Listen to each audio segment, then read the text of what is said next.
Ay, naku po. Nagka-problema po ang internet ko, kabubukas ko lang. Maraming salamat po. Thank you.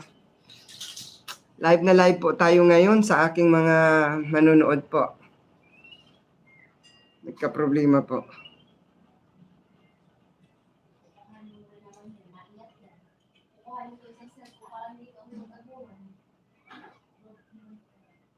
Kaugnay nito, ilan sa mga nagtungo sa nasabing programa ay umaasa na mararamdaman nila ang pagbabago sa susunod na administrasyon sa pamagitan ng mga batas na gagawin nila sa Senado mula sa kalagayan ng mga senior citizen at dagdag na benepisyo ng mga ito. Samantala, bukod sa mga nabanggit, nais rin ng mga bisita na mabanggit ng mga kandidato ang plano ng mga ito sa patuloy. Yes, Kuya Red. Hay, naku po. Nagka-problema naman internet ko. Kala ko di ako makakapag-live. Mega love shout out po sa lahat pong nanonood. Thank you. May itsura po.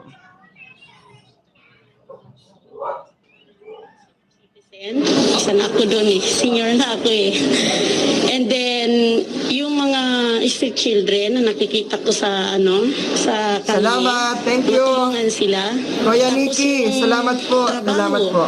Ng lahat ng mga mamayan magkaroon ng trabaho, kahit yung mga maliliit na pamilya, magkaroon talaga ng sapat na kita para SMNI live po tayo. Senatorial At DABATE saka po. ganun din ang kalinisan sa bawat lugar para maganda tingnan.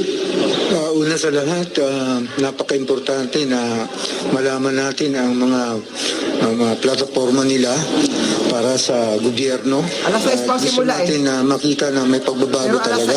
6. We want to get rid of the old politics. Gusto natin na action na kaagad at talagang sila ay gagawa talaga para sa bayan.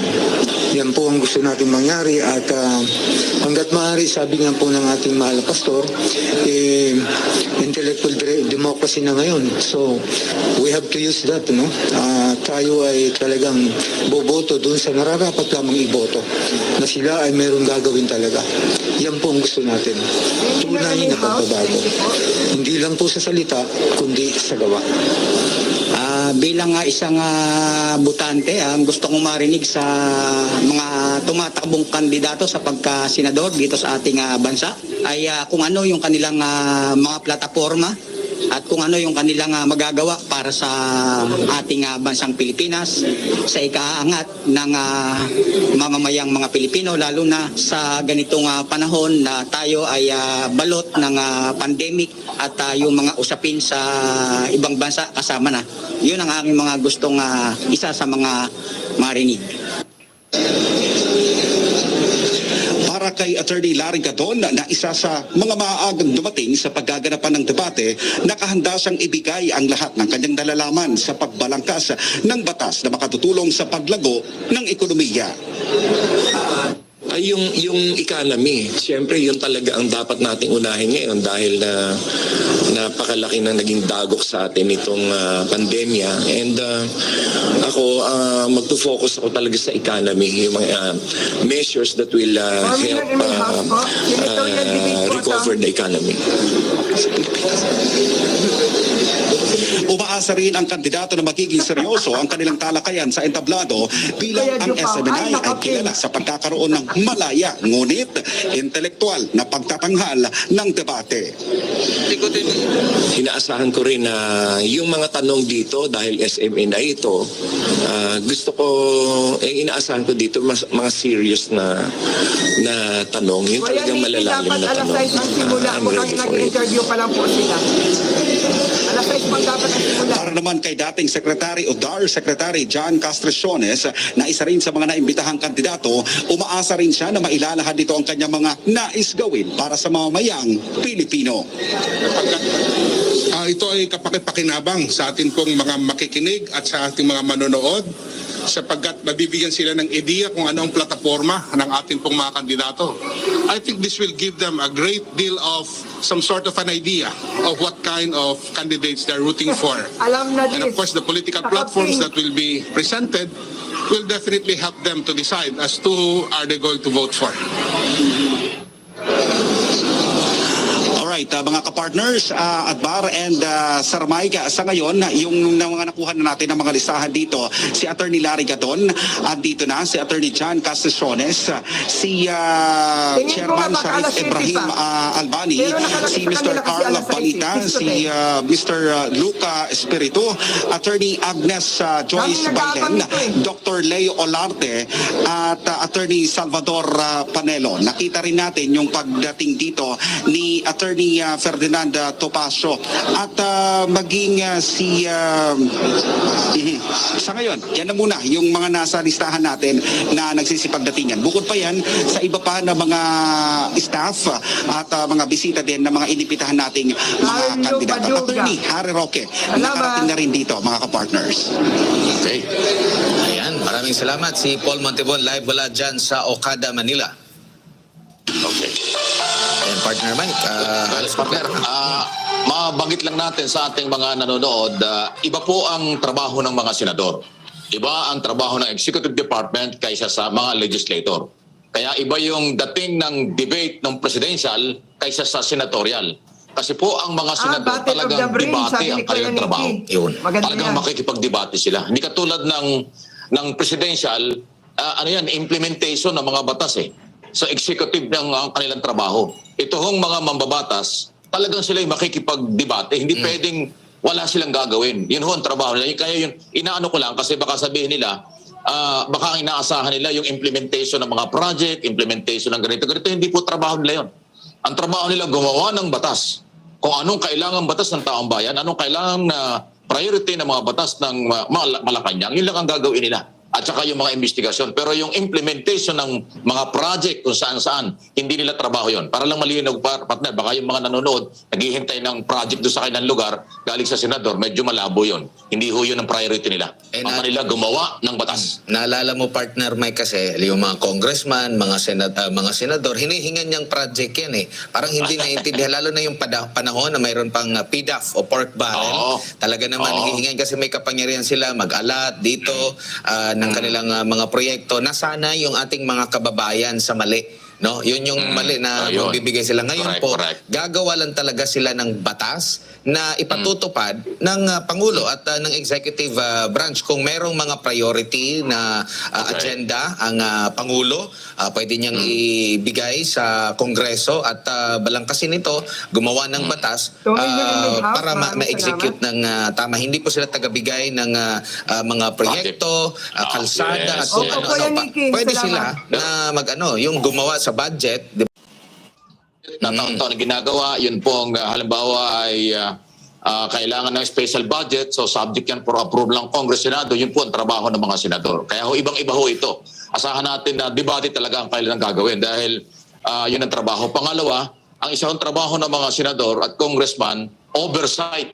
I-oversight nila yung kanilang ginawang batas kung tamang naiimpatupad, na-implement ng executive department. Kaya nga meron tayong 3 branches of government, executive department, legislator, at saka judicial. Yan ho yung huwag nating kakalimutan. Huwag nating hahanapin sa mga senador yung development sa inyong probinsya na akala nyo may kung ano-ano ibibigay sa inyo. Hindi po. Lahat batas ang kailang gagawin at yun ang i-implement ng executive department. Sila rin ang maglalagay ng budget doon sa mga batas kung coordinate sa Malacanang kung magkaanong budget ng specific na kailangan ng isang proposed bill or batas na gagawin. Kasi kung may batas, wala namang budget, hindi rin ma-implement yung batas. Kaya importante yung coordination sa executive department. Sama ka dyan, partner Mike. Samantala, balik ulit tayo dyan sa Okada, Manila. Kaugnay ng kaganapan sa Okada, Manila ngayon, alamin natin yung mga pinaiiral na hakbang para matiyak ang seguridad at kaligtasan ng mga dadalo sa SMNI Senatorial Debate. Kahit na nasa tayo, partner Mike, alert level 1, kailangan pa rin, meron pa rin, nandyan pa rin yung minimum health protocol. Wag ibaliwala kasi si COVID-19, andyan pa rin yan. So para maiwasan yan, alamin natin ang ginagawang hakbang o ginawang hakbang dyan sa Okada, Manila. Si Criselyn Catarong sa detalye ng report live. Criselyn, magandang gabi sa iyo. Good evening, partner. Magandang gabi ka-partner Mike at ka-partner Adbar. Bago pa man isinagawa itong senatorial debate na inorganisa ng SMNI ay puspusan ang paghahanda na ginagawa sa naturang event. Kasabay ng SMNI Senatorial Debate sa Okada, Manila ngayong araw ay ang pagtitiyak na naipatutupad ang mahigpit na security measures, lalo na ang health protocol. Ito ay kahit na ibaba na sa Alert Level 1 ang National Region na siyang pinakamababang risk level status. Para nga sa health protocol, bago makapasok sa loob ng Okada ay kinakailangan munang magpresenta ng vaccination card, pagkatapos ay dadaan na sa disinfection chamber. Pagkatapos naman ito ay dadaan sa facial recognition at walk-through metal detector at saka baggage at luggage x-ray. Pagdating ng entry point ay i-check ng invitation sa lahat ng guests. Samantala, itinuturing din na sandatang panlaban sa banta ng virus ang pag-disinfect ng paligid. Dito sa Okada, Manila, mayroon silang modernong equipment na tinatawag na XD100 disinfectant robot na ginagamit para sa open areas na kayang makaikot ng 20 square meters. Pagdating naman sa security measures, Sana si Golding. ayon sa Event Late na Operation naman. Security ng Okada, all set Yan na mo na, ang may pagbibiyak ginagawa sa pa yung Kuya seguridad Red. sa loob at labas ng venue. Nakapaloob sa Okada Security and Surveillance Department ang K9 units, tactical response team na kinabibilangan ng anti-terrorism unit, bomb squads at VIP extractions. Kasama rin nakahanda ang security and emergency services na kinabibilangan ng first aids, ambulances at fire trucks. Katuwang ng Okada security personnels sa pagbabantay sa kaligtasan at seguridad sa lugar, ang PNP personnels at Bureau of Fire Protection mula sa lokal na pamahalaan ng Parañaque City. Yan nga mo, kapartner Mike at kapartner Admar, no, yan ang updating din sa ginagawang security measures at health protocol dito sa Okada, Manila. Para sa Pilipinas kong mahal, balik sa inyo mga kapartner. Maraming salamat si Christine Catarong live mula dyan sa Okada, Manila. Partner Mike, high-tech yung yung parang robot na nagdi-disinfect. Maganda yan. At least safe pa rin yung ating mga kababayan. Marami yung senador na guest or makikipag-debate compared doon sa presidential. So ibig sabihin nito, pinalaki rin yung presidential table dyan o ano bang arrangement niya? Pati yung mga table ng mga guest or audience, nadagdagan din ba? Yan ang i-describe nga natin, sino ba pwede mag-describe yan? Ano ang pagkakaiba ng setup nung nakaraan presidential kaysa ngayong senatorial? Siguro baka pwede ibigay yung highlights ng ating mga partner, Mar.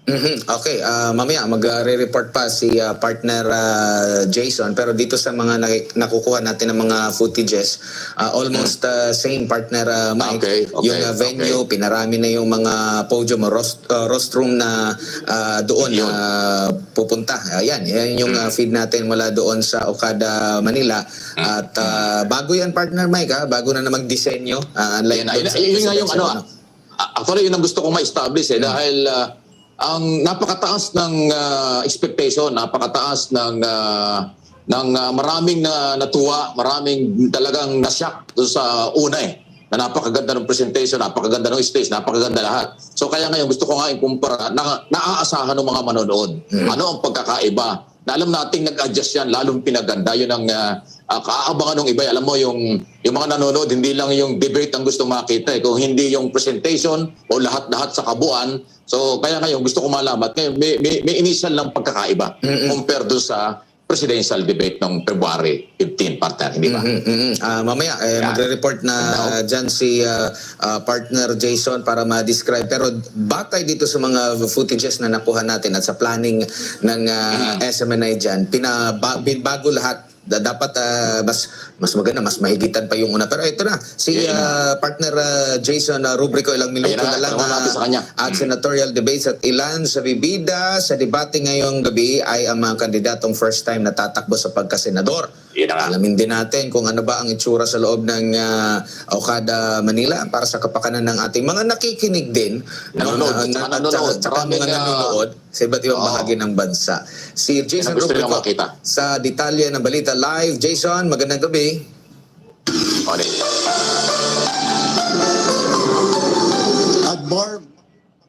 Tagal-tagal pa pala nagsimula, sinabi nila nasa Manila. Ito na nga ang pinakahihintay, isa sa mga pinakahihintay ng taong bayan, ang first senatorial debates na gaganapin dito sa Okada, Manila. Tama kayo dyan mga partners, ilan sa mga pumasa sa ating debate ay mga first time na tatakbo sa pagkasenador.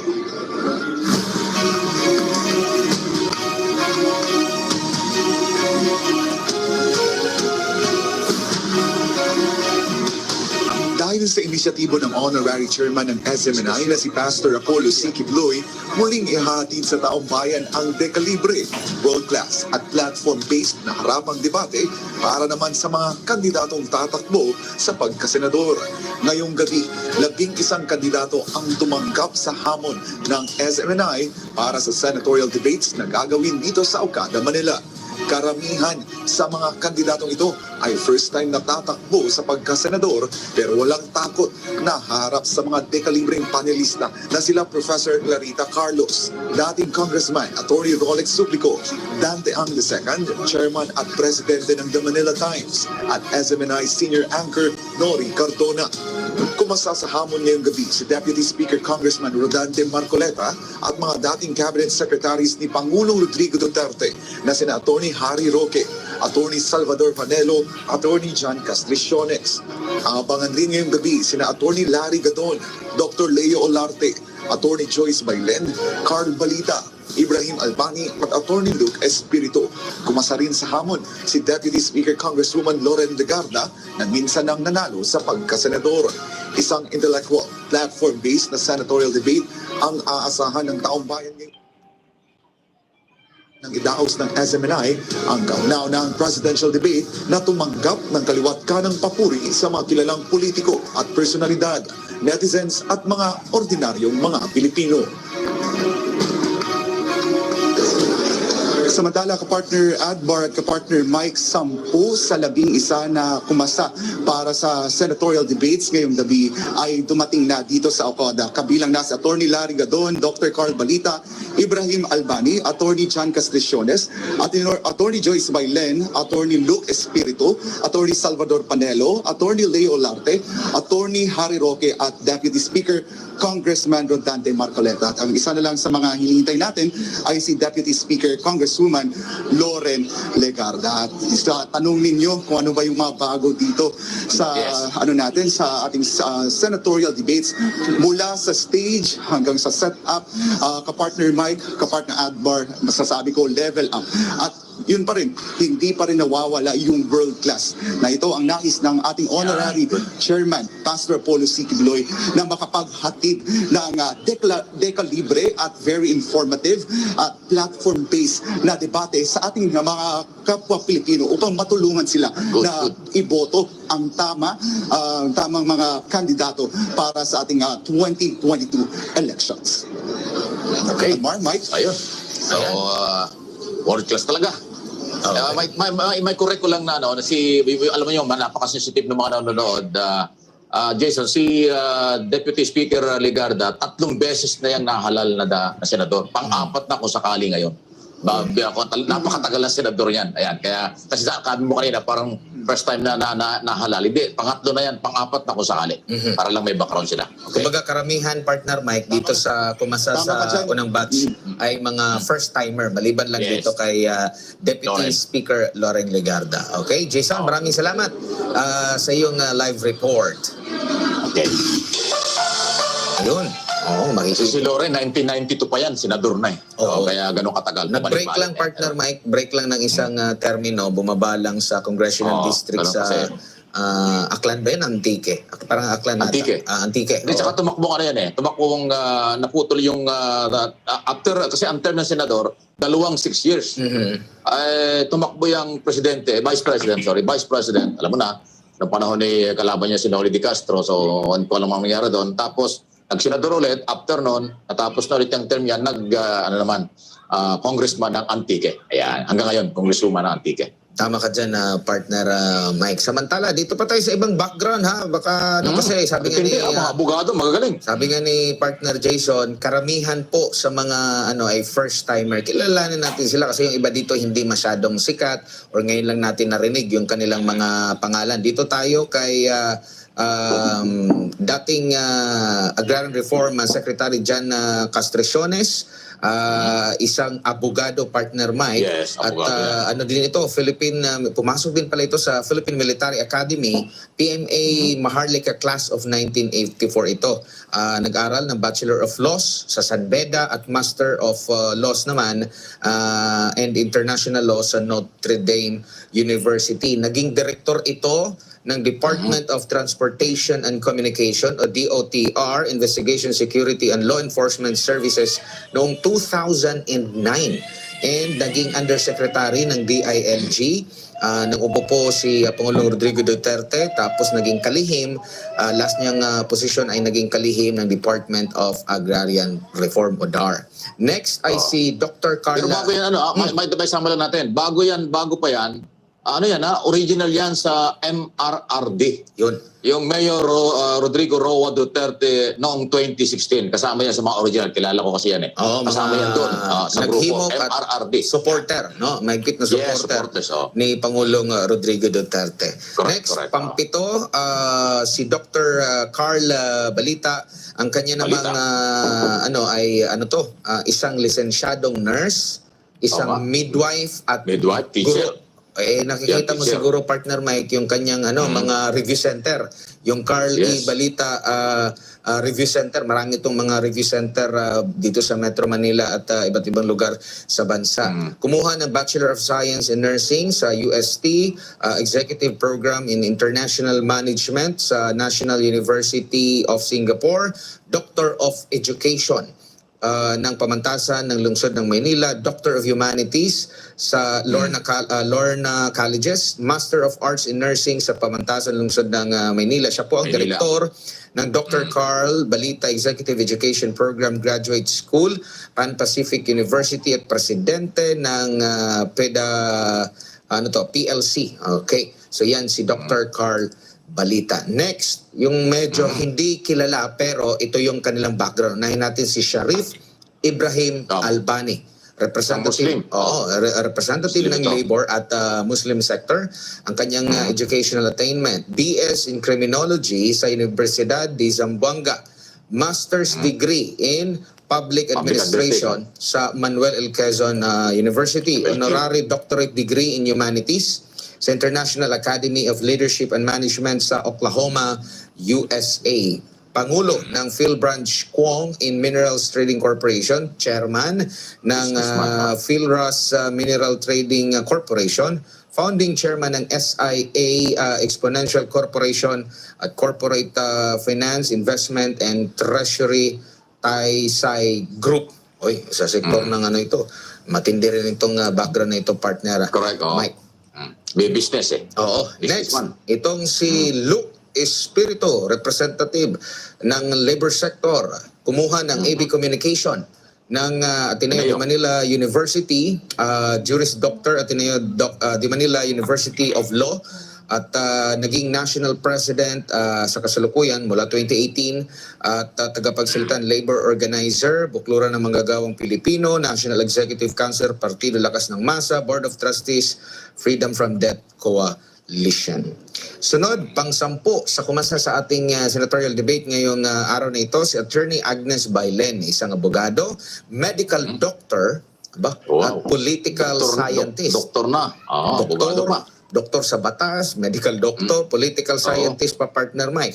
Siya po ay nagtapos ng BA in Masters Political Science sa UP Diliman, Bachelor of Law sa UP rin, Bioethics ng UP College of Medicine. Ang kanyang nahawakan, ito partner Mike, matindi rin pala ito, no? Kung pag-uusapan yung batas. Supreme Court, Oo. Nagtrabaho ito bilang Judicial Staff Head sa Supreme Court, Office of Chief Justice Artemio Panganiban. Okay, mula noong 2001 hanggang 2004. Chief of Staff ni dating Senador Miriam Defensor Santiago mula 2004-2006. Nagtrabaho rin kay Representative Jose Yap de Seca ng Tarlac, kay Representative Congresswoman Lani Revilla sa 2nd District ng Cavite nung ito ay Congresswoman pa. Chief Political Affairs ng House of Representatives at naging Undersecretary. Panahon ni Pangulong Duterte, partner Mike, DBM, si Attorney Agnes Matindi yung Mayen. background, ha? Matindi. May background sa judicial, may background sa legislator, Budget. may Kaya background rin. sa executive department. Oo, Yan. kailangan na Kasi kailangan naging ito Yosek, mga ganito, partner Mike. Matindi. Yes, importante yan. Matindi. Sunod ay itong background. si Dr. Leo Olarte na isa ring Ayan. abogado, partner Mike. Abogado at doktor talaga yan. Oo. Kilala ko yan. Nagsuki namin yan sa health forum. Mhm. Talagang magaling yan. Doktor na, lawyer pa. Professor din siya sa legal medicine. Okay, fellow Philippine Orthopedic Association, Philippine College of Surgeons, International College of Surgeons, Philippine Board of Orthopedics, Philippine Society and Anatomy, Jima. former president. Dito siya masumikat ng gusto, partner Mike, at lagi natin Makikinig lang po na-interview ng para live debate. pag-usaping pangkalusugan nung siya ay naging Pangulo SMNI. ng Philippine Medical Association. Miyembro Yes, din SMNI. siya ng Integrated Bar of the Philippines, considering abogado siya, member ng IBT Quezon City at Quezon City Trial Lawyer Society. Okay, dating legal counsel naman ng Philippine Hospital Association, si Dr. Leo Olarte. So, Alam mo, doktor partner na, Mike, lawyer pa. kailan ba yung huling nagkaroon tayo ng senador na doktor? Panahon ako, naalala ko si ano eh. Naalala ko si Flavier pa. Kapi Hajin nabutan ko Airport. eh, kahit Ah, na- pauwi na si Mami Gima. Johnny Flavier. 19 pa Mami Gima, mag-iingat po kayo, ha? Ingat po. 1992. Yan, naging senador Enjoy. yan. After Saya na sa Your trip. narinig na ano. Tsaka si Doktora, nakalimutan. Yung asawa na Erap. Oh, tama. Doktora Loy. Doktora Hercito. Loy. Yan, saya sa mga naging senador na doktor. Yan, doktora. Hindi ko alam yung iba, pero at least dalawa yung naaalala natin. Oo. So, yan ang 11 na kumasa dito sa senatorial debate Kuya Ren. natin ngayong gabi. Kumusta Mami Hindi Gima? naman background nila. Hindi basta-basta partner. Mike, Pauwi na pala kumain si Kuya sila. Ren. Hindi pwedeng ismulin talaga ito. Correct. Oh, may mga pinanghuhugutan. So, kaya napakasarap pakinggan po nito. Ulit natin, debate po talaga ito. Ngayon pa lang, magsasanay na sila. Dahil ang trabaho nila, makipag-debate sa Senado. Hindi pwede rin natutulog lang. Delikado.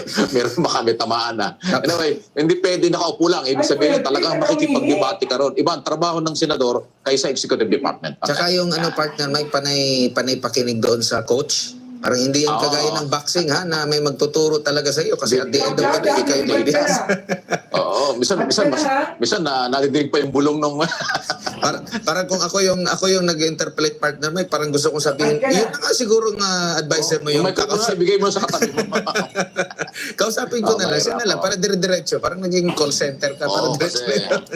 Kasi sa Senado parte din sa Kongreso yan. Pagka nasa sa podium ka na, pag nandudong ka na, hindi mo pwede sabihin na, pare, sandali lang, hindi ko alam yan. Hindi pwede. Oo. Lalo na pag ikaw ay mayroong... Dinidepensahan. Pag dinidepensahan mo yung batas mo. or meron talaga, ikaw ay naging chairman ka ng isang komite. Kasi pag senador ka, automatic, meron kang komiting hawak. Pag chairman ka ng komite, ipresenta mo yun sa lahat ng membro.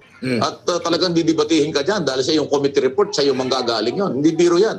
Ang Senado, mas marami ang chairman ng komite kaysa sa member ng Senado, kaya doble, triple ang hawak ng senador. Hindi katulad sa Congress na marami ang congressman, kakunti yung committee chairmanship, kaya nag-aagawan. Sa Senado, hindi. Talagang mamimili ka, minsan 3, 4 yung chairman, yung pagiging chairman mo ng iba-ibang committee, ang dami mong trabaho dyan. Kaya sa Senado, pag nag-hearing, nandun yung chairman, ikaw na rin ang member. Hindi mo makukumpleto yung member mo dahil may kanya-kanya silang ginagawa hearing. Kaya mabigat ang trabaho ng senador, hindi biro yan. Tama ka dyan, partner Mike. Hindi lang yung puso yung gagamitin mo dyan na, ay, gusto kong gumawa ng batas na ganito, pero yun na, tapos na. Hindi, depensahan mo eh.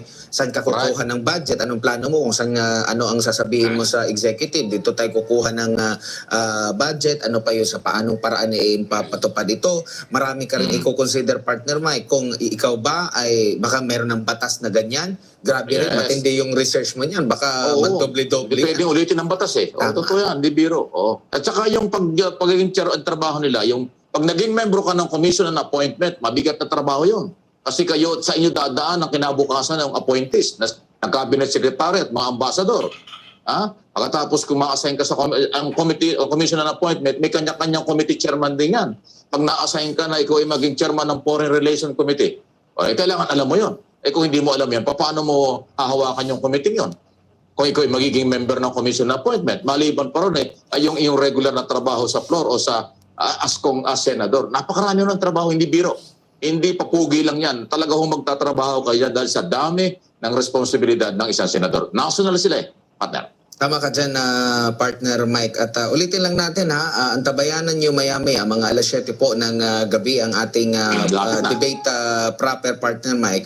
Sa lahat ng platform, kung sa television po kayo, meron po tayong free channel dito sa Metro Manila, sa iba't ibang lugar sa buong bansa. Pati sa digital, napapanood din tayo. At sa mga cable stations, 500 cable stations all over the Philippines yan.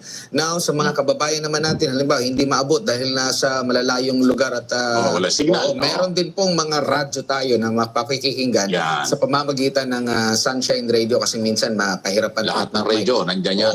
At kailangan pa rin na ma-educate yung ating mga kababayan kasi boboto rin sila. Baka minsan kung sino lang sikat, doon na lang. Pero ang maswerte partner yung mga OFW na sa abroad kasi ang gaganda ng signal nila kasi tabi na sa atin. Ang lalakas ng signal doon ng internet kaya kahit kung anong kompromiso ng oras, kahit nasa kitchen sila o nasa room, nagpapahinga na, nag-aabang na sila. Napakaganda ng signal doon sa through internet, Facebook, YouTube, nag-aabang na sila, nanonood na sila, partner. Ang inaantay ko, partner Mike, yung batas para dyan sa internet na yan Kasi gumagamit tayo ng internet, partner Mike, pero yung iba, yung mga telco natin, medyo iba ang nangyayari mula noon hanggang ngayon. Mabagal pa rin. Hindi naman umuusad yung internet, yung pera na binabayad natin para sa promo o kung ano man. Sabi ko nga, naitanong ko nga kay Attorney Rolex Suplico, pwede ba yun silang anong kasong pwedeng isampa sa kanila? Sabi niya, baka pwede sampahan ng staffa kasi sila kumuha ng pera, walang kaltas, partner Mike. Kung halimbawa, 500 pesos yung talagang kaltas yan. Pag nag-promo ka, tapos pag pugak-pugak yung internet, sasabihin lang sa'yo, sorry. Yun na lang. Pero kung bayad mo, kompleto. Kompleto na. Isa yan talagang robbery yan Isa yan sa mga dapat yung kasalukuyang mga batas i-amend. Para bigyan ng accountability ang mga may-ari ng mga company ito dahil puro sila kita, pero yung serbisyo madalas palpak. So dapat may pananagutan sila doon. Tsaka naalala mo, partner Mike, yung kanilang sinabi dati na ang dahilan kung bakit mabagal yung pagtatayo nila ng towers, diba? Kulang sila ng towers. Anong dahilan kung bakit mabagal ang pagtatayo ng towers? Kasi ang dami, yung bureaucracy natin, ang dami mga proseso pinagdadaanan. So why not? Binawasan na nga, inalis na yung iba. Inalis na nga. So mas maganda siguro gawa ng batas talaga para at least tuloy-tuloy kung yan talaga ang kanilang mga rason. Pero bakit nagawa ng ibang bansa? Tayo, binansagan tayo, partner Mike, noon na texting capital, nung nauuso pa ang text. Ngayon kasi parang hindi ka na nagtitext messenger ka na, Viber ka na, more on online na, yung di ba? Sana may tanong yan ng mga panelists natin yung issue niya kasi yung technology dahil kailangan tayo makahabol sa ibang bansa. Medyo malayo pa tayo. Sa ibang bansa kahit nasa subway, kahit nasa train ka, kahit saan ka nandoon, may signal dito sa atin, maraming lugar na wala pang ganon. So, kailangan yan, may tanong dahil ang kailangan dyan, implementation ng batas at kung mababayo, may problema yung batas, i-amend nila yung batas at palakasin yung batas para maobliga ang mga telephone company na pagandahin ang serbisyo nila. Kaya marami, sabi ko nga sa iyo, maraming dapat itanong sa mga senador dahil marami silang dapat gawin sa totoo lang, partner. Tsaka partner Mike, isa rin sa akin personally gusto ko rin na yung mga batas na hindi na akma, hindi na akma sa ngayon sa panahon ngayon. Kailangan sigurong reviewin, revisahin. Kung wala kayong maisip na batas na kasi tingin nyo mayroon ng ganyang batas, why not na reviewin ang mga batas na existing na yun? Kasi minsan dyan nakikita natin, wala palang ipin tong batas na ito. Diba? Malulusutan tayo. Ito lang itong 1987 Constitution, pwedeng itanong sa kanila yan. Dapat discuss nila yan. Ano ba ang kanilang posisyon dyan? Kanilang i-amend ba ito? Kahit tayo ba magkakaroon ng charter change? At anong gagawin? Parliamentary system of government ba? Federal? Sa mga senador. Kasi sila alam mo, pasintabi na, nung mga nakaraang araw, sa ilalim ng ating kasalukuyang gobyerno, kaya hindi nagtagumpay yung federal system. Kasi maraming senador ayaw magsakripisyo. Ayaw nilang mawala sa Senado. Kasi pag federal or parliamentary, mawawala yung kailang power, mababawasan. Kasi pag federal, magiging regional ang magiging senador. So, yan itanong natin sa kanila. Pag nakahalal ba sila? Willing ba silang magsakripisyo? Bawasan yung kailang power. Paigsin ang kailang power. Ang term, kasi nga, magkakaroon tayo kung sakali ng federal or parliamentary. Mag-iiba yan dahil nga sa pride sila na ayaw nilang bumaba o mabawasan yung power, ayaw nila baguhin ang ating saligang batas patungo sa federal at parliamentary system. Yun, pwedeng itanong yan. Kung ano ang kailang position dito sa napaka-sensitive na pagbabago ng sistema ng gobyerno galing sa presidential, kasalukuyan kasi presidential system of government.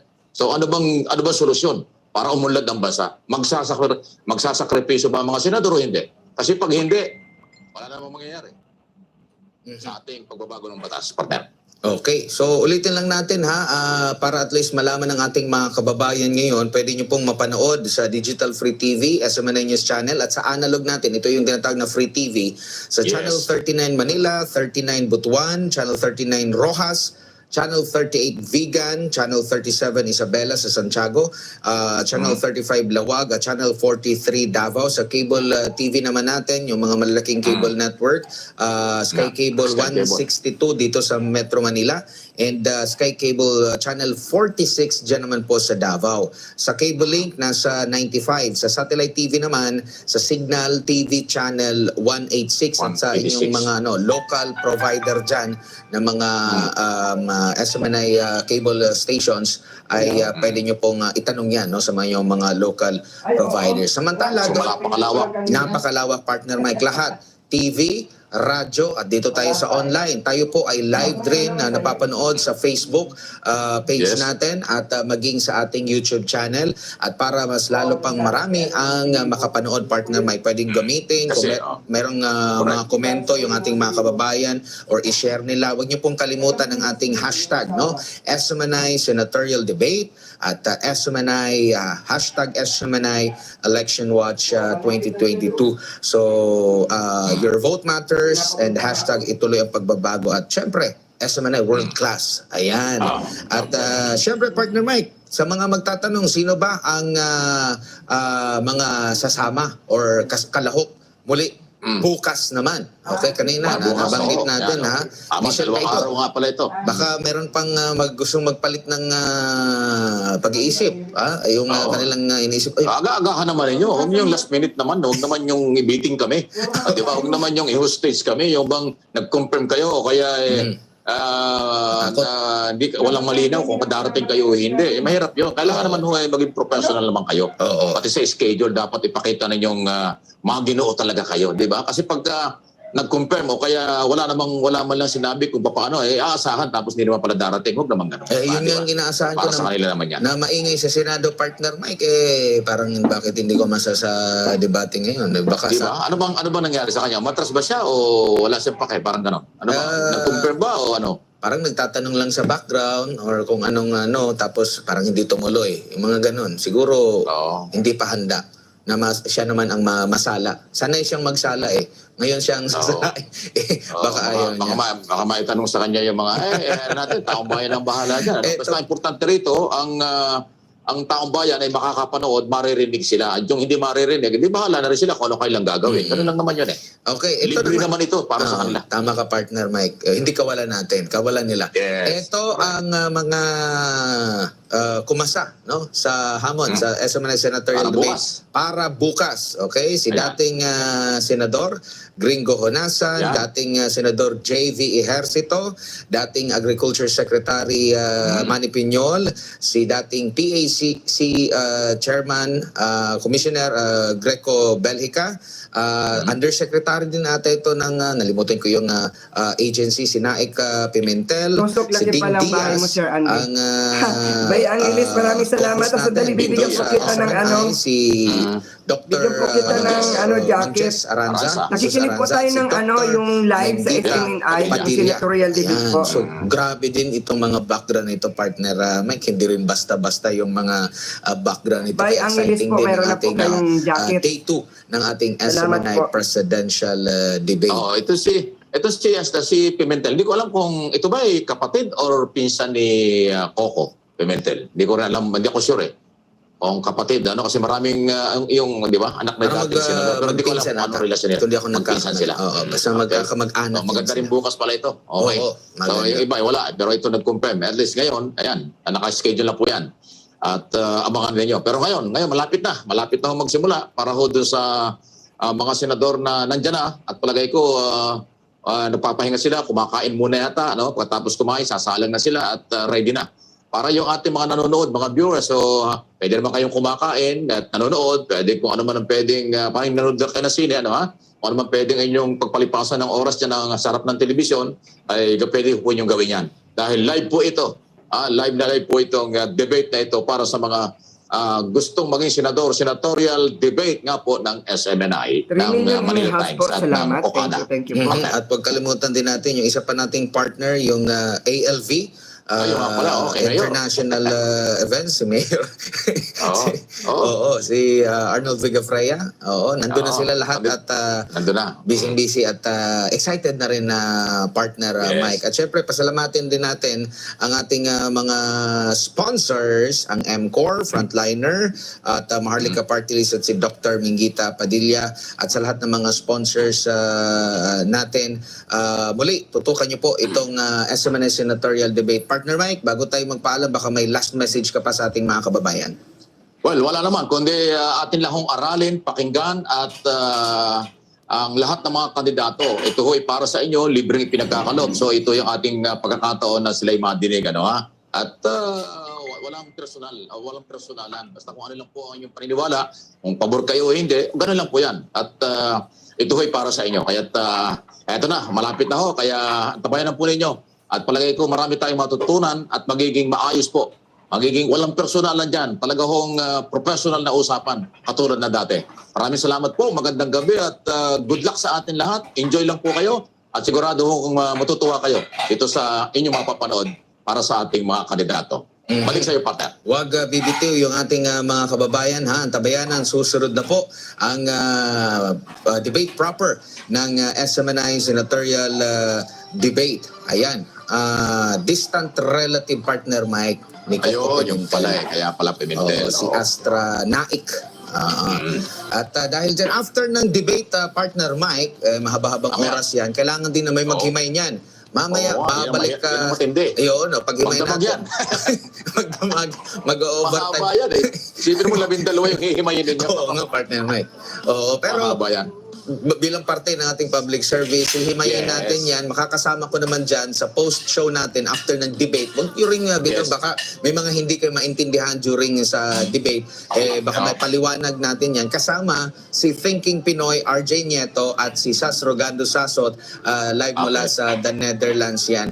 At yung highlights niyan, partner Mike, kasi yung iba baka hindi makapanood, meron pa rin yan. At least mapanood ninyo yung highlights. I-replay pa yan eh, di ba? I-replay natin yan. Okay? Samantala, Sige. antabayanan nyo. Susunod na yan, ha? Ang debate proper dito lang po sa SMNI Senatorial Debate. Sa muli, sa pangalan po ng Honorary Chairman ng SMNI, Pastor Apollo Sikibuloy. Maraming salamat po, Pastor. Thank you, Pastor. Lalo na dito sa inorganisa nyo po na SMNI Debate. No, para sa ating mga kababayan. Salamat din po sa pagbibigay ninyo ng pagkakataon sa amin na maging parte kami sa paghahatid ng mga balitang totoo, public service at maging totoong boses ng bayan. Para sa Pilipinas nating mahal. Maraming salamat. Magandang gabi. Huwag po kayong bibitiw. Susunod na po ang SMNI Mag-uumpisa Senatorial na. Debate. Malapit na. Okay.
Anthem of the Republic of the Philippines and the United States of America.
Start na po.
President, pledge the honor.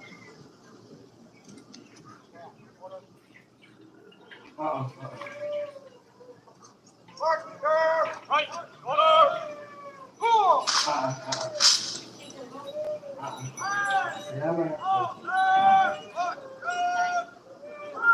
Up, order.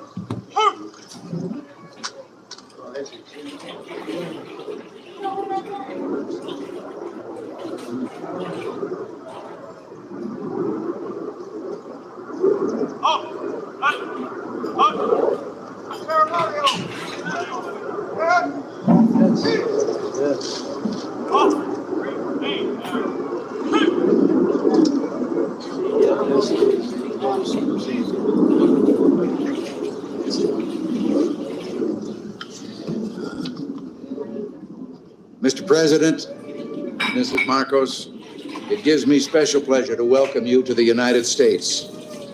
Mrs. Reagan and I have been long looking forward to returning the hospitality you showed us on our 1969 visit to your country. Our two peoples enjoy a close friendship, one forged in shared history and common ideals.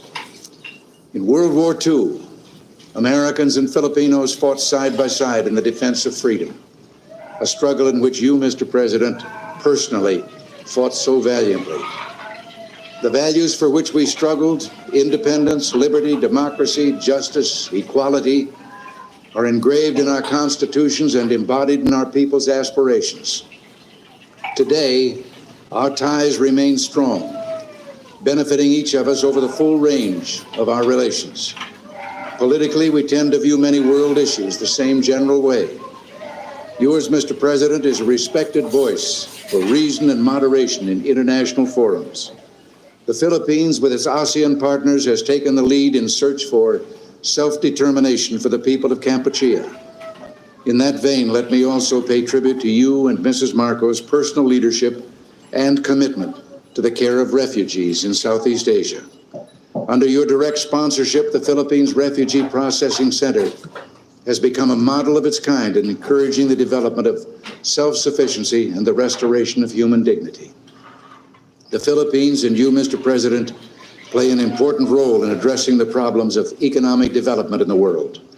At Cancun, we made a new start toward a more effective and practical dialogue and improved cooperation among industrial and developing countries. Your leadership in that area, Mr. President, is vital and widely respected.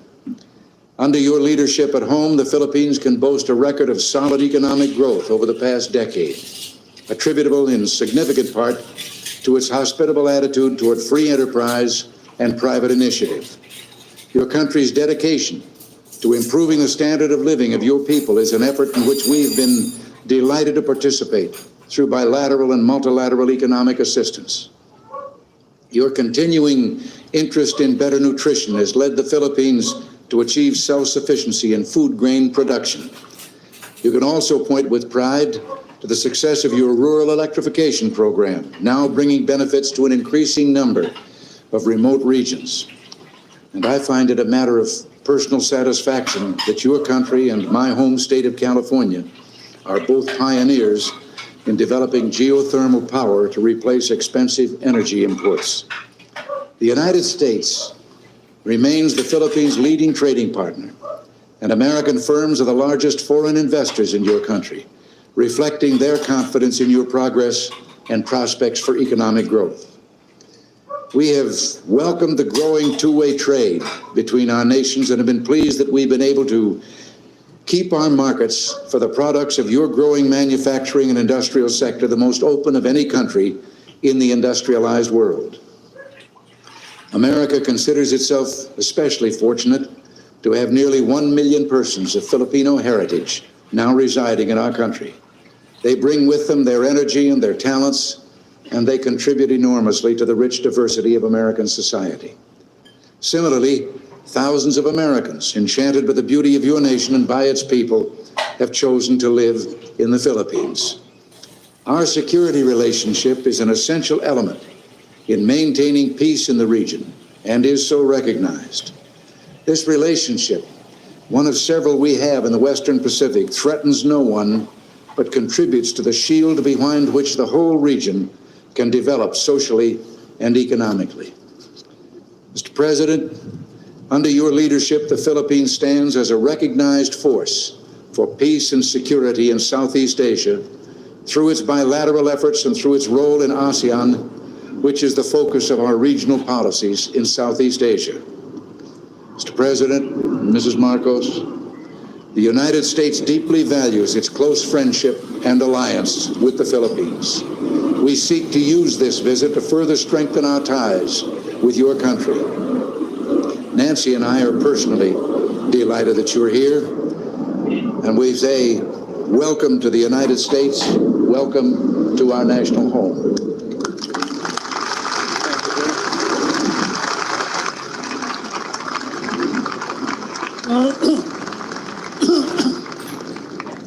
Thank you very much, President Reagan. Mrs. Reagan, members of the Cabinet, distinguished guests, my friend.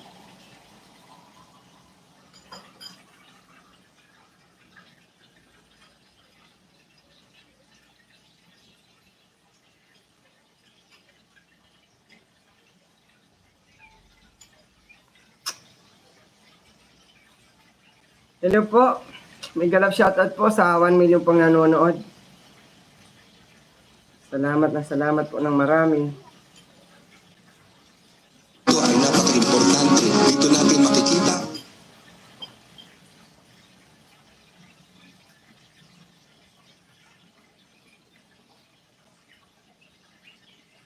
Di pa po nag-start po eh. Papasalamat din ako sa SMNI na in-organize yung ganitong mga okasyon. Kasi Okay naman po Ate DC.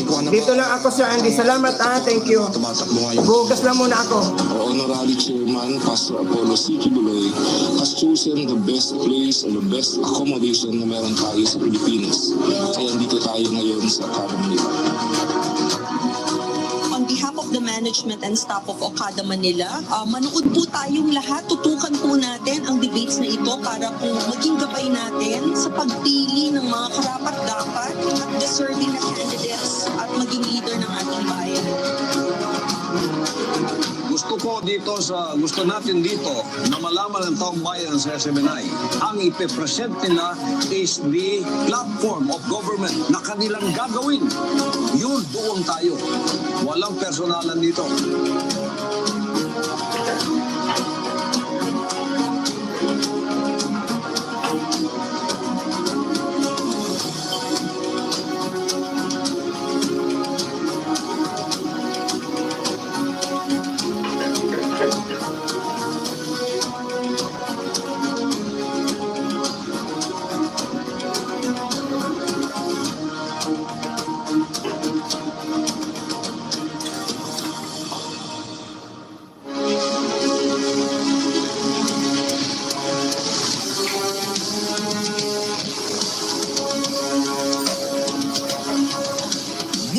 Sa Sunshine Media Network International, ang kauna-unahang Senatorial Debate ngayong halalan 2022. Live mula sa Okada. Start na po tayo. Maraming salamat po Maraming salamat po. Thank you.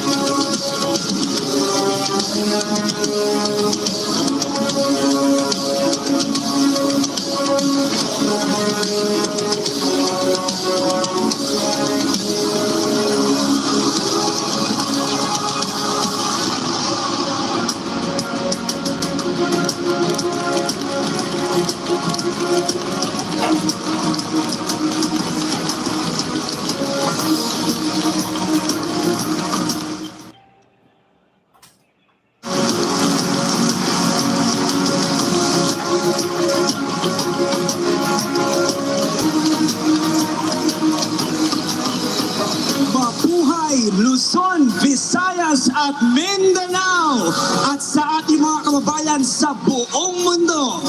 Welcome back back sa ating SMNI Debates 2022 live na live dito sa Okada, Manila. Hatid pa rin sa inyo ng Sunshine Media Network International, katuwang ang ALV Events International at ng The Manila Times. Ako, si Kyle Selva. Matapos nga ang matagumpay na first SMNI Presidential Debate kung saan milyong-milyong mga kababayan natin ang nanood, natuwa at naliwanagan sa mga plataforma ng ilan sa ating presidential candidates. Ngayong gabi naman ay sabay-sabay nating pakinggan at kilatisin ang mga nagnanais pumanday ng mga batas sa Senado para sa sambayan ng Pilipino. Ako si Ina Mortal.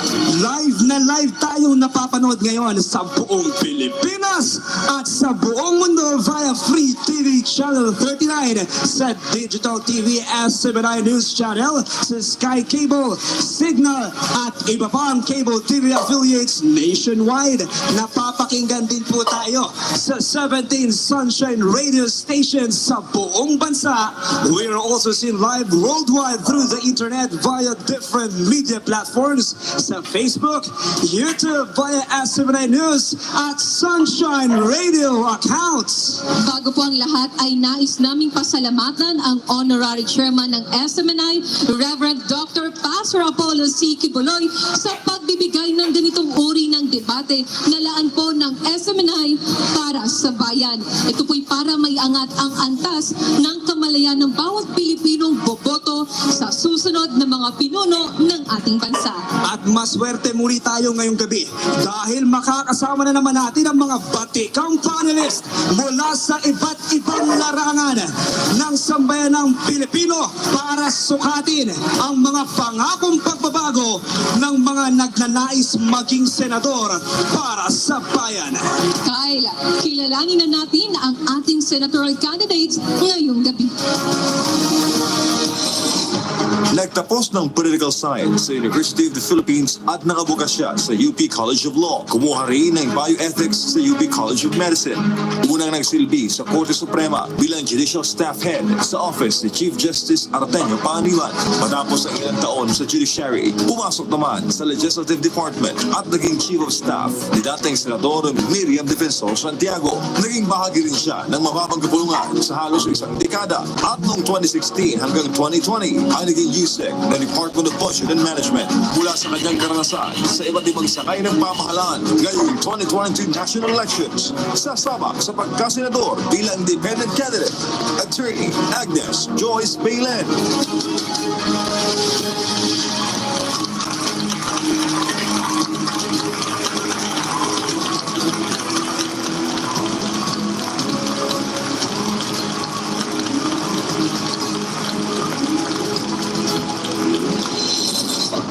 Nagtapos ng Communications degree at ang Juris Doctor sa Ateneo de Manila University. Isang labor leader na hinubog ng panahon sa iba't ibang issue sa kanil ng mga manggagawa. Isang abogado na nais tugunan ang samot-saring problema ng mga ordinaryong mamamayan.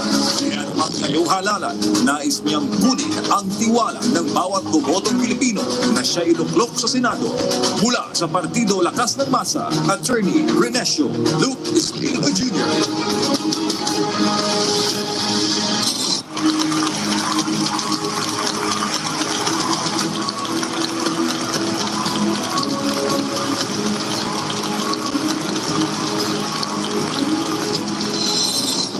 Nagtapos ng nursing sa University of Santo Tomas at iba't ibang mga graduate studies ang kanyang dinaanan. Program Director ng isang graduate school at may-ari ng isang review center. Isa rin broadcaster at negosyante, isang lisensyadong guro at doktor ng edukasyon. Sa unang pagkakataon ay sasabak sa politika upang maging mambabatas. Tumatakbong senador mula sa Aksyon Demokratiko, Carlito Carl Balita.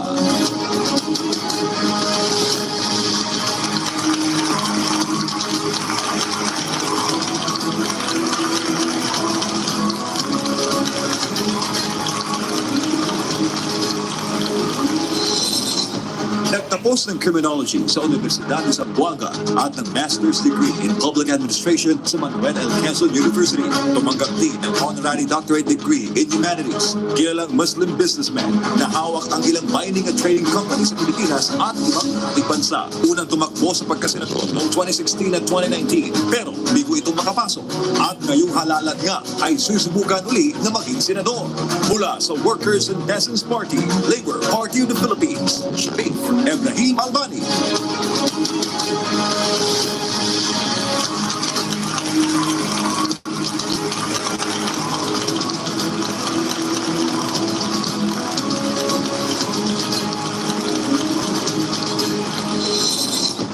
Nagtapos ng Political Science degree sa Trinity College of Quezon City, kabilang sa Philippine Military Academy, Mahadlikang class of 1984, bago kumuha ng abogasya sa San Beda College of Law at Arellano Law School. Una nagsilbi sa pamahalaan bilang Director sa Department of Transportation sa panahon ng Arroyo Administration at naging Undersecretary for Operations sa Interior Department. Itinalaga namang kalihim ng Agrarian Reform Department ni Pangulong Rodrigo Duterte, kung saan nakamit ng ahensya ang zero backlog sa mga agrarian reform cases simula 1990s. Nanguna sa pagmamahagi ng mga Certificate of Land Ownership Award o CLOA sa pamamagitan ng Door-to-Door Program.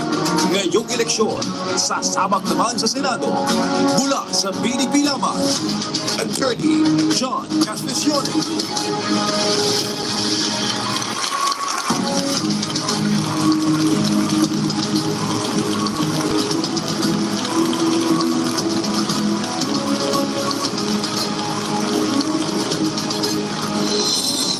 Isang doktor at abogado, miyembro ng iba't ibang kilalang medical groups sa bansa. Kabilang na ang Philippine Medical Association, kung saan dati siyang presidente nito. Interim Legal Counsel ng Philippine Hospital Association at miyembro ng QC Trial Lawyers Society Past. Ngayong halalan, batas at siyensya ang kanyang sandigan. Tumatakbong senador bilang independent candidate. Abogado na, Dr. Pa Leo Olarte.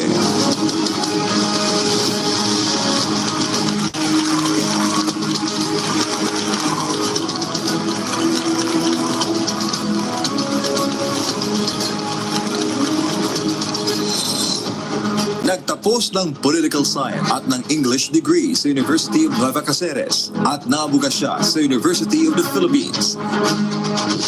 Nakilalang batikang defense lawyer ng ilang malalaking kaso sa bansa, kasama na ang 2009 Maguindanao Massacre case at ang 2013 PDAF scams. 2016 naman nang gawing Chief Presidential Legal Counsel ni Pangulong Rodrigo Duterte at tagapagsalita ng Pangulo noong 2018.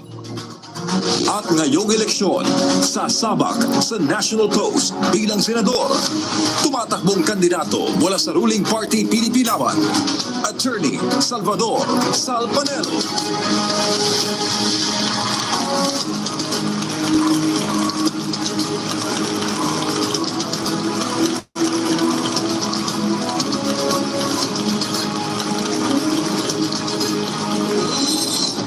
Nagtapos ng Commerce at abogasya sa Far Eastern University, isang batikang corporate lawyer ng iba't ibang pribadong kumpanya at naging legal advisor ni dating Pangulong Gloria Macapagal Arroyo.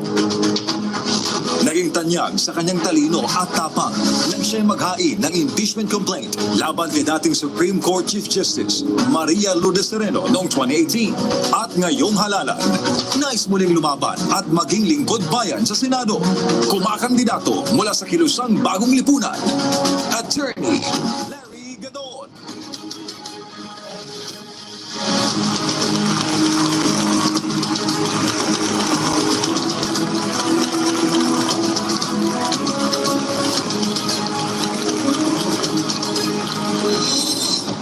Babae, mambabatas, kilalang grade champion, nagtapos ng Broadcast Communications degree sa University of the Philippines at mayroong master's degree sa National Security Administration.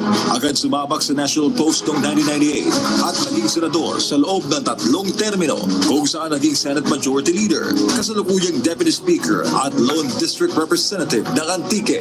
Naging sentro ng kanyang mga panukala ang mga batas para sa kabuhayan, climate change at para sa proteksyon ng mga bata't kababaihan. At ngayong halalan, muling sasabak sa Senado sa ilalim ng Nationalist People's Coalition. Lorna Regina, Loren Legarda.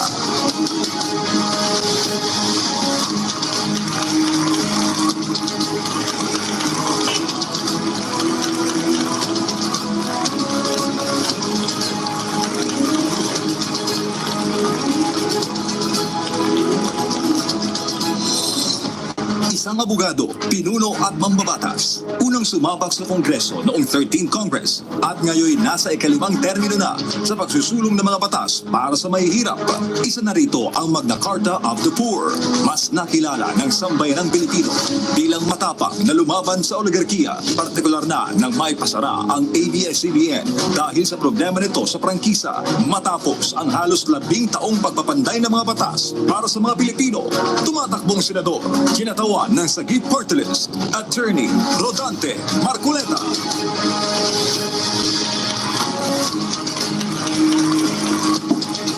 Siya na po. Wala na po.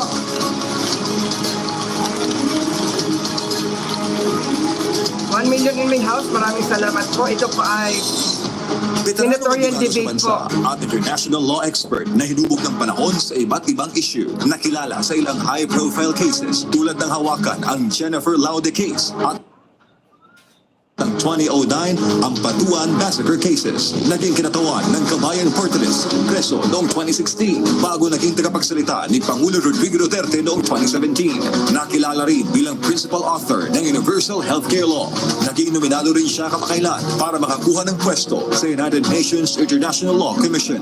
At ngayong halalan, susuyuin ang suporta ng taong bayan mula sa People's Reform Party. Tumatakbong senador, Attorney Harry Roque Jr.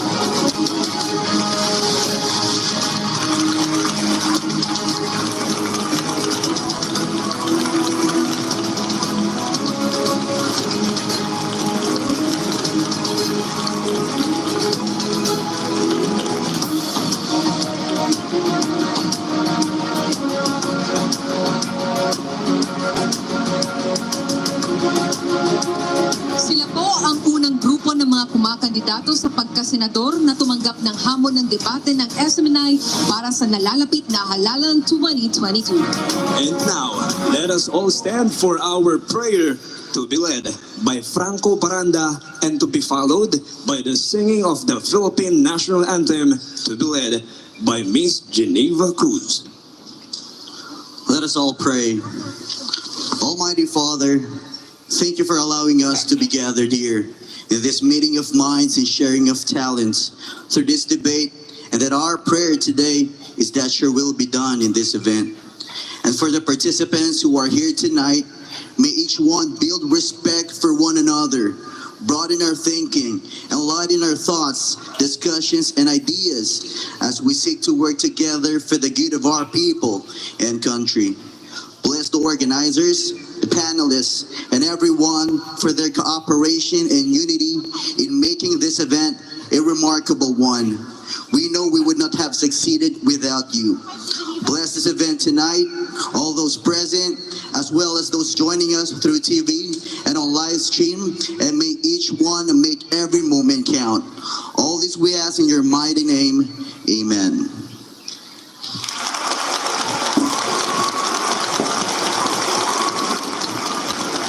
Siya na po. Napakawisa.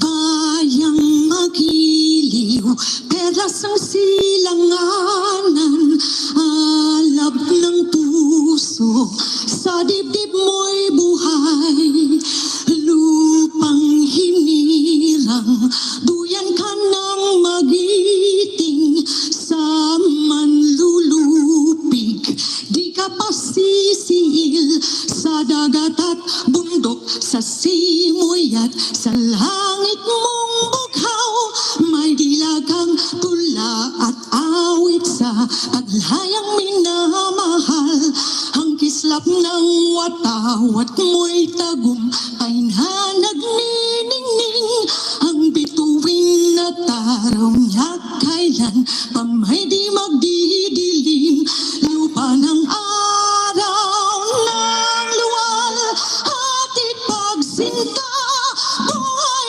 langit sa piling mo. Aming ligaya ng pag may mga api ang mamatay ng dahil sa'yo.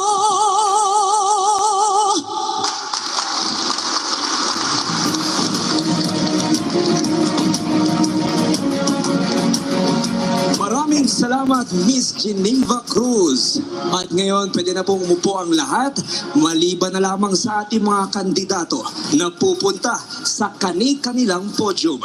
At ngayon, ibibigay na natin muli ang pagkakataon sa ating SMNI Debates Moderator, isang batikang abogado at broadcaster, Attorney Karen Jimeno.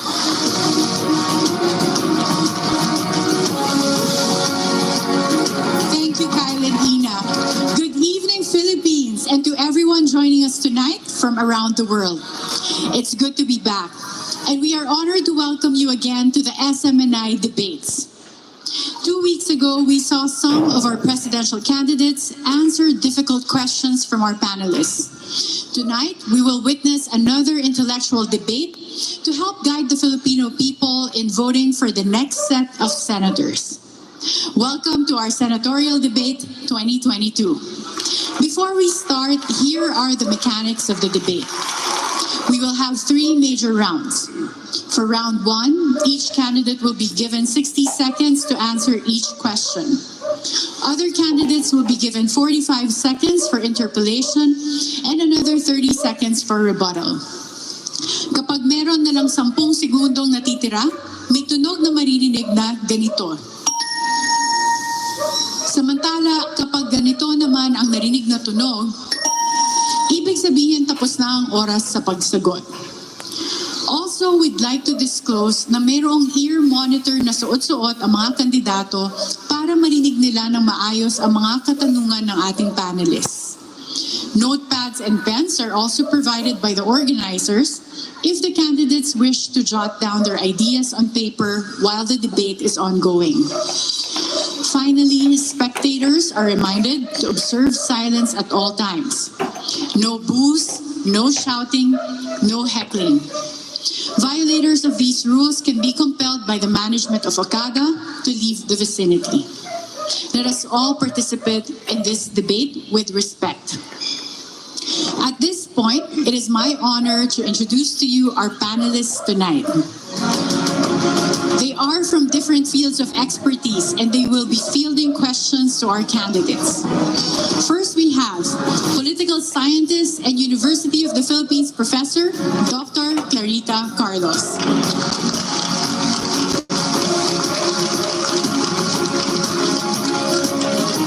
SMNI senior anchor, Dr. Eleanor Cardona.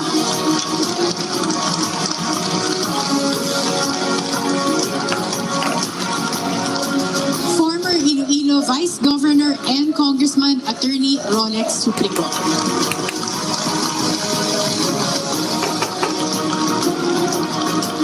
And the Manila Times Chairman and CEO, Dante Klink-Ang II.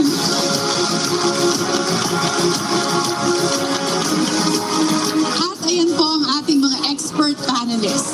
Sa ating pagbabalik, mapapanood natin kung paano sasagutin ng mga senatorial candidates ang mga tanong nila. So don't go away. SMNI Senatorial Debate 2022 will be back.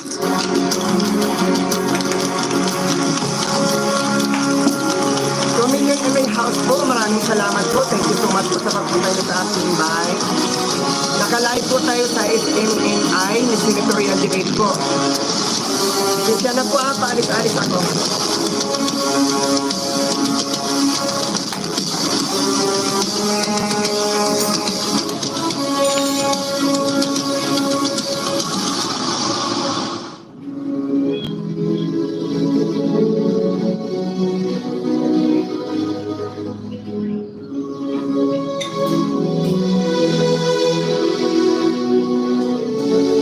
gabay para sa tamang pagpili ngayong eleksyon, hatid namin sa inyo itong mga leksyon.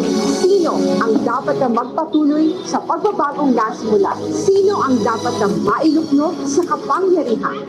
Dapat may paninindigang ipagpatuloy ang laban kontra insurhensya at iligal na droga. Matapang, ngunit may puso. May malasakit, handang magpatawad, tagapagtaguyod ng kapayapaan at pagkakaisa. Handang isakripisyo ang meron siya, mapunan lang ang kakulangan ng iba. Ang pulso ng taong bayan,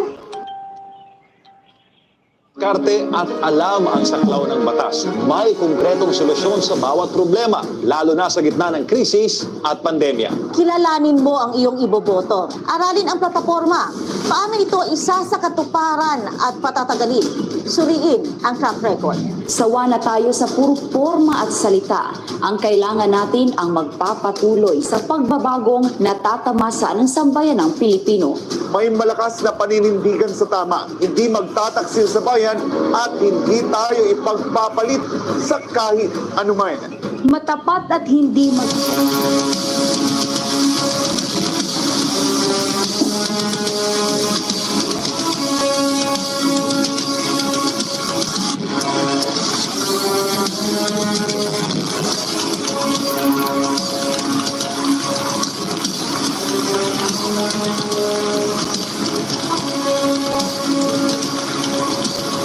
Start na po.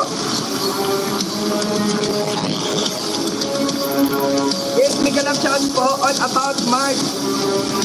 Welcome back to the SMNI Senatorial Debate 2022. Umpisa na natin ang debating ito. To start the debate, each candidate will be giving their opening statements.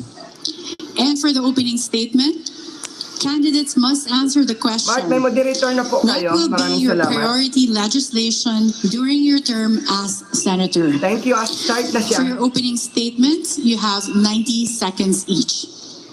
Ang unang magsasalita ay si Miss Agnes Bailen. Maraming salamat, Karen.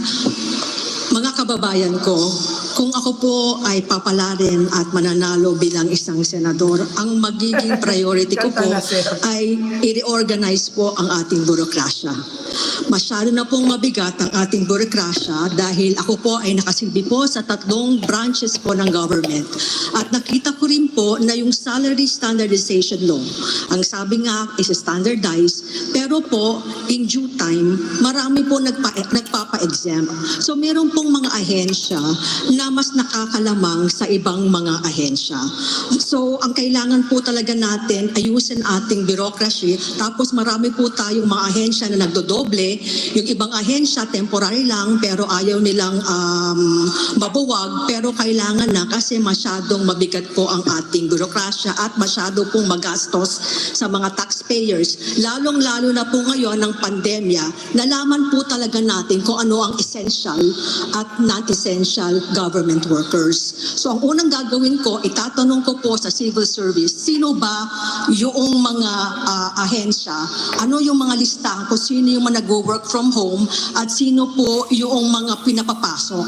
Nalaman ko rin po sa ating ahensya na meron pong mga trabaho like drivers po at ang mga mabababang mga empleyado na hindi po sila permanente. Ayun ang babaguhin ko po. Maraming salamat. Thank you, Attorney Agnes. Attorney Luke Espiritu. Okay, magandang gabi sa lahat. Ang priority legislation ko ay buwagin ang lahat ng mga manpower agencies. Dahil walang silbi ang mga manpower agencies, sila ay mga linta, parasite, extra layer lamang na walang silbi sa produksyon.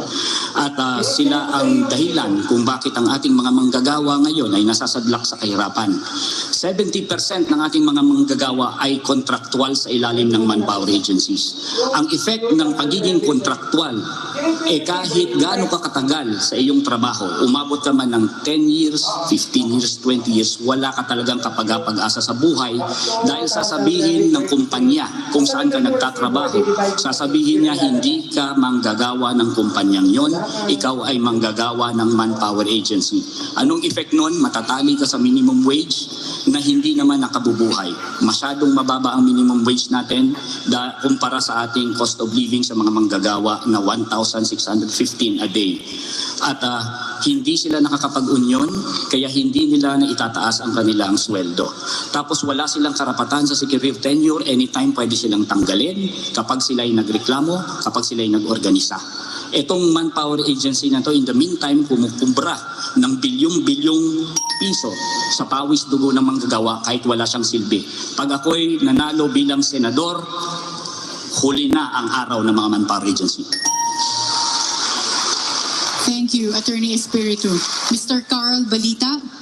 Bilang kauna-unahang nurse midwife po na tumatakbo, isusulong ko ang Omnibus Positive Practice Environment Act para sa mga health workers. Ito po hindi lamang tutugon sa kanilang pangangailangan sa sweldo at benepisyo, ito rin ay magbibigay sa kanila ng security of tenure, ng magandang working condition at yung tinatawag nating career progression dahil nakabanta po ang imbitasyon para sa kanila na magtrabaho sa ibang bansa na napakaganda ng mga offers. At bilang nag-iisang guro at doktor ng edukasyon, nais ko pong tumawag ng EDCOM 2.0 na kung saan titignan po natin ang epekto ng EDCOM 1 noong 1990, titignan natin ang epekto ng K-12 sa kagalingan ng ating mga mag-aaral at titignan natin ang Industry 4.0 na naging banta bago pa man dumating ang pandemic at siyempre ang ating post-pandemic education.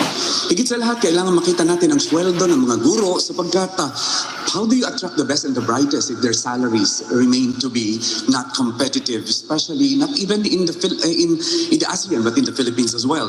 At bilang entrepreneur guru at doktor ng humanities, gusto ko pong itaguyod ang Micro-Enterprise Commission na kung saan ma-enable natin yung 89% ng mga micro-enterprises out of the 99.5% na MSME at ma-incentivize ang growth kung sila ay lalago at matulungan at ma-integrate ang lahat ng serbisyong meron para sa kanila, lalong-lalo na ang puhunan.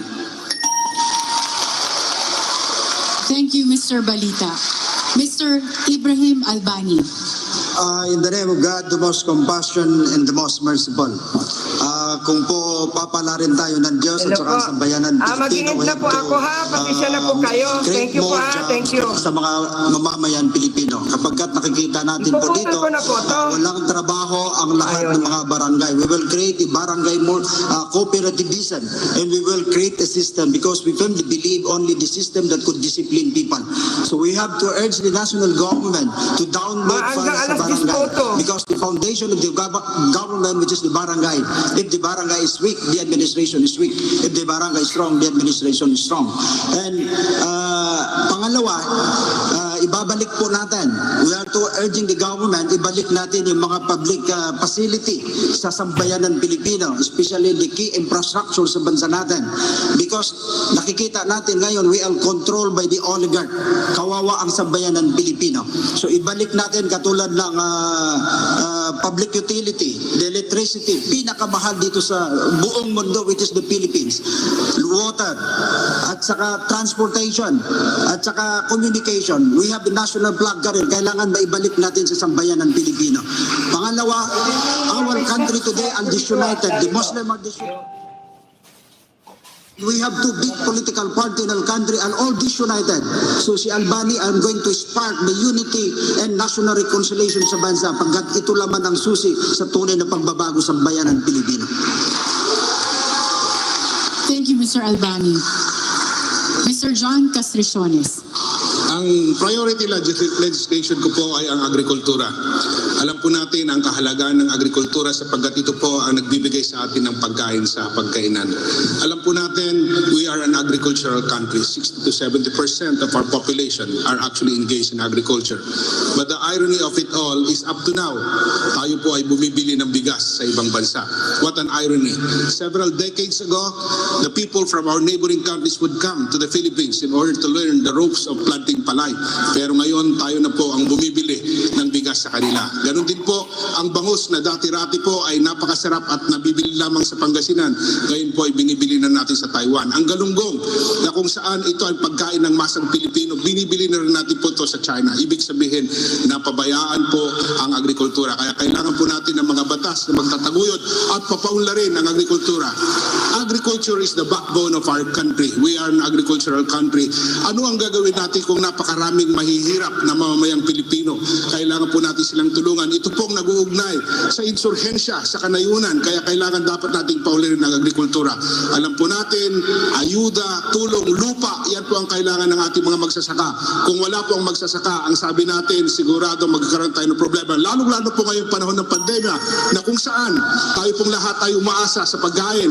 Wala pong gamot ang pandemya. Ang kailangan po natin, pagkain, lupa para sa ating magsasaka. Yan po ang kailangan natin. Thank you, Mr. Castaciones. Attorney Leo Olarte. Pag ako po ay papalarin na maging senador, ang mga priority legislations ko po ay sa kalusugan. Bilang doktor ng medisina at abogado, ako po ay magagawa ng batas na magpapahalaga sa kalusugan by establishing a Research and Development Science Center. Ito pong science center na ito ay magmamanufacture, research, develop vaccines for infectious diseases katulad po ng pandemic Omicron Delta, which is our #1 arch enemy, and also medicines to prevent cancer. Ang cancer po ang pinakamatinding kalaban ng mamamayang Pilipino. Marami pong namamatay sa sakit na cancer, high blood, diabetes. Kailangan po natin magawa itong mga gamot na ito upang magagamit po natin. At ang sobra ng mga gamot at mga bakuna na ito ay ibibenta natin sa ibang bansa. Number 2 po is the education. Bilang profesor po ng batas at ng medisina po, at aking napansin po na itong mga kabataan po natin, mga estudyante pagdating po sa universidad, mag-aaral po ng medisina at batas, meron po silang kahinaan. It will become mandatory for all parents to bring their children mula kindergarten hanggang grade 6 sa eskwelahan. Libre po ang ibibigay na almusal as an incentive. Number 3 po is Attorney Olarte, you're out of time, unfortunately. Thank you. Attorney Salvador Panelo. Ako po ay tumatakbo sa Senado upang ituloy ang mga reforma na sinimulan ni Presidente Rodrigo Duterte, isang serbisyong malasakit at matapang. Ang pangarap ko ay pangarap ninyo. Gusto ko po na palagi ninyong iisipin at abutin ang mga pangarap ninyo sa inyong mga sarili at sa inyong mga anak. Ayon po sa ating saligang batas, ang pangunahing tungkulin ng gobyerno ay magsilbi at magbigay ng proteksyon. Isusulong ko po sa ngayon dito sa batas na ito ang palawigin pa at palawakin pa ang libreng edukasyon, ang health at legal services. Bigyan ng 10,000 allowance sa mga ina ng tahanan. Doblehin ang mga sweldo ng mga guro. Ang mga drivers ay bigyan ng ayuda ng gobyerno. Bigyan po sila ng subsidy. Yung pong mga LGBTQ na inapi, kailangan palakasin natin ang anti-discrimination laws. Ang mga may sakit, may kapansanan, PWD, kailangan bigyan din po natin ng proteksyon. Kasama na rin ang mga senior citizens, dagdag natin ng ayuda. At ang pinakamahalaga po sa akin sa ngayon, yung mga special children, kinakailangan po bigyan natin ng special education, libre at therapy. At kinakailangan po bigyan natin ng mga facilities. Ako po ay nakilala bilang tagapagtanggol ni Presidente Duterte at itutuloy ko po. Panelo, sorry, you're out of time. Salamat Thank you. Attorney Larry Gadon.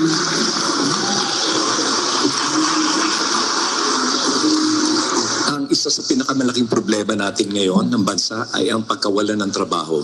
While the employment rate of 92%, 92.2% in 2021 looks good at ang unemployment rate natin is 7.8%.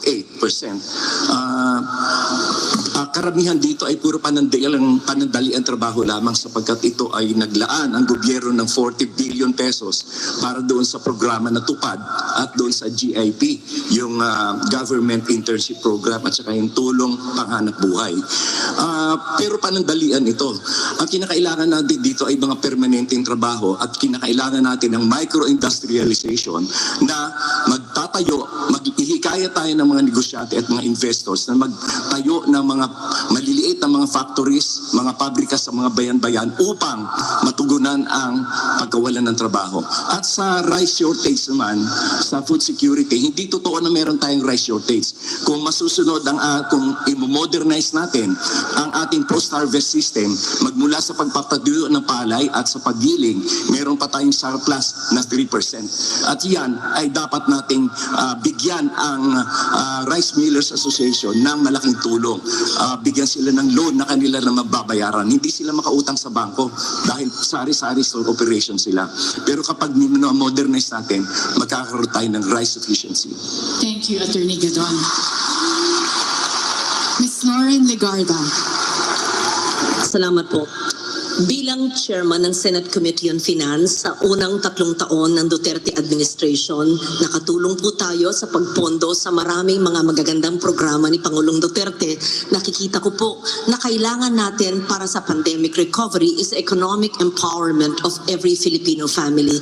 Kaya po yung pangkabuhayan law, gaya po ng DOLE Pangkabuhayan, DTI Shared Services Facilities, DOLE Tupad, ang ating DOST SES, iba't ibang mga DSWD Sustainable Livelihood Program must be institutionalized para po even after the Duterte administration, magkatrabaho at magkaroon ng kabuhayan ang mga nangangailangan for pandemic recovery. Pangalawa po, yung One Tablet, One Student Act. 26 million po ang ating DepEd learners na wala pong sariling gadget.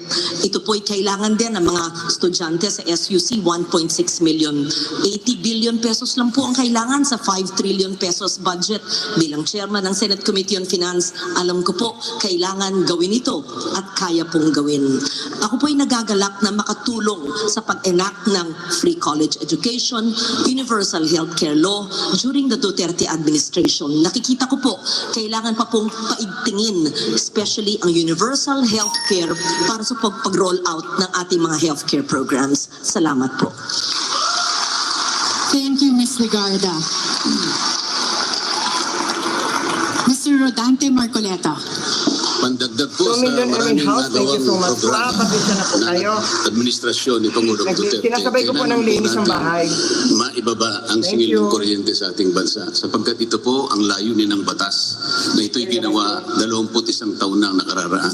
Ito po ay magbibigay ng sigla sa ating manufacturing sector na kung saan darami po ang trabaho at pag marami po ang trabaho ay maiibsan po ang kahirapan ng marami nating kababayan. Pagsisikapan din po natin na ayusin ang problema ng bumagsak na kalidad ng public education. Kailangan po nating ma-restructure yung K-12 curriculum. Ilagay po natin lahat dyan ang mga best practices ng mga bansang katulad ng Finland, ng Japan, at ng Singapore sapagkat tayo ay namumuhunan sa mga kabataan ng ating bansa. Kagaya po ng sinabi kanina, kailangan nating palakasin ang productivity ng agriculture sector. Mayaman ang ating bansa, mayaman ang lupa, mahirap po ang magsasaka. Malawak ang karagatan, ngunit kailangan pa nating mag-importa ng isda. Kailangan din po nating tutukan ang lumalalang problema ng korupsyon. Ang Commission on Audit po ay kailangan gamitin natin para bantayan, ma-prevent ang korupsyon, hindi para mag-ulat lamang ng mga anomalya at pangangulimbat na ginagawa. Yan po ay gagawin natin sa maraming pagkakataon kapag tayo po ay nanuklog sa Senado. Maraming salamat po. Thank you, Mr. Marcoleta. And finally, Attorney Harry Roque. Dalawang bago po, dalawang luma. Unang-una po, ipagtataguyod pa rin natin ang kalusugan bilang nagsulong po ng universal healthcare sa bababang kapulungan. Alam ko po, ang pinakamalaking banta sa tagumpay ng universal healthcare ay korupsyon dyan sa PhilHealth. Kaya pinag-aaralan ko na po ang pagbubuwag ng PhilHealth, pagpapalit po ng National Health Service para ito po isang paraan na matanggal ang mga korap dyan sa PhilHealth at makidabang ang taong bayan sa universal healthcare.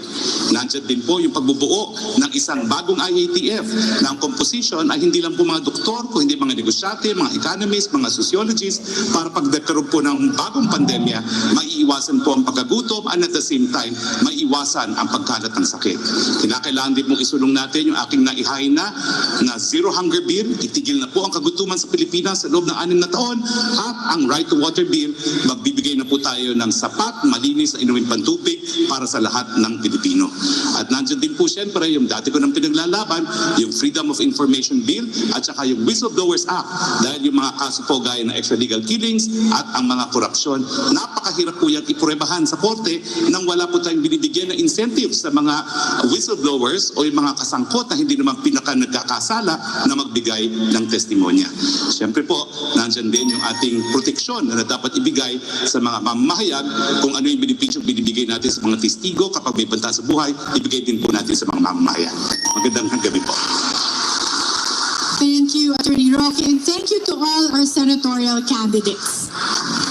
Napakinggan na po natin ang kanilang mga paunang salita at susunod malalaman natin ang kanilang mga polisiya para tugunan ang problema ng ating bansa. Lahat ng yan sa pagbabalik ng SMNI Senatorial Debates 2022.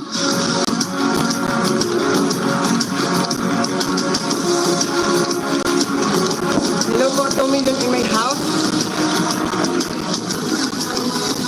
Parang magaganda naman po yung mga sinasabi nila. Tingnan po natin yung susunod. Nakapatalastas lang.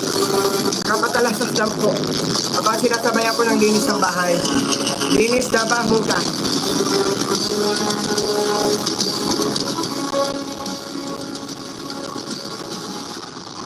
Gaano man kagaling, may kumukontra pa rin.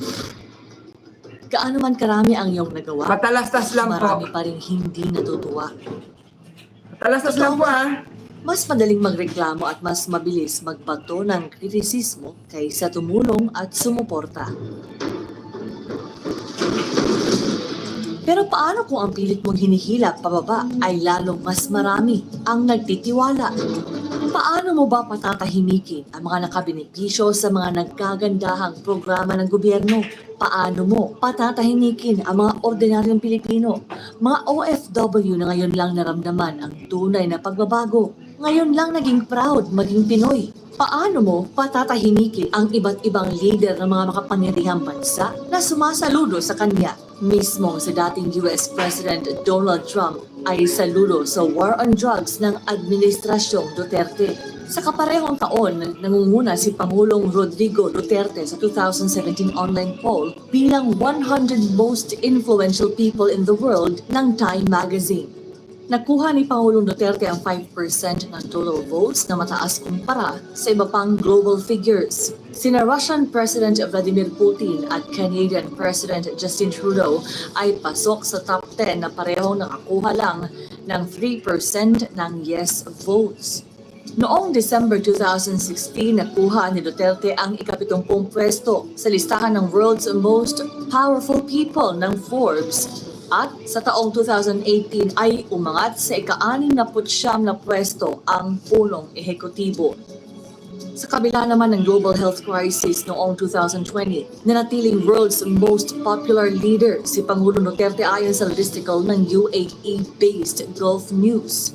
Dagdag pa ng Gulf News, ang approval rating ni Duterte marahil ang pinakamataas para sa sinumang world leader. Dahil ang approval rating ng isa sa mga pinakamaimpluwensyang leader na si Russian President Vladimir Putin ay 60% noong Hulyo 2020 ayon sa Levada Center.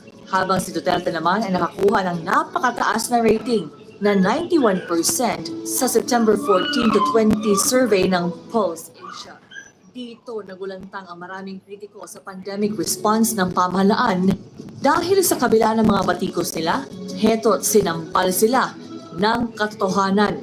Hindi biro ang makakuha ng 91% approval sa gitna pa ng krisis. Para sa inyong kaalaman, narito ang approval ratings ni Pangulong Duterte mula 2016 batay sa Pulse Asia Survey. September 2016, 86%. December 2016, 83%. March 2017, 78%. June 2017, 82%. September 2017, December 2017 at March 2018 ay parehas sa 80% at umakyat ng 88% sa June 2018. Bumaba ng bahagya noong September 2018 sa 75%.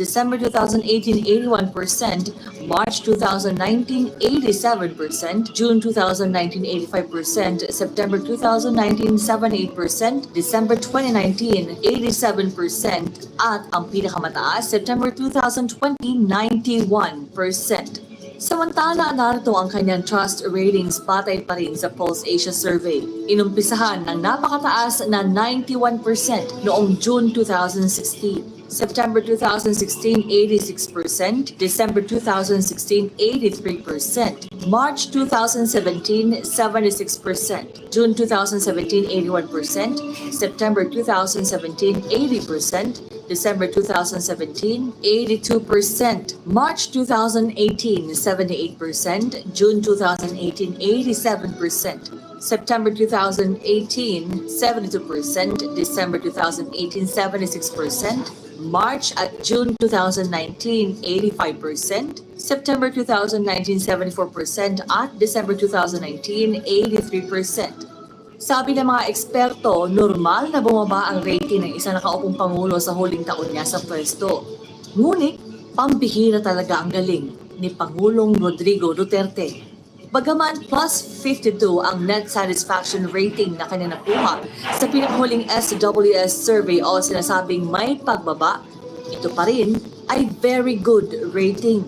Kung ikukumpara sa mga nagdaang pangulo, si Duterte pa rin ang may pinakamataas na satisfaction rating sa lahat ng pangulo ilang buwan bago matapos ang kanyang termino. Kung ating titingnan ang datos sa parehong panahon, si Pangulong Noynoy Aquino Pinoy ay nakatanggap ng plus 41 noong September 2015. Si Pangulong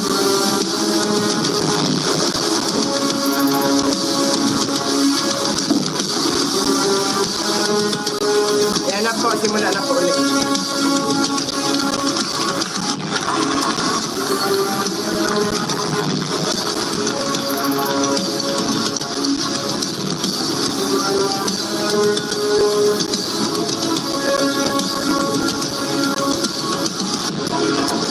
Nagbabalik ang SMNI Senatorial Debate 2022. And for the first round, candidates will answer questions from the panelists. Ang unang magtatanong ay si UP Professor Dr. Clarita Carlos. Dr. Carlos, your question please. Hi, good evening everyone. I was listening to all of you as you presented your priority bills, even when you become senator. In fact, I was taking down notes. So those are excellent proposals, and I can imagine that if all of you were to be elected senator, we would indeed be heading towards a better Philippines. Thank you.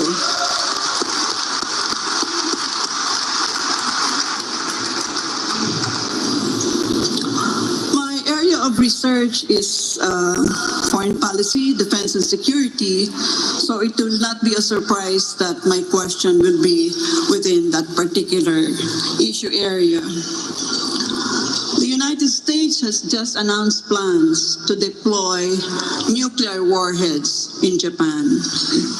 Ostensibly, this is part of the Indo-Pacific security umbrella, which is going to be established following the Quad, which is also working towards a collective security alliance. As a Senator of the Republic, what will be your position in regard to this matter? The first candidate to answer this question is Ms. Attorney Belita. Attorney Belen? witness. Yes, it's really Mr. Balita. Thank you for that question.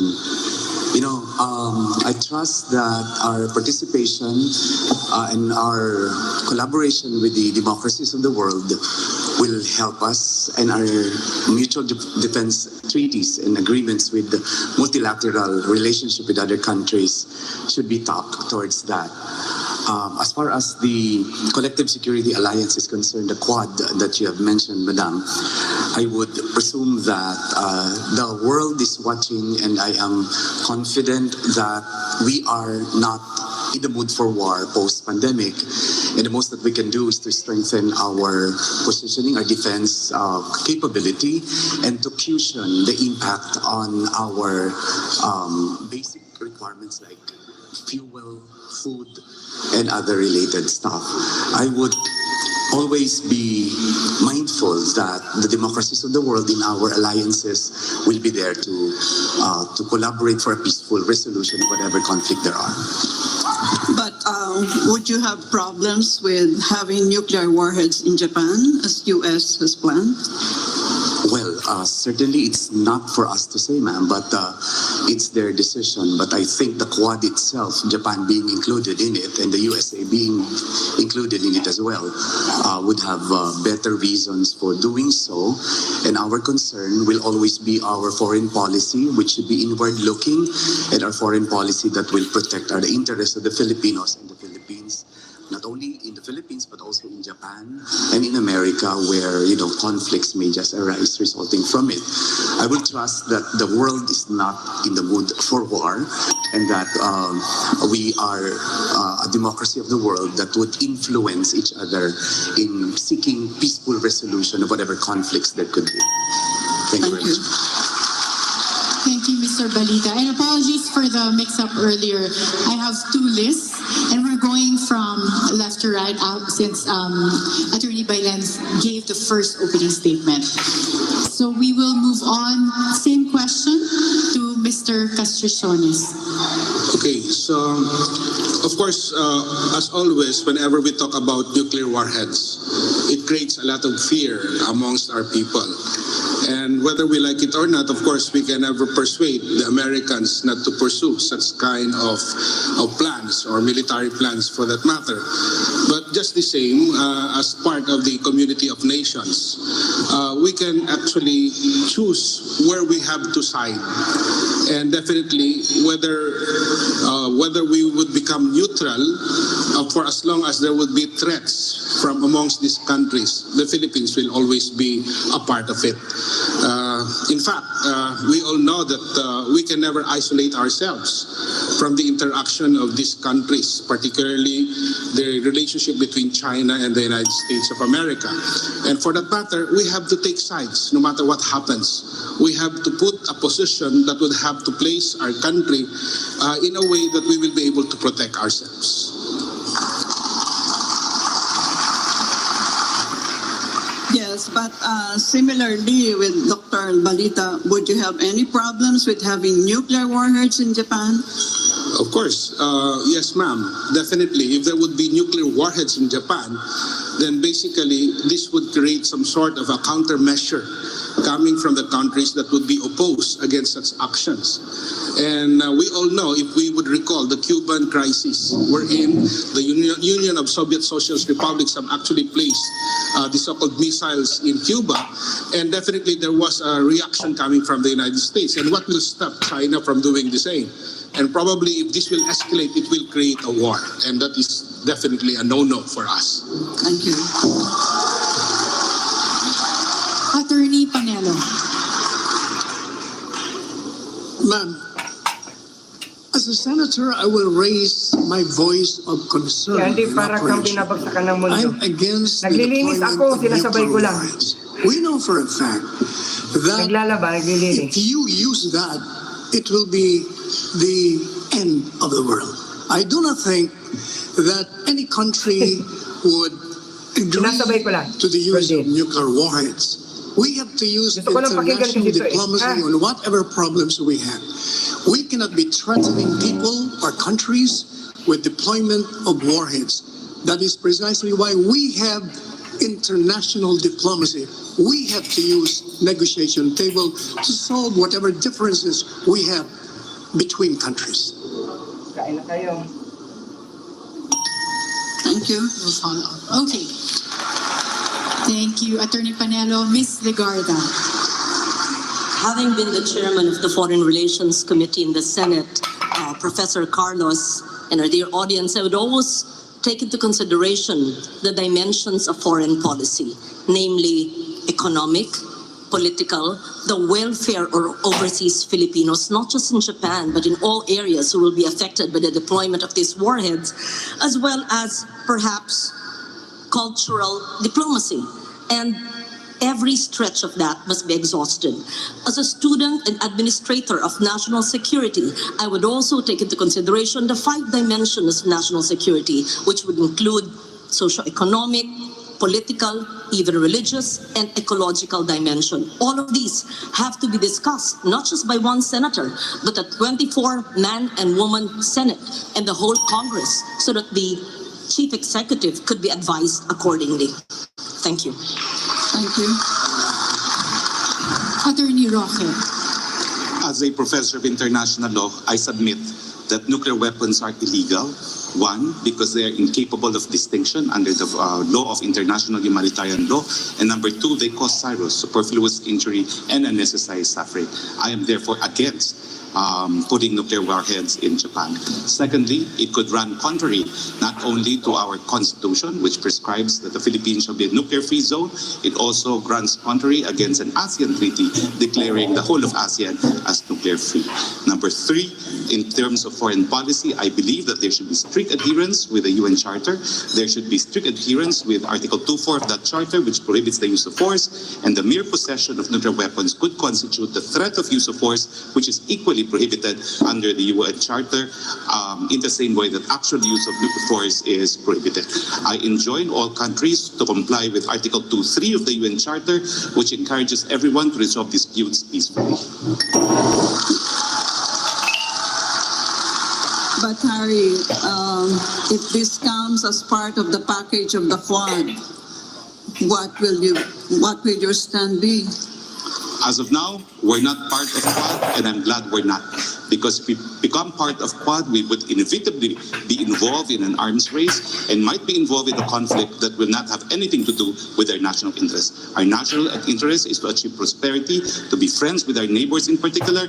We have no fight with any country, and we have no wish to be dragged into any armed conflict. But since your mutual defense treaty has not been abrogated and is still in force, we continue to be a defense ally of the U.S. So we are, but for all intents and purposes, that's a dead treaty. Because when China took away 2 of our islands, the United States did not come to our assistance. That's a dead treaty. Thank you. Mr. Marcoleta. The warheads, Madam, are a source of fear and concern for all humanity.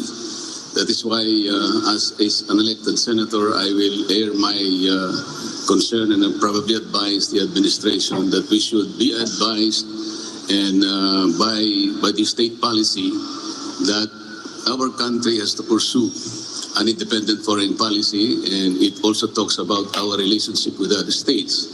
That the primordial consideration are national sovereignty, territorial integrity, our national interest, and the right to self-determination. And guided by that, Madam, I'd like to advise the administration that we have a UN Charter to uphold, that these warheads are really prohibited under the law, under the Charter, and therefore we should abide by the Charter, and we should take the diplomatic course in every issue that confronts the world and in our country. Thank you. Thank you. Okay, no follow-up question from Professor Carlos. Thank you, Attorney Marcoleta. Attorney Gadon. I do not agree, or I do not agree to the idea that the U.S. should deploy warheads in Japan. because it will only escalate the tension between China and the US. And since we will be caught in the middle of the whatever tension or hostilities that may arise in the future. So I am not in favor of it. And if we should learn our lesson from the Ukraine, the US has been posturing for the defense of Ukraine, and Russia invaded it. And when you talk about the 1952 treaty, the defense treaty, as Secretary Roque pointed out, hindi na yun applicable. So that means if you are a senator, you will abrogate the Mutual Defense Treaty. Yes. Is that correct? Yes. And even I will even urge the government not to enter into this Quad arrangement. But will neutrality fly? Well, yes, I would rather adopt the neutrality stand. Thank you. Thank you, Attorney Godon. Attorney Olarte. Well, I think there are already nuclear warheads in Japan. This is the defense policy of the United States. But for the Philippines, our constitution does not allow us to have nuclear arms or nuclear warheads in our possession. So my view is that the nuclear warheads have provided a security ambit to Japan, and I think the United States believes that the best security is to have a good defense. In the part of the present war between Russia and Ukraine, Ukraine was very neutral, was a peaceful country. The invasion was unprovoked. And yet Russia has put into activation its nuclear forces. I believe that we should settle disputes peacefully. Attorney Olarte, sorry. Thank you. We're out of time. Mr. Albani. In the name of God, the most compassionate and the most merciful. I think we have been in war since memorial. From the First World War and Second World War, nakikita natin that nobody wins in wars. So, para sa akin, we have to define our baseline. We have to be in the position to negotiate in favor of our sovereignty. Consistent must be based in history, culture, tradition, and it is not based with the Western colonialism. So I disagree, and at the same time, we will not support on that nuclear war. We have to be in a neutral position because kawawa ang sambayan ng Pilipino. Tulad ng sinabi ko, we have been in war since memorial. Nobody win in war.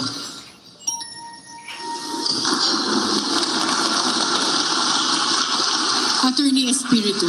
Yes, not only do I disagree, we must. The United States is playing a dangerous game in our region. First, it is already worse that the U.S. pursues a policy of containment against China. And when you do that, history has proven us when a superpower is contained, just like in World War II, how Germany felt constricted by the Western powers, it resulted in World War II. And now we are witnessing the same policy of containment in Russia, and now we have war.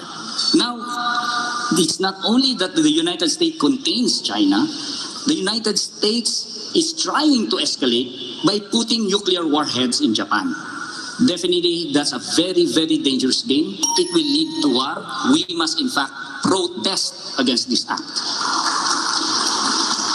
So does that mean you are also going to abrogate the Mutual Defense Treaty?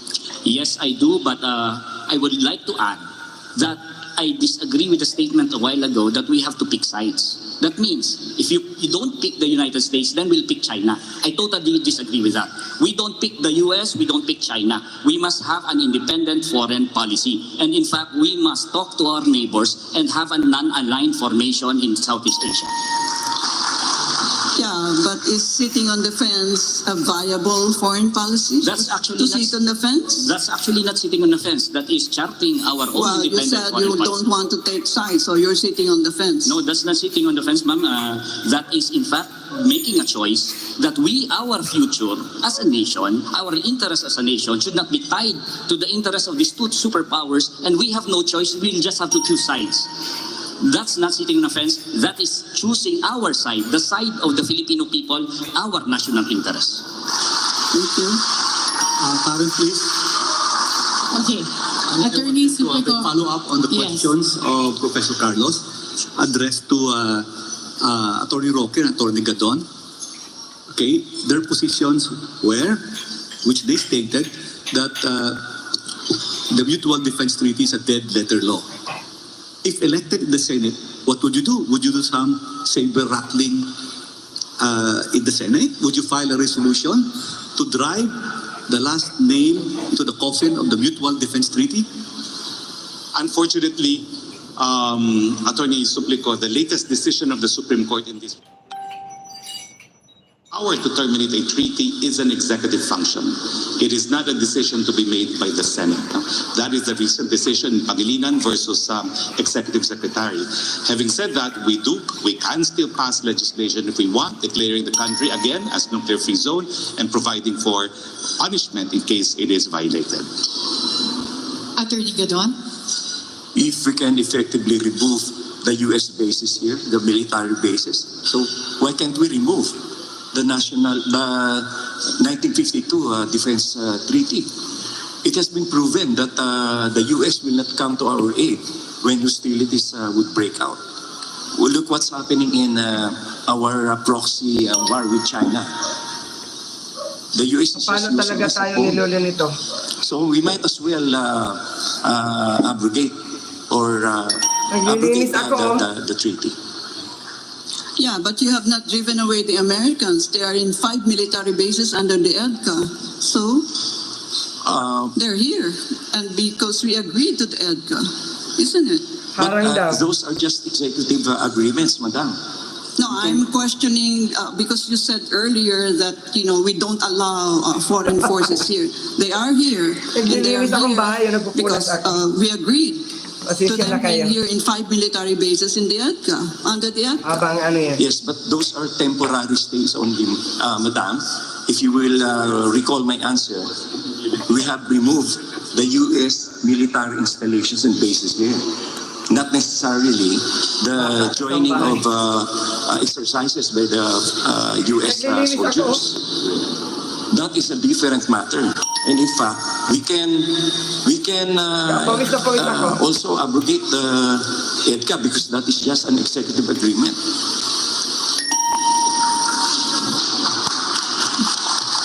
So now that there are no follow-up questions, we'll move on back to the original question of Professor Carlos. And last but not the least, we have Attorney Bailen. I view with grave concern the deployment of nuclear warheads in Japan. First and foremost, there's a saying in international relations that there is no permanent friends, no permanent enemies in international law. And during World War II, we know how the United States tried to impose sanctions, economic sanctions, when it knew that Japan was trying to assert its military powers. And that's why it tried to contain. There was an embargo, and when Japan was pushed to the wall, it has no other way to go but to declare war. They were trying really to reach the president at that time, but they were really pushed to the wall. That's why I'm very, very concerned, because we are supposed to be the allies, and then all of a sudden they will put the nuclear warheads there. But of course, can they put it in the Philippines? No, because our constitution prohibits it. So essentially, there's going to be a twist of the balance of power here if it's going to be deployed here. Any follow-up, Professor Carlos? Yeah, well, it's a follow-up, but it's not a follow-up, because I want to ask Agnes if, since you don't want Japan to be the anchor of the Quad, are you relying on the ASEAN political security community being realized sometime, like, they have targeted 2025, actually? 10 now.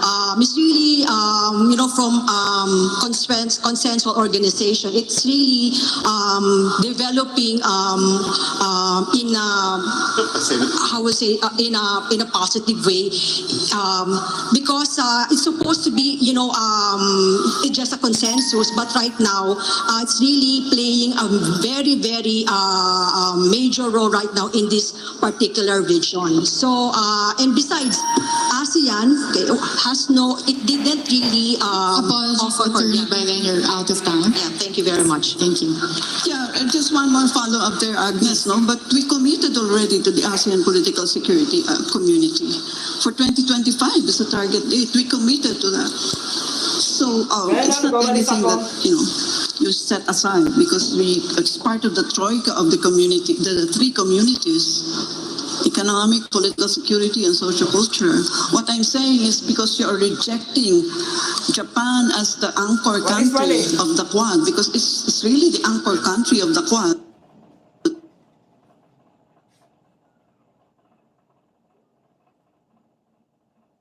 Then that means you must have a fallback. Yeah, if I remember, ma'am, ASEAN also entered relations. Also, we invited China when ASEAN was starting to flex its muscle. The United States, Australia, they were invited. So I think there's a need to review really why is a need to deploy nuclear warheads in Japan at this particular time. Thank you. Thank you, Attorney Bayan. Thank you, Professor Carlos, and congratulations to our candidates for surviving Professor Carlos in the first round. We'll be hearing from other panelists in the next segment of our debate. 1 million in my house, thank you so much. SMNI Senatorial Pasensya na po kayo 2022 Hindi will be naman kasi back. pong pagsabayin yung paglinis at ilaba. Thank you pasensya na po.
Taliwas sa mga naging pahayag ng ilang kritiko na mabagal ang usad ng rehabilitasyon sa Marawi, binigyang diin ng Task Force Bangon Marawi na walang magiging problema sa completion ng rehabilitasyon. Well, contrary sa mga batikot, sa ating pananaw ay mabilis nga yung ating interventions na ginawa. Pero kung ang sinasabi kasi nila ay yung pagbuo natin ng mga infrastructures, yung ginawa natin mga public facilities at remember, this only started July, August of 2020. Muli namang tiniyak ng DFDL na matatapos sa termino ni Pangulong Duterte ang Definitely, matatapos natin substantially ang rehabilitation ng Marawi City within the term of our President. Sa Disyembre taong 2021, inaasahang nasa 30 mga proyekto ang matatapos. Pagdating naman sa una at ikalawang quarter ng 2022, matatapos naman ang mahigit 60 mga proyekto na nasa pipeline.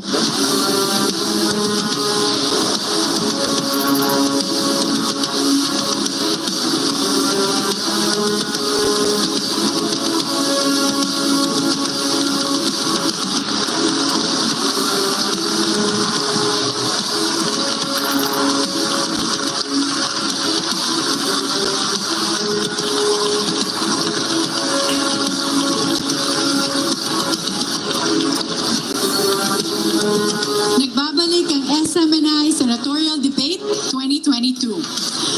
At sa pagpapatuloy natin, ang magtatanong naman ay si Attorney Rolex Suplico.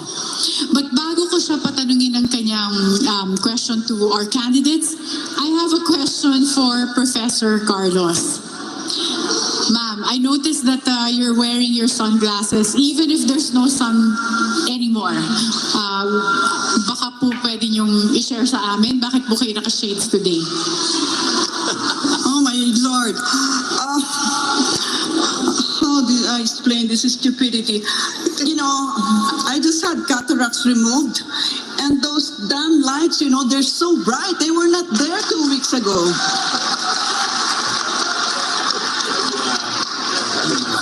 Si Rolex kasi may kasalanan dapat pinalitan ko. So, may I beg your indulgence please? I didn't mean to be impolite, wearing this, and I know, hindi nga ako nasa beach, Karen. Apologies, Apologies please. Magiging 75 din kayo, kaya nalimutan ko magpalit. Salamat, Karen. No, thank you, Professor Carlos, and I'm very happy to hear that you didn't enter the witness protection program. I was worried for you for a while. Second round na po tayo, second round So na. our next question is from Attorney Rolex Suplico. Attorney Rolex. Madamong salamat. Alam niyo po, maraming nanonood dito. Yung nakaraang SMNI debates sa mga presidential balls, I think parang tumamang 3 milyon na nanood. So ang tanungan ko po ganito, 11 po kayong tumatakbo sa pagka-membro ng Senado. Pwede ba malaman kung anong job description ng isang senador? Job description. For Attorney Suplico's question, first to answer is Mr. Castriciones. Salamat, Panyera. Okay, unang-una po, sa katanungan po ni Attorney Suplico ay gumawa ng batas, humubog ng batas. Yan po ang unang-unang gagawin dapat ng isang senador. At dahil nandito ay kailangan po niya ng magkipagkonsultasyon sa lahat po ng mga mamamayang Pilipino, lalong-lalo na sa mga batas na kanyang dapat gagawin. Pangalawa, ang isang senador ay dapat pong did I get you right, sir? Yes. Ang senador po ay kailangan po siyang mag-conduct po ng mga investigasyon tungkol po sa mga bagay na dapat pong ang tawag nila dito in aid of legislation. Ano po? At sana po ay maiwasan natin yung in aid of election. Yan po yung pangalawa. Pangatlo, kailangan po natin ang senador po ay kailangan pong gumawa po ng tinatawag natin ng mga desisyon tungkol sa mga treaties na dapat pong pasukan po ng atin pong pamahalan sa iba't ibang bansa. Yan po ay isa sa mga tungkulin ng isang senador. Well, ang inquiries in aid of legislation ay subject to abuse. Isn't it? Yes, sir. Definitely, as we have seen in many of the events that have transpired when they invite the so-called resource persons, that instead of asking questions that are relevant to the inquiry that is being made, they are being subjected to humiliation and embarrassment. I think this should be avoided at all. Otherwise, this will be prone to abuse. Alam niyo po, after taking the bar, nagtrabaho ako sa Senado. At na panahon ni Senate President Tobito R. Salonga. At dito sa recent investigation ng Pharmaly, ay napag-alaman ko na wala palang resolution. So therefore, walang parameters. And thus, subject to abuse. Tama po yun. Yan nga po sinasabi ko na kuminsan ay nagagamit po ito bilang in aid of election and grandstanding. Sana po ay maiwasan ito. We should have the parameters within which we have to ask questions directly to the resource persons who are actually related to the issues that are being asked. Tama po. Thank you, Attorney Casasones. Attorney Panelo.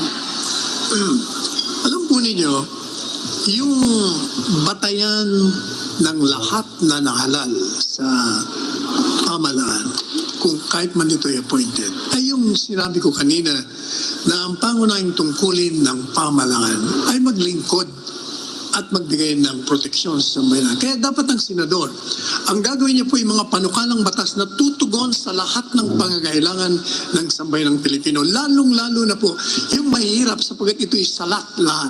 Sa lahat sa yaman, sa lahat ng kagabitan, lahat ng pag-aari.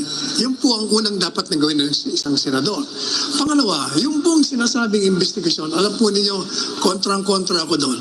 Kung ikaw ay may ebidensya at kung ikaw ay isang abogado, nakikita mo na wala namang kahihinatnan ng isang resolution para mag-imbestiga, dapat kontrahigan. Huwag nang ituloy yan sapagkat sasayang ka lang ng pera ng bayan at magkakaroon ka lamang ng mga sigalot, internal na conflict sa loob ng Kongreso.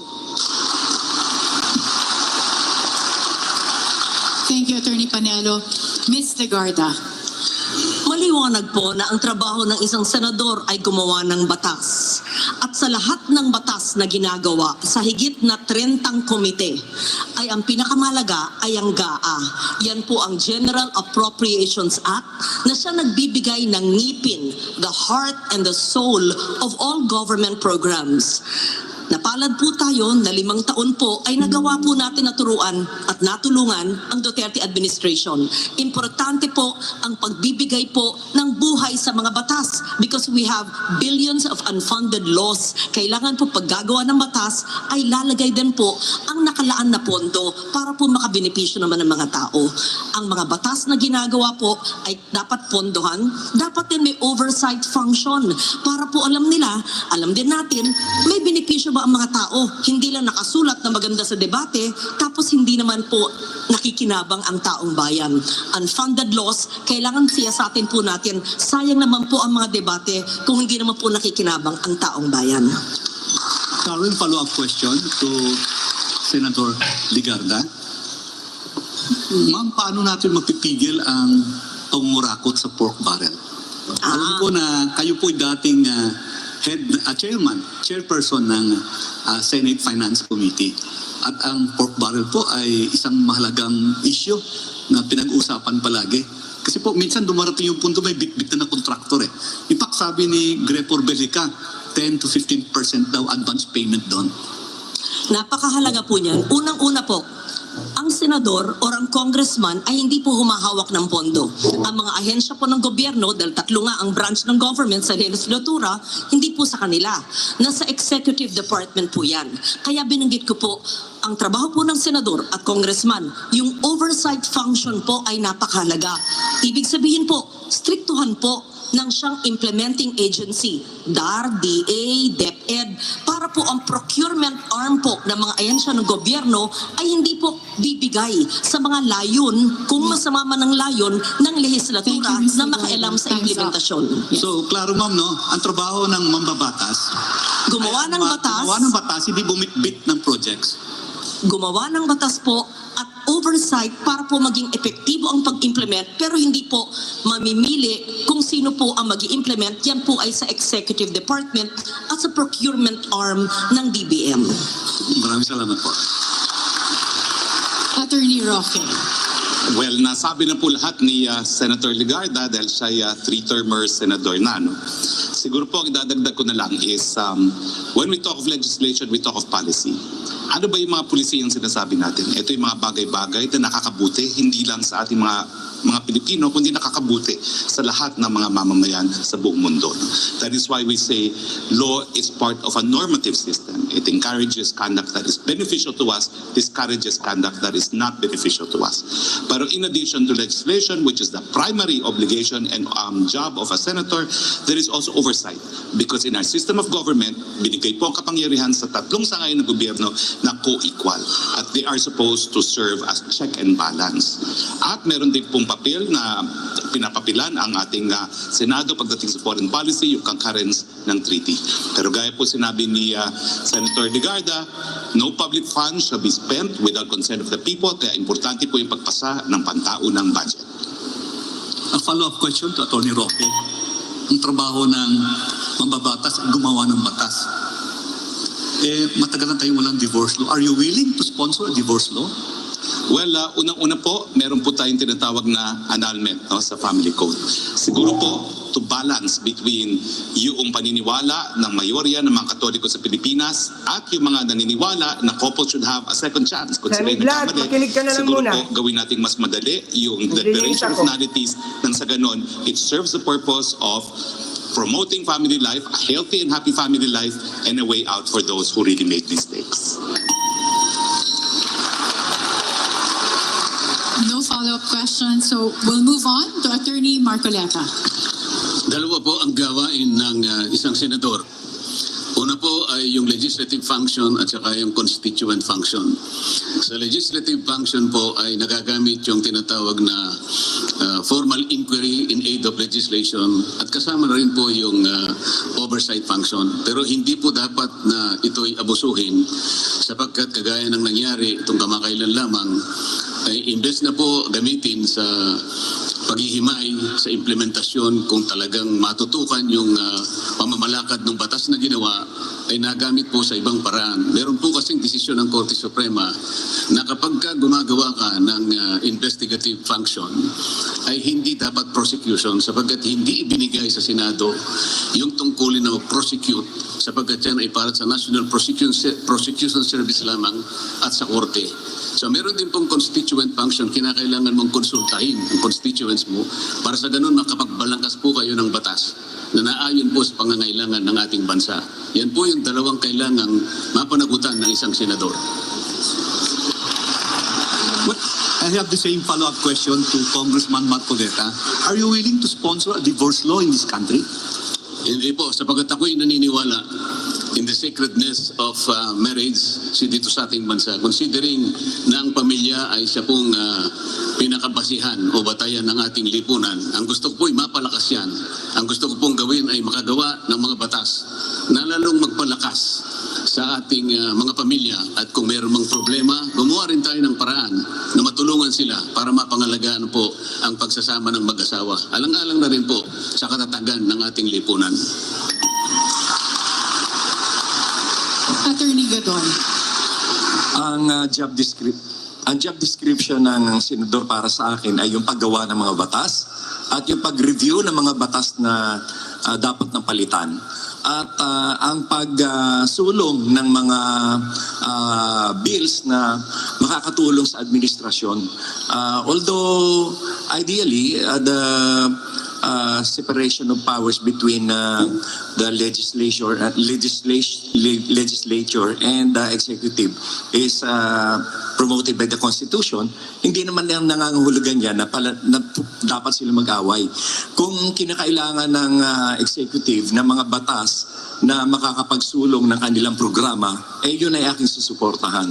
At ang isa pang hindi ako agree na trabaho ng mga senador ay yung mag-imbestiga na mag-imbestiga. Dapat yan sa DOJ na yan o kaya sa COA o sa Ombudsman. Dapat ganun. Well, follow-up question to Attorney Gadon. Ang Family Code of the Philippines, no, EO 209, ay nagsasabi na ang marriage ay maaring permanenteng union sa lalaki at sa babae. Mag-sponsor ba kayo ng amendment nito para payagan ang same-sex marriage dito sa ating bansa? Hindi. Ginagalang ko ang mga karapatan mga LGBT. Marami akong kaibigan sa kanila. Ang iba sa kanila very talented. Pero hindi ako naniniwala na magkakaroon ng kasal between two same-sex person. At ako naniniwala pa rin dun sa sanctity and yung sa pagiging basic institution ng marriage. Kasi ano yan diyan ka magtatayo ng iyong pamilya. Kaya yung same-sex, hindi ako pabor doon. Attorney Olarte. Ang function po ng Senado is to legislate laws that will promote the public welfare and the public good. And also oversight function. Ang ayaw ko po na ginagawa ng Senado at saka yung Kongreso is when they invite resource persons and they ask questions from the resource persons, and if the resource person answers are not in favor with their opinion, then they insult the resource person.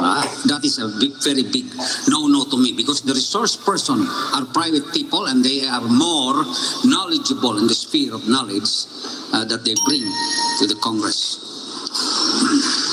Alam mo, Panyero, follow-up question, Karen. Doon sa Blue Ribbon Committee, bawal magsalita ng abogado doon eh. Hindi ko makita paano madepensahan yung kliyente mo na pinatawag doon. Would you have any comments? Well, I do not agree with that, na hindi makapagsalita ng abogado. If there are important matters that the lawyer can contribute for the public good and to make the bill better, to improve legislation, then why not? The committee head should allow it. Thank you. Mr. Albani. In the name of God, the most compassionate and the most merciful. Ang trabaho po bilang isang aplikant sa Senado ay gumawa ng batas. Kaya po kung mamarapatin, ang gagawin natin batas, yung tinatawag na cooperativism. We will create a system para ang lahat ng sambayanan Pilipino, ang karamihan, hindi na siya mag-abroad at dito na magtrabaho sa atin. Sapagkat ang kalaban natin ngayon, kung makikita natin, kung maisabatas natin ang cooperative system sa bansa natin in the form of decentralization, makikita natin dito sa bansa, ang kalaban natin, hindi si pula, hindi si puti, kundi ang kahirapan. 3 million in my house, maraming salamat po. So ito pong batas gagawin natin, tudukan natin ang kahirapan sa bansa. So, follow up. So, anong tingin niyo po ang job description ng isang senador? Job description ng senador ay gumawa ng batas, polisiya, upang magkaroon ng equal footing of justice. Kaya bilang isang kapatid niyo Muslim, tumatakbo kami upang marinig naman ang hangarin namin. Because ngayon, we have 24 senators in our country, 21 in Luzon, 3 in Visayas, 9 in Mindanao. So para marinig ang bayan natin ng sambayanan Pilipino, we have to give chance for the Muslim brother. Attorney Espiritu. Ang sistema ng demokrasya natin ay representative democracy. Therefore, kung representative democracy yan, dapat ang katangian ng isang senador o qualification ng isang senador ay sinisilbihan niya o nire-represent niya yung interest ng majority, hindi ng minority. Sino ba ang majority? Ang majority, ang mga manggagawa, ang masang Pilipino, ang mga maralita. Sino ang minority? Ang mga bilyonaryo, asindero, businessman, negosyante. At ang interest dapat ng mas nakararami ang sinisilbi niya. Ang kasamaang palad, 95% of our laws is about protection of private property. Is the protection of the interest of the property holders. Kaya ang hirap ngayon, ang hirap maging public interest lawyer. Didepensahan mo ang manggagawa, talo ka parati. Kasi ang batas natin sa proteksyon ng kapitalista. Didepensahan mo yung mga pinapalayas ng mga urban poor, mahirap mong depensahan. Bakit? Para dun sa land grabber ang desisyon. Kaya our lawmakers have failed us. So follow-up question, Attorney Espiritu. Pag kayo po'y mapalarin at mahalal bilang senador, ano kayang kauna-unahang Senate bill ang ipa-file nyo? Nasabi ko na kanina, yung regularization, totoong security of tenure law, bawagin ang mga manpower agencies at dadagdagan ko pa. Kailangan ang sweldo ng mga manggagawa ay 750, daily minimum wage, at buwagin ang mga regional wage boards, dapat isa lang ang minimum wage sa ating bansa. Then that will promote or that will serve the interest of the majority. Thank you. Attorney Bailen. Ang trabaho ng isang senador ay gumawa ng batas. So ang gagawin po natin, gagawa po tayo ng batas na talagang tututok po talaga sa kailangan ng mamamayan natin ngayon. Alam naman po natin, baksak ang ekonomiya natin ngayon, unti-unti po bumabangon, pero kailangan pa po natin i-accelerate. Ang sabi nga ng kasama ko po na tumatambos na si Attorney Luke nga, na representante, kung titignan nga natin ngayon, kami ni Congresswoman Lauren Legarda, dalawa lang kaming babae. Mas maraming botanteng babae. Kaya dapat mas maraming senador na babae ngayon. Kasi ang pagbabae ang nakaupo ay magiging more compassionate, more inclusive development at may mga studies po dito. Pangalawa po, ano pang trabaho? Ayun nga po, legislative inquiry in aid of legislation. So pagkatapos, dapat po, nung investigation, meron pong kasamang batas na nagawa. Meron ka bang i-amend? Meron ka bang i-repeal? So ayun po, at budget, kailangan po nakatutok po yung budget sa kailangan. Thank you, Attorney Bailen. And finally, Mr. Balita. Sabi na po nilang lahat, copy-paste na lang. Pero meron po, sanay po ako mag-interview, sanay po ako magbigay ng job description. Meron po silang hindi nasabing lahat. Ang senador ay kailangang maging mabuting halimbawa sa sambayan ng Pilipino sa pagmamahal sa Pilipinas. Ang job description niya, hindi siya dapat corrupt. Hindi siya dapat gumastos ng kalahating bilyon or 500 million pesos at the very least na ang kanya lang namang sweldo hindi po maabot ng 200,000. Ang makapagbigay siya ng inspirasyon sa Pilipino para mahalin ang Pilipinas, ang gumabay sa mga Pilipino para iangat ang kanyang kinalalagyan, at gawing hindi franchise ang Senado ng pamilya at hindi maging lifetime career ang Senado.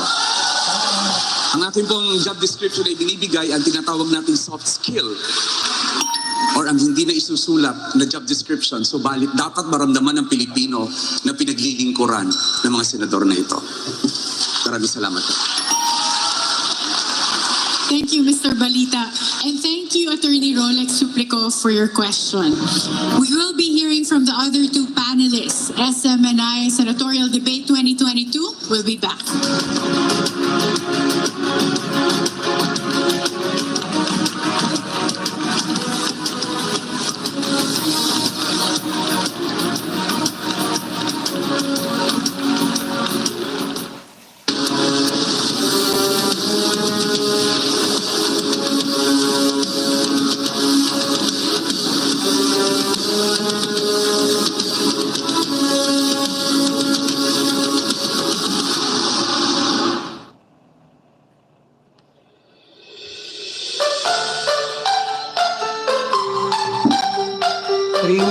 House, nakamute ka sa aking host. Huwag digital na bibili. Hala, bakit nakamute? Bakit nakamute po? Bakit nakamute?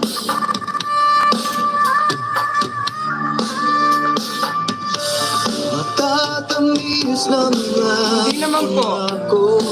Marami sa atin nagbaloko. Kuya Boy, vlogger, hindi naman po. Kikinig po tayo ng SMNI, Senatorial Debate po, habang naglilinis po ng bahay. Kaya't ngayong darating na pilian, mag-isip ng di na malilang. Kayaan sa pagboto ay panindigan. Kinabukasan natin ang nakasalalay dyan. Training ng aming house, maraming salamat. Ikaw at ako ang tanging susi nito. Ituloy ang pagbabago. Pag-asa ay siyang naman. Sa tulong ng magkaisa ang nasang pag-ulan Alas 10 matatapos, alas 10. Kaya't kung nais mo ng pagbabago, simulan mo na sa iyong sarili mismo. Kaya't ngayong darating na pilihan, mag-isip ng di na malinlang. Kalayaan sa pagboto ay panindigan. Kinabukasan natin ang Maraming salamat. Patalakas lang po. Ituloy ang pagbabago. Ikaw at ako ang tanging susito. Ituloy ang pagbabago. Pag-asa at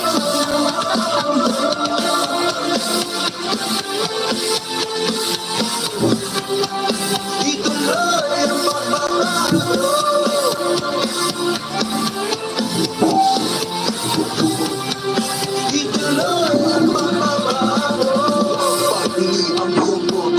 Sa halagang 500 piso, katumpasan ba ng ilang sentimo ang titigan mo?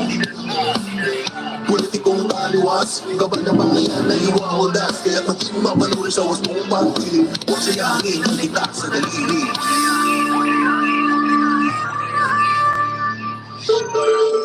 Ating responsable sa pagpili, magkaisa at magtulungan. Kakayahan mong magpasyang magiging gabay sa pag-asenso ng bansa sa'yo magsisimula.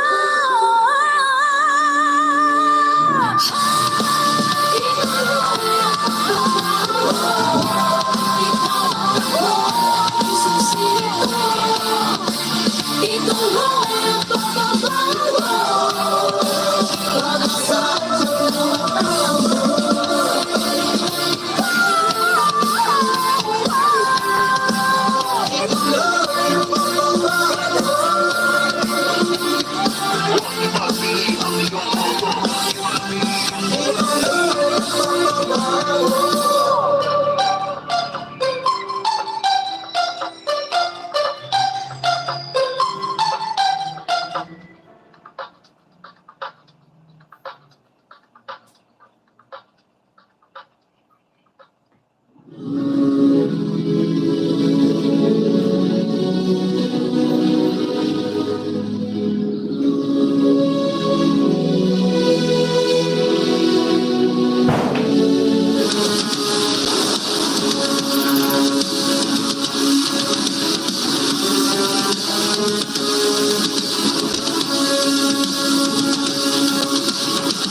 Nagbabalik ang SMNI Senatorial Debate 2022. At sa ating pagpapatuloy, ang magtatanong naman ay ang Chairman and CEO of the Manila Times, Mr. Dante Clink Ang II. Mr. Ang, your question please. Thank you, Attorney Karen. If you don't mind, I'd like to hear everyone's answers before I ask a follow-up question.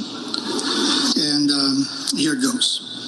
The Philippines hopes to increase the share of renewable energy to 35% of the total energy mix by 2030.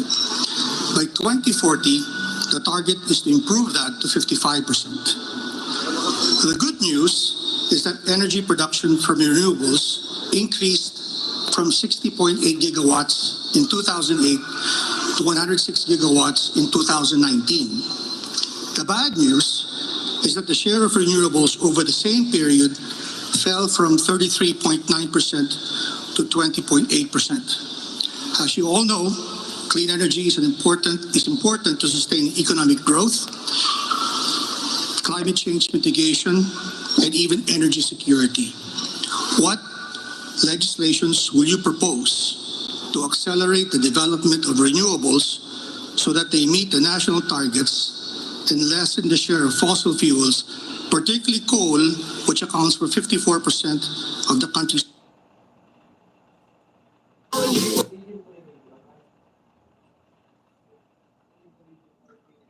Ako, nagpo-problema. Nawawala.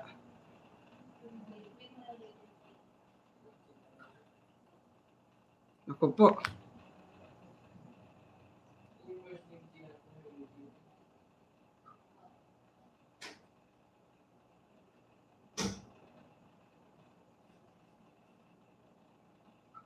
Energy law, and we must strictly implement it. There are many provisions which are just being implemented now. And why are we lowering the energy mix of renewables when we have a law that must be implemented? Why? Because perhaps there are provisions which are not yet being fully and effectively implemented. What we must do is the oversight function of the Renewable Energy Law, as well as the Climate Change Act and the People's Survival Fund. These are laws already enacted by Congress. Happy to have principally authored these measures, and I would want the strict and effective implementation. The false dichotomy between sustainable development and natural resources, it's one or the other, hindi po totoo yan. That's why I will file the PENCAS bill, the Environment Natural Resources Accounting, so that our measurement of our GDP and our GNP is not just by the gains in terms of monetary value, but natural resources as well. Thank you. Thank you, Mr. Garda. Attorney Roque. Ang usaping renewable po ay hindi lang usaping enerhiya. Ito po'y usaping buhay. Narating ko po yung mga iba't ibang lugar na nasalanta ng bagyong Odette at yung grabing danyos po na sinapit na ating mga kapatid ay dahil po sa climate change na dulot nga po ng fuel emission. So I think our shift to renewable energy is a matter of life and death. Kaya nga po kung tayo magbibigyan ng pagkakataon, unang-una, ibabalik po natin ang lahat ng feed-in tariffs, yung incentives para ating mga energy producers po ay mag-resort na or magpalit, pumunta sa renewable energy. At pangalawa, isa pang naiisip ko po, i-encourage po mga electric cooperatives na sila na po ang mag-generate ng kanilang kuryente using renewable, dahil pag ginawa mo po yan, bababa ang kuryente dahil mawawala po ang transmission charge, mawawala po yung charge kapag nasasayang po yung kuryente, mapapababa rin po ang presyo ng kuryente. Thank you, Attorney Roque. Attorney Marcoleta. Kailangan po ay mapalakas natin ang ating regulatory agency. The problem that I see now is that the ERC is not laying down the correct regulations in order to incentivize energies like solar, wind, and biomass.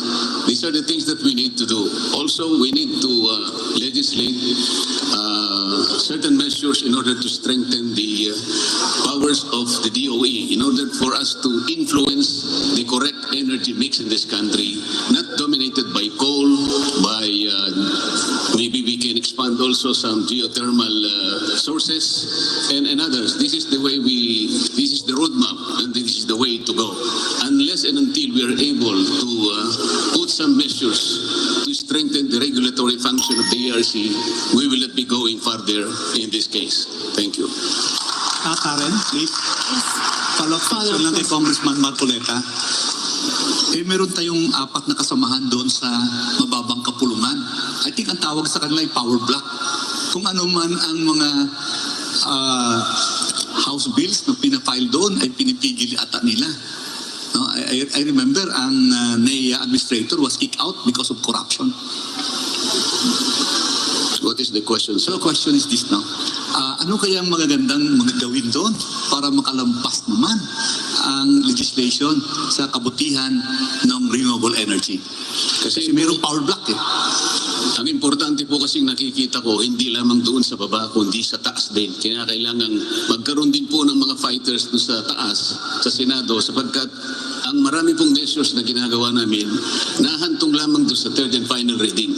Wala naman pong masyadong napupunta sa taas, kaya hindi nabibigyan ng impetus yung nagagawa sa baba. So kailangan din po natin ang champion doon sa Senado para sa ganun ay magawa natin ang measures na kinakailangan para sa kapakanan ng bansa sa usaping enerhiya. Maraming salamat po. We'll resume back to Mr. Ang's question. Attorney Gaton. Okay, ang question is how will you increase the source of energy? Alam niyo yung project na in-initiate ni Bongbong Marcos doon sa Ilocos Norte, yung windmill power source. Yan ang pinakamalaking windmill energy producer in Southeast Asia. So dapat kopyahin natin yon, ipalaganap natin yon. Pangalawa, yung i-improve natin yung mga water catchment system so that we can use the turbine technology. This is a very cheap cost of source of energy, yung turbines. And we should review the tariff, feed-in tariff being granted to those solar producers, solar energy producers. Sa sobrang baba na binibigay sa kanilang feed-in tariff, wala nang gustong pumasok sa solar energy ng malawakan. So yun ang dapat gawin. Attorney Olarte. Ako po ang kasalukuyang presidente ng Clean Air Philippines Movement. Now, in order to utilize the best source of energy, kailangan po yung renewable sources. Now, hydropower po ang pinakamagandang source ng energy natin. Dito po sa Lanao del Norte, meron po tayong Maria Cristina Falls. If we can utilize the power of that Maria Cristina Falls to the maximum, no? Nanggagaling po ang water dyan sa Marawi City and papunta po dyan sa Iligan City. Maganda po if we can utilize that. Now also, aside from the hydropower sources, we can plant trees, greening of the countryside. We can plant langka, avocado, and itong kakao po. Yun ang magandang sources. It can clean the air and preserve water, which can be a good source of hydropower. Mr. Albani. In the name of God, the most compassionate and the most merciful. Tulad ng sinabi ko kanina, public facility sa sambayan ng Pilipino, meaning to the government. And we have to nationalize the public, especially the electric power sa bansa natin. But we should not rely on the fuel pusan, meaning we have to adapt the clean renewable energy, hydroelectric, tulad ng nuclear, solar energy, windmill, and etc. So that the consumer makaranas naman sila ng mababang bayad, because the most expensive bayad dito sa Meralco, dito lang sa Pilipinas, sa buong mundo. So maranasan nila, and then they can also, ang ating mga factory sa bansa natin, magkaroon ng magandang manufacture that they can compete in the global order. Thank you. Thank you, Mr. Albani. Attorney Espiritu. We don't have a luxury of time. We don't have the luxury of time. We have until 2030 to reduce our carbon emissions and keep our temperature below 1.5 degrees. That's what scientists say. If we do not do that, that's already irreversible. Ibig sabihin, ang human race ay in danger of the worst extreme thing is extinction. Kapag tinawag nating irreversible yan, extinction. So kapag ganito, na meron pang energy mix, hindi tayo aabot sa target na ganyan. At yung 2030 na yan, na irreversible na ang damage sa atin, dahil nagkakaroon na tayo ng climate emergency, climate crisis, hindi tayo mabubuhay niyan. So dapat hindi energy mix, i-phase out ang mga coal-fired power plants at 100% renewable energy na dapat tayo. Attorney Bailan. Yes, sa tingin ko, meron kasi tayong batas, renewable energy, pinointot na po yan ni Congresswoman Lauren Legarda. Kailangan po nating reviewin yan. Pero ako po, parang gusto ko rin pukunin yung mga comprehensive land use program ng iba't ibang mga LGUs para malaman ano ba talaga yung mga resources na available dito sa mga clubs na ito. At i-compare ko rin po, kukunin ko rin po yung data po sa mga DFA, sa iba't ibang DFA, para malaman po natin anong bansa ang pwede tayo makapag-tie up para ma-develop po natin yung energy. I remember, merong atang ginawang report si former Energy Secretary Jeronimo Velasco, bata pa po ako noon. Pero nung panahon po ni Presidente Marcos, meron po kinonduct silang study. I wanna get that study, find out ano ba nangyari. Kasi dati may biomass, geothermal, at ano pa. So kailangan po natin, binayaran po natin yung study na yan, di ba? So kailangan po, buklatin ulit natin, basahin natin, at ang basis natin yung renewable energy. Thank you, Attorney Bailan. Mr. Balita. Napakayaman natin sa renewable energy, air, hydro, biogas, geothermal. Pero ang pinakamayaman tayo sa tao, we have to strengthen our educational system para mapalakas yung STEM. Science, technology, engineering, and mathematics. Bakit kanyo?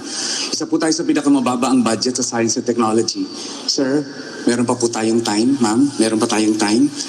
Because, if we can support our scientists, our researchers, our engineers, we may be able to be more self-sufficient in developing our human resource who will really be prime movers to the development of our renewable energy. I also would like to propose for incentives for social enterprises, that will embrace green technology and clean energy use. Dahil tataas po ang demand in so doing. And we need a society through a massive campaign. And please, let's depoliticize energy. Thank you very much. Thank you, Attorney Mr. Balita. And finally, Attorney Castriciones. Alam niyo po,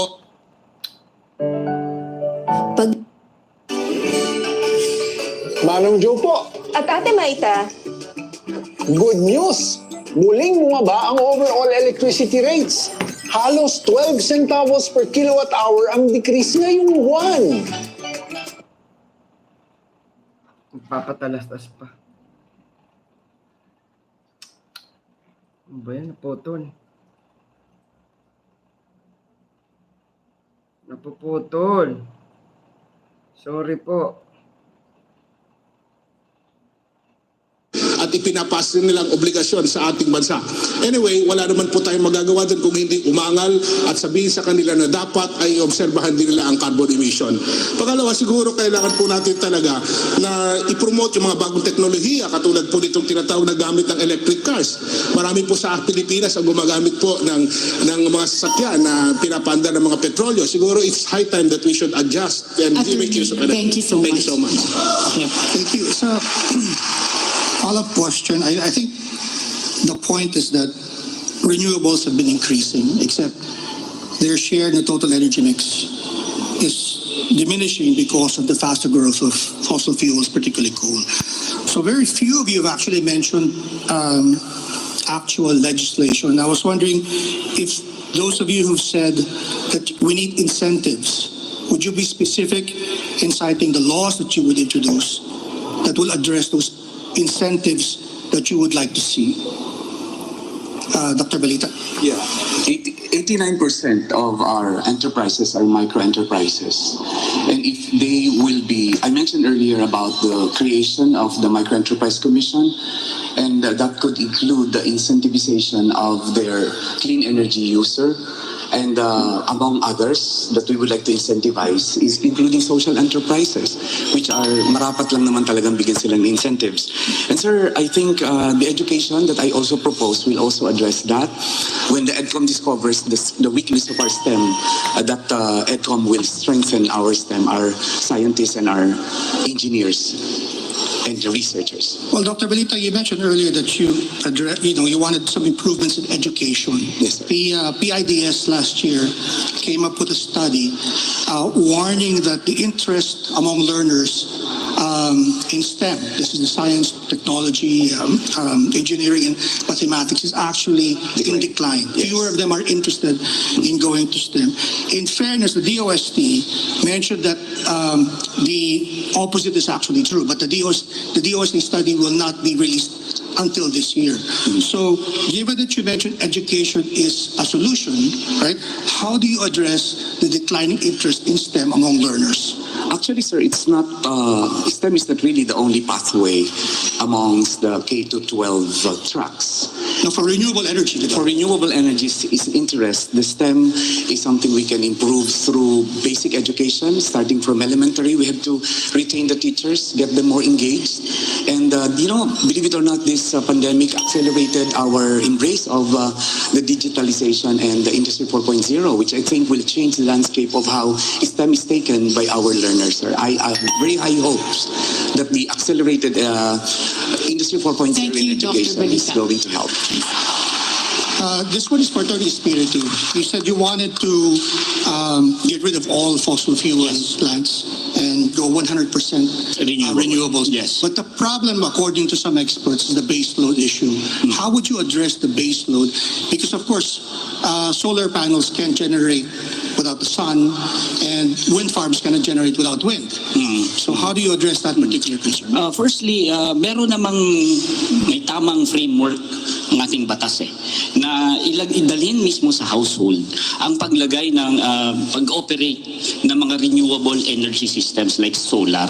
And I think kapag ginawa natin yon, dinala natin sa komunidad, and the communities operate these renewable energy systems, that will solve the problem of baseload, that will also solve the problem ng cost ng kuryente. In fact, kikita pa nga ang household dahil kapag sila ay nagpo-produce, ibebenta nila sa distribution utility para mapakinabangan ng iba. So what laws would you introduce? Then we should strengthen laws or even create laws that will promote renewable energy down to the community and support these communities. There was a mention about incentives. We should incentivize these communities in order to adopt renewable energy systems and do not. We no longer have to rely on billionaire power producers in the industry. Secretary. Sir. Yes. Well, I propose po what I would refer to as a Climate Change Mitigation Act. Unang-una po, bibigyan natin ng panahon ang lahat ng coal plants na mag-convert siguro po sa LNG. Dahil ang katotohanan po, hindi po magiging sapat ang renewable para doon sa base load na sinasabi natin. Pero naniniwala po ako na LNG is the cleanest fossil fuel and we should use LNG for base load but still encourage renewable. Pangalawa po, ibabalik po talaga natin yung feed-in tariffs. Hindi po talaga magkakaroon ng incentives ang solar kung hindi mababalik ang feed-in tariffs. Deputy Speaker. Thank you.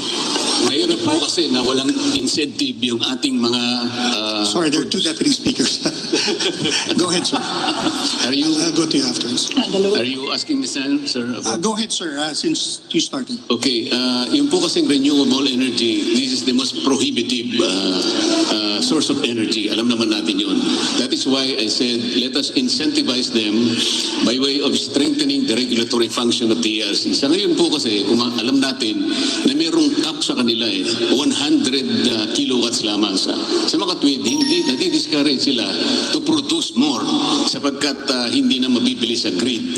Kailangan pong alisin yung cap na yon at pagkatapos para ma-incentivize sila, bigyan natin ng tax credits lahat po yung susuong dito sa renewable energy para sila ay mabigyan ng pag-asang magkaroon ng marami pang planta. Deputy Speaker Lauren. Thank you. The Department of Energy has recently, just last year, already put a cap on Greenfield coal projects, and that's a welcome development, and we must all support that. Second, baseload can be provided by renewable energy because it is nothing new. We already have battery, not just from Elon Musk, but even in other countries, not just Tesla. In fact, but it would be self-serving because I must be transparent.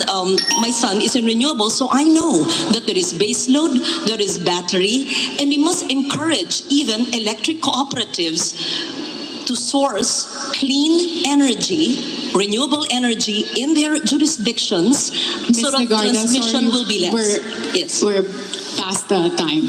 Okay, thank you. Thank you. But it's possible. Okay, thank you. A few of you had mentioned incentivizing the development of windmills, solar, even hydro. The problem, according to some critics, is that even renewables are not entirely clean. I mean, even the construction of wind farms is not necessarily zero carbon. So they suggest instead that there should be a program to lessen consumption. Would there be any laws in your mind that would address that issue of incentivizing the reduction of consumption? Consumption. Yes. Because you don't want to go from one race to perdition, using fossil fuels, to another race to perdition using renewables. So some are suggesting that the better way would be to encourage people to consume less. Yes, Deputy Speaker. Thank you. May I cite the proposed legislation which my esteemed colleagues could probably support, and this is the ban on single-use plastic, because by year 2040 or 50, we will have more plastic than fish in our oceans if we continue the business as usual scenario. Second, we have a pending legislation on the circular economy so that the producers will be responsible for what they produce in terms of waste that they produce and the extended producer's responsibility. Thank you. Thank you, Ms. Legarda. I think we could explore the possibility of granting more discounts to households that use less electricity, because you're correct. For as long as consumption increases, we will run out of sources of energy. And that is partially done now by way of subsidizing the poor during the time of pandemic, when we actually did not charge households if their consumptions are very low. Second, Attorney. Yeah, probably. I think, of course, daylight saving time, we have used that before. I think we can also use it again. Secondly, daylight saving time, and then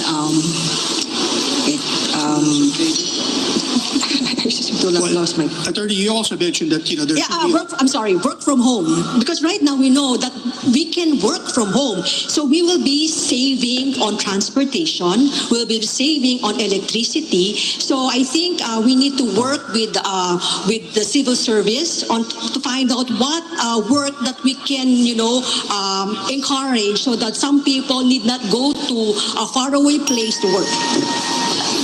Attorney, I was going to say earlier that you had suggested that we review our land use policies as well.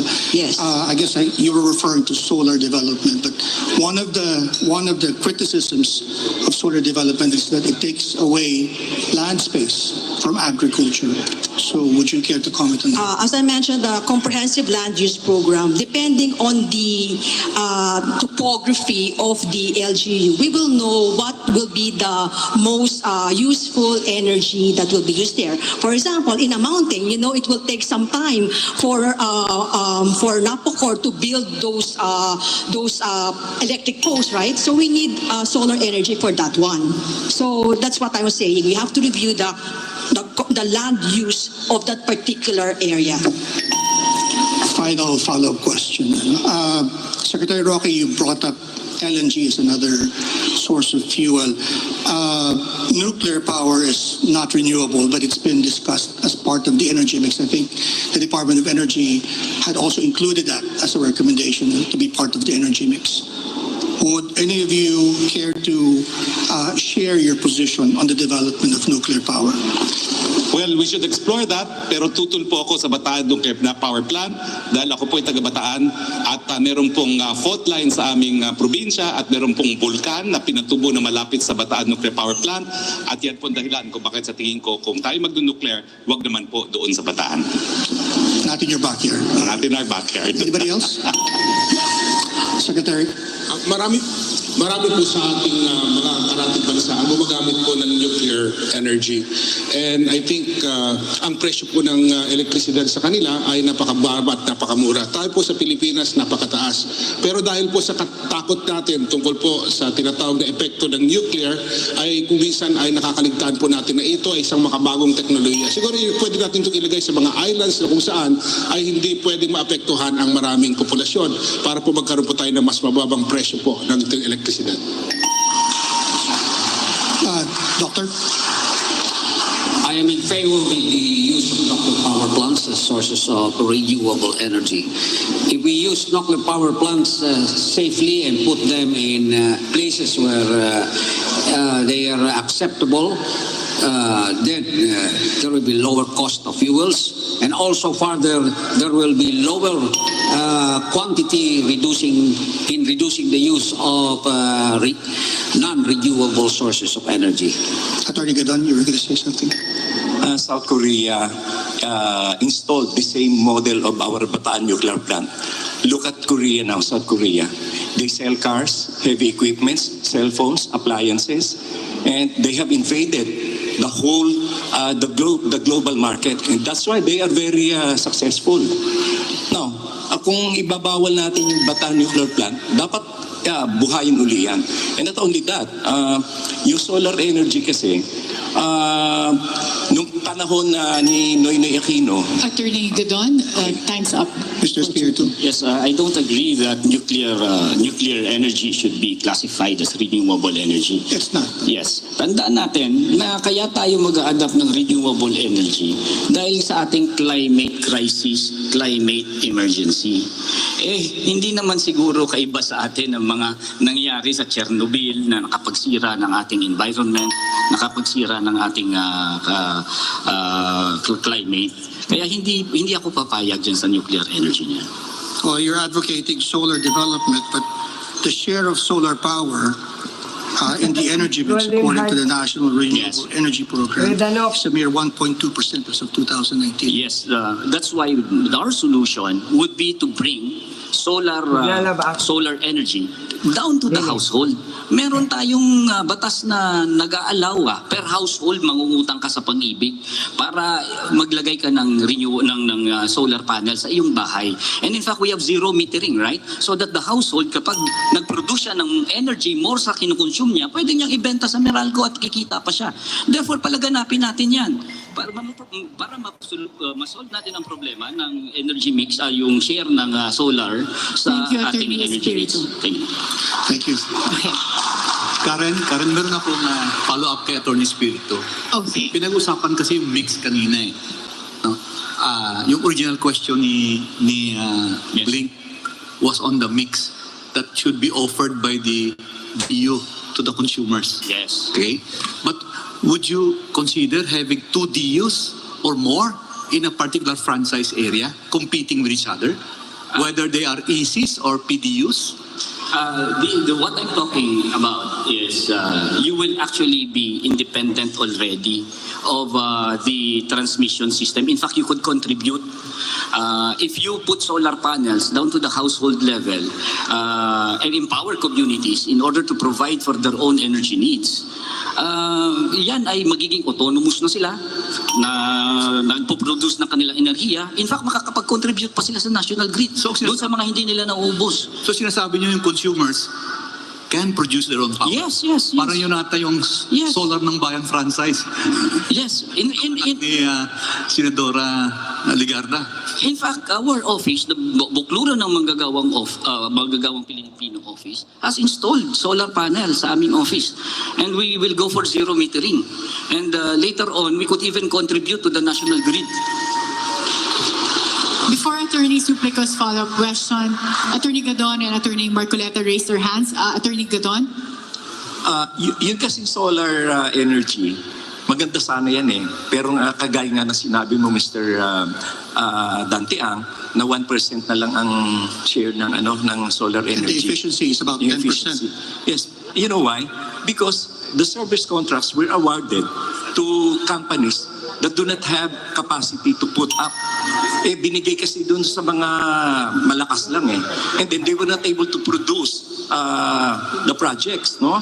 At siyempre nagkaroon din ng period ng implementation. Thank you, Attorney Gadon. Sorry, the time's very limited. Attorney Marcoleta. Yan po kasing solar on household level is easy said than done. Sapagkat ito po ay napakataas ang presyo kapag ka ikaw ay gumawa niyan. Ang importante i-consider po natin seriously yung ating nuclear plant sapagkat napakamura po talaga ng kuryenteng makukuha natin dito. Iwasan natin maging emotional at political sa issue ito sapagkat kailangan natin talaga ang isang mabuting source ng energy para sa ganon ay abot kaya po lahat ng mamamayan ang elektrisidad na may dudulot natin sa kanila. Thank you. I want to interpolate. We have candidates raising their hand. Mr. Balita and Attorney Bailan. Yeah, na-mention ko po kanina yung mga enterprises that could be incentivized for using renewable energy. Huwag po natin kalimutan ang government offices ay isang napakalaking consumer ng energy. If we can start with them and invest in them, then probably we can set the example by doing that. And also, I think this has to be a whole of society approach, and this is where education will come in very handy. Thank you. Thank you. Attorney Bailan. I was in college when the Bataan nuclear power plant was a hot topic and it was mothballed. But when I worked in DBM and I had access to more information, I learned that the government spent billions to acquire this kind of energy. And when the fault line was discovered, I think then President Marcos added another 1 billion to make it more secure because it is cheaper. So I think it's about time that we tap the PNRI, Nuclear Research Institute, to give us expert opinion on this one. Thank you, Attorney Bailan. And finally, we have Attorney Castersones raising his hand. Yes, I would just like to respond and probably to support the position taken by Attorney Bailan when it comes to the National Land Use Act, because we have a lot of good ideas when it comes to a renewable source of energy, but the departments of our government are not in line with these so-called projects and programs. Like, for example, the program of Senator Legarda for solar energy, it took years before it was approved because the different departments and agencies do not really cooperate with the so-called system that would have to really support this renewable energy. Thank you, Attorney Castersones. Professor Carlos? Yes, not to rain on the parade of everybody with, all our heroic measures to migrate to renewable energy. Also, with all due respect to Klink here, the empirical evidence tells us that on the ground, 67% of energy use is still fossil fuel, and therefore, in the foreseeable future, it will be like that. So, just to think about it, it's not a question. But now that Dr. Balita has raised the issue of government being one of the biggest consumers of energy, if you become senator, are you going to continue the building of that ugly building at, where is that, BGC, with no windows? Isn't that a huge energy consumer? That ugly big building which looks like an egg, which will be your future home? The Senate. The Senate. The Senate building, diba? I think it's cost a lot of zeros. That's why I think government should really give us the best example of what we're talking. It's not about imposing it on us or on the private sector, but I think the government should really take the lead. And that's why even my answer to the Senate job description is related to it. Let's walk our talk and let's start with government. And that will have a sizable value to what we're talking about. Thank you very much. Yeah, but maybe Senator Legarda can answer that if the building of that ugly building can still be aborted or what? The boat has sailed. Professor Clarita Carlos, I must say that I was in the Senate when that was discussed, and there was a presentation of several architectural firms. I'm not privy to that. I was not in the committee that selected it. It has already been funded for 1 or 2 years. I'm not certain if the funding of the construction of the building is still ongoing, so we leave it at that. Which means it cannot be aborted. It would be a white elephant because it's been funded for 1 or 2 years, if I'm not mistaken. Wow. So correct me if I'm wrong. Yun po ang pagkakaalam ko dahil wala na po ako sa Senado ng 3 taon. Yeah. Can you all please do something about that ugly building without windows? Ma'am, we will, but we need your help to get there first. You have to get there first. Okay. Final comment from Attorney Alduarte. Well, if the building really is one that is disadvantageous to the to the public and to the government, we must do something. We should abort it. I will propose the abortion, stoppage of this building, which you said is not good for us. Yeah, thank you. Thank you. That was a very interesting question by Mr. Dante Ang that really spun off to so many different questions. And now we'll hear from our final member of the panel, SMNI News Anchor, Dr. Eleanor Cardona. Dr. Cardona, your question, please. Thank you, Karen, and maraming salamat din sa lahat po ng mga senatorial representatives sa gabing ito. Good evening once again to everybody. And we have heard the meeting of minds of all that are here. And narinig po rin po ang lahat po ng inyong mga magiging panukalang batas sakali po makakaroon po kayo ng chance sa Senado. At ang tatanong ko lang po, but first I would just like to quote from Frederick Douglass, "It is easier to build strong children than to repair broken men." And so we have built good infrastructure projects, but I think it's about time also to look at building our future generation, and that's our children. And so my question is on the Juvenile Justice Welfare Act. This question is regarding the children in conflict with the law.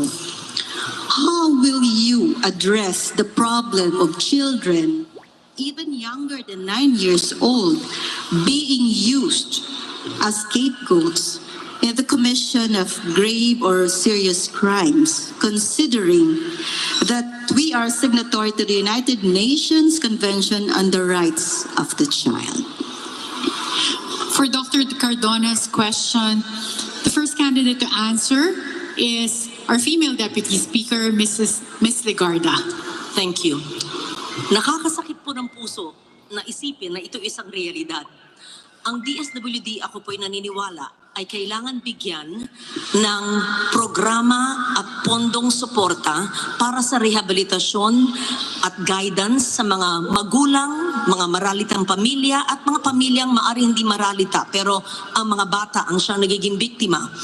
I recall when I was in the Senate on my last year, we funded certain centers in different parts of the country to address the juvenile justice problem.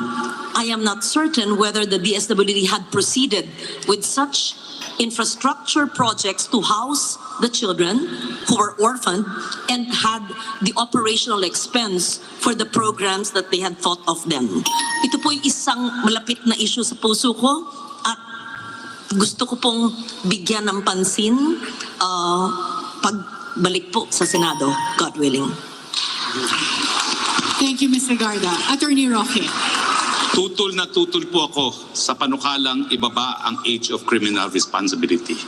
Naniniwala po ako na dapat panindigan natin ang obligasyon natin sa yung karapatan ng mga kabataan.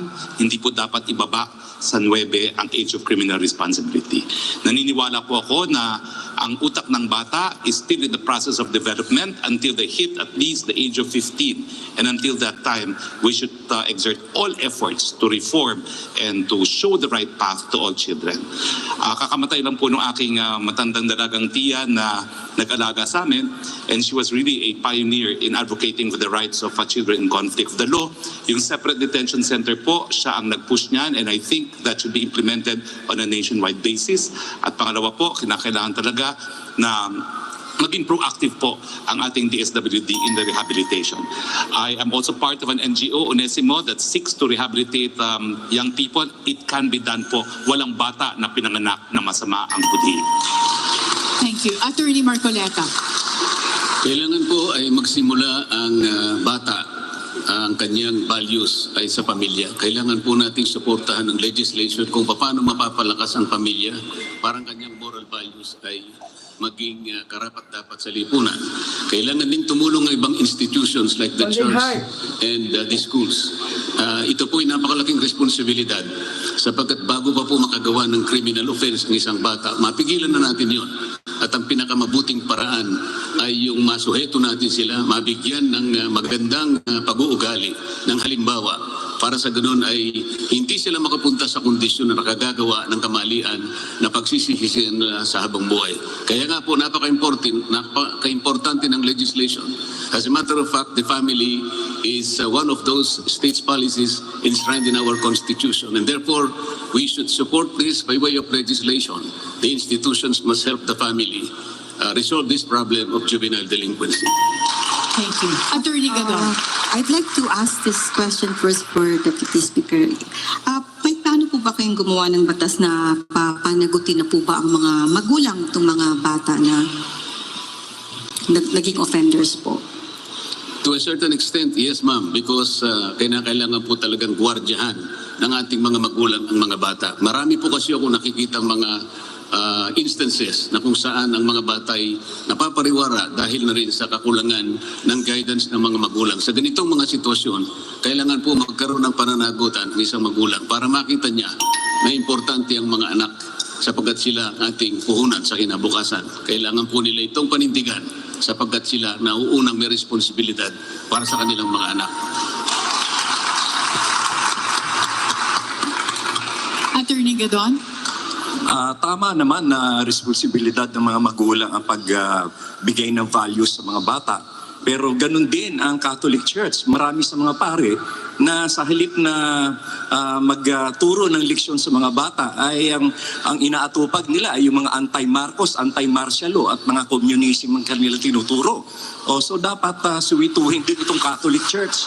Wala na kayong ginawa kundi manira kay Marcos at kay Bongbong kung ano-ano mga kalukuhan, mga martial law kayo, mga pari kayo. Dapat ang ituro nyo yung kagandahang asal, hindi yung pabumulitika. Attorney Olarte. A child below 18 and above 15 should be presumed to be a child with a mind that belongs to the minority age, the minority group. So if this is the case, they should not. They should be given more rights by the law. Now, the blame should be rather be given to the parents who just abandon their children, neglect their children, begging on the streets, and child abuse. I think the parents should be held responsible. Mr. Albani. Sa kanan ng Diyos na sa imawayin, matulungit mapagmahal. Ang juvenile problem natin dito, nakikita ko po, hindi po problema ng magulang lamang. Ang problema ito po, kailangan i-handle din ng government. Hindi kasalanan ng mga bata na sila ay mahirap, hindi kasalanan ng pamilya na sila ay naghihirap. So the government, we have to do something, made a very good program paano maiangat ang kanilang kinabukasan. Bakit nagawa ng ibang bansa? Ang programa ng ibang bansa from whom to tomb. Bakit hindi magawa ng bansang Pilipinas that we are the richest country in the whole world? So dito, kailangan po alamin natin ang problema, hindi lang problema ng mga bata. Kailangan magsimula ang pag-aaral dito sa kanilang bahay, with the core values, papunta sa paaralan, at bigyan natin ng magandang pundo ang lahat ng mga teacher dito sa Pilipinas. Kung kailangan, dublihin natin, alang-alang sa bayan na ito. Thank you. Attorney Espiritu. I agree na hindi dapat binababaan ang age of criminal responsibility. I disagree na dapat parusahan ang mga magulang. Tandaan natin ang krimen dito sa baba ng ating lipunan sa mga mahihirap ay dahil sa social problems na create ng ating lipunan. And I also agree na dapat bigyan natin ng tamang values sa mga kabataan. Dapat tinuturo sa school na masama ang extrajudicial killing, masama ang red tagging, masama si Marcos, marami siyang human rights violation. I disagree. Nung panahon... Okay. Attorney Gadon, it's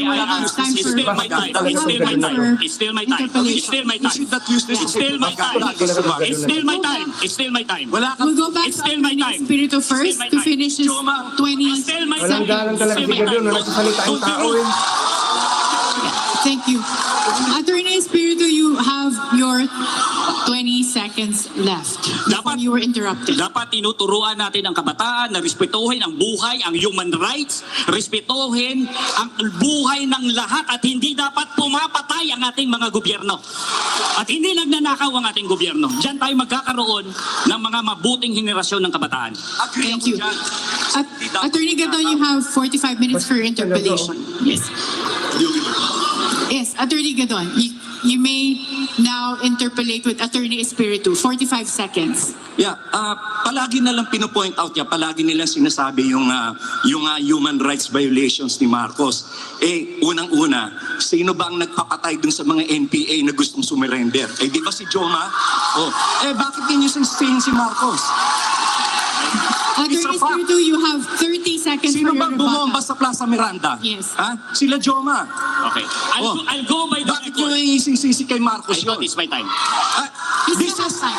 We should not use this forum for a propaganda against the Marcoses. Hindi po tayo mo, hindi mo po ora. Mag-antay ka Yes, Attorney Gadon, your 45 seconds is over. We have 30 seconds for Attorney Espiritu's rebuttal. Binuksan mo ang usapan, wag mo akong pagbawalan. I go by the record, Amnesty International, 3,257 ang pinatay nung panahon ni Marcos. 35,000 ang mga... It's my time, wag kang bastos. It's my time. 35,000. 35,000 ang tinorture. 70,000 ang kinulong. It's a matter of record. Thank you. 30 seconds for rebuttal. Noong nagkaroon ng kaso sa Hawaii, yung 10,000 human rights victims, nung ini-implement nila dito, nag-file sila ng petition sa RTC, wala silang naipresentang ebidensya. Pagdating sa Court of Appeals, wala rin. So asan yung sinasabi nila yung human rights violations yan? We have dismissed yung kaso. We have interpellation from Attorney Roque. That would be 45 seconds. Kung ano man ang nangyari sa nakaraan, inisa-isa ko po ang records. Wala pong kaso for human rights violations sa Amerika si Ferdinand Marcos Jr. Inisa-isa ko rin po ang mga kaso na decided po ng ating Philippine Supreme Court. Totoo po, co-administrator si Ferdinand Bobong Marcos, wala pong kaso na siya mismo nagnakaw. Attorney Espiritu has 30 seconds for a rebuttal, and we have a question again from Dr. Thank you. With all... You have the time. You have the opportunity, Attorney Espiritu, for a 30-second. My microphone is being silenced all the time when I do my rebuttal. Can I be able to continue? Yes, Attorney. My microphone being turned off? Yes, Attorney Espiritu. Okay, with all due respect to Attorney Harry Roque, I know your history. You were anti-Marcos before. Yes. You were for human rights before. Your life, you spent your life against the Marcoses, you work for human rights, and now that you were given a Senate spot under the party of Bongbong Marcos, now you cry hallelujah and praise Marcos. Okay. Thank you, Attorney Espiritu. Since you alluded to Attorney Roque, we will give him 30 seconds for a rebuttal. And just for the information of our candidates, your microphones will be silenced when others still have time. So that's something that they do to give others opportunity to speak. So Attorney Roque, since you have been alluded to, you have 30 seconds for a rebuttal. There was nothing respectful with what you said against me. Ang katotohanan po ang pinag-uusapan, hindi po ang patay na Marcos, ang pinag-uusapan ang buhay na Marcos. Sa akin po, panagutin ang mga nagkasala, pero yung mga hindi po gumawa ng kahit anong kasalanan, wag po natin idamay sa sisi. Yun lang po. Okay. Now, we have... Yes. Sorry, I'm being spoken to by the floor director, so I'm getting confused. But let's go back to the question that was raised by Dr. Cardona, and now she's raising her hands for... It takes a topic on the children, and then this is what happens. That's why we really have a big problem on this law. Nagiging juvenile na po tayo. Ang tanong ko po kasi meron talaga tayong problema sa ating mga kabataan. And it's facing us every day. Kaya po dito sa forum na ito, or sa debate po na ito, sana mabigyan po natin ng panukalang batas, polisiya, upang matulungan din yung mga kabataan na as young as 9 years old ay nagiging kriminal na. And who is to blame? Kayo naman po yung tumatakbong gagawa ng mga panukalang batas na dapat sundin ng ating mga mamamayan. I'm sorry to lecture this, but this is just how it is. So, yun kasi po yung tanong. Kasi yung mga kriminal ngayon, na mga bata, 9 years old, drugs, rape, murder. Kaya nga, ano ba talaga ang edad? Yun ang tanong. Kasi nga may law tayo, yung Juvenile Justice Welfare Act. Ay, I hope, kung hindi pa naman kayo familiar, alam natin na yung 15 years old to 18, meron siyang diversion. But 15 years old below, wala po siyang pananagutan. 9 years old, magdadala na po ng birth certificate. Magnanakaw, pero magdadala ng birth certificate at hindi siya makukulong. Dahil nga sa batas na ito. Kaya nga itong tinatanong ko, panahon na ba upang baguhin natin itong panukalang batas na ito? Kaya nga, kasi ito, 9 to 8, ginagamit na po sila ng mga sindikato para magnakaw at para gumawa ng krimen. Kaya napakaseryoso po ng problema ng ating bansa. Dahil dito sa ating mga kabataan, ito na po. Sige. Ito pa isa, how will you ensure that the government will properly implement this one? RA 9344, which provides for the rehabilitation and reintegration of the child offender. So how will you ensure that the government, ito po yung dapat nating bigyang pansin. We'll go back because we were originally in the first question of Dr. Cardona. We'll have to go to Attorney Bayan for that question. And I suppose Dr. Cardona, do you want the follow-up question to be addressed as well? Because they have. I would like to listen to this. But Okay. Attorney Bayan first. Thank you. First question first. They say it takes a community to raise a child. And for us in the Philippines, I think we need to strengthen the family by strengthening the barangay. The barangay will be the forefront talaga in addressing this one. Because in the barangay, as shown in the pandemic, it really stepped up. So in the barangay, we can talk there, you know, the church workers are also there, the social workers are also there. So I think we need to find out how to establish foster families also. Because sometimes some families, probably because of the problems caused by the lockdown, affected probably, you know, their mental, there's a breakdown. So I think stronger families can become the family that can adopt temporarily these children, and of course the state should provide the resources, and so that love will continue to prevail because love covers a multitude of sin. Thank you, Attorney Bayan. Dr. Balita. Yeah, ang ginagawa ng matanda sa mata ng bata ay nagiging tama. What have we done to help the poor? What examples are we showing the children? And what have we done to develop the countryside? Criminality is social dynamics, and we just cannot blame the children for it. Ang sa akin man, let's strengthen the family. I would like to commend those who mentioned it already. Let's help the educational system so that somehow the educational system can address it. Let's make the school more attractive to children so that the teachers can perform their role. But the teachers have become somehow not given the premium. We have not given the teacher the regard so that we can attract really the best and the brightest all the time. Kasi maski sweldo ma'am nila hindi comparable with the other profession. It takes a village to raise a child, and I don't want to blame the children for having done these crimes because they are just used. And let's get the adults, penalized for it. Thank you. Attorney Castriciones. Alam niyo po, ang pagpapababa ng criminal liability sa mas mababang edad ay hindi po tama yon, sapagkat wala pa pong age of discernment ang bata, lalong-lalo pag siya ay may edad na 9 na taon. Ang kailangan po natin dito ay kailangan po natin pagtibayin ang pagbibigay ng mga values and virtues sa ating pong mga kabataan. Ayan po ay hindi po gampanan lamang ng isang pamilya. Of course, the family first and foremost has the so-called responsibility of educating the children, but this has to be a joint effort amongst, of course, the church, the education sector, our government, private institutions. A case in point, katulad po ng mga OFWs natin, nakikita niyo po, this is a deeply rooted problem eh. Yun po mga OFWs natin, pupunta po sila sa ibang bansa, they will have to leave their families, and who would take care of their children? Di po ba? Nakakaawa po, kaya po siya napapariwara. So kailangan po natin ungkatin, balikasin ang ating pong mga batas at ating pong mga programa kung gusto natin magkaroon tayo ng mga batang matatalino at disiplinado. Thank you. And finally, Attorney Panelo. Alam po ninyo, hindi po solusyong permanente ang pagbabago ng batas. Tingnan po natin ang ugat kung bakit nagkakaroon ng juvenile delinquents. Ito ay resulta ng kawalan ng pag-aaral. Ito ay resulta ng kahirapan. Ang mga bata na nag-aaral, magaganda lahat ang itinuturo sa atin. Subalit paglabas nila, iba ang nakikita nila.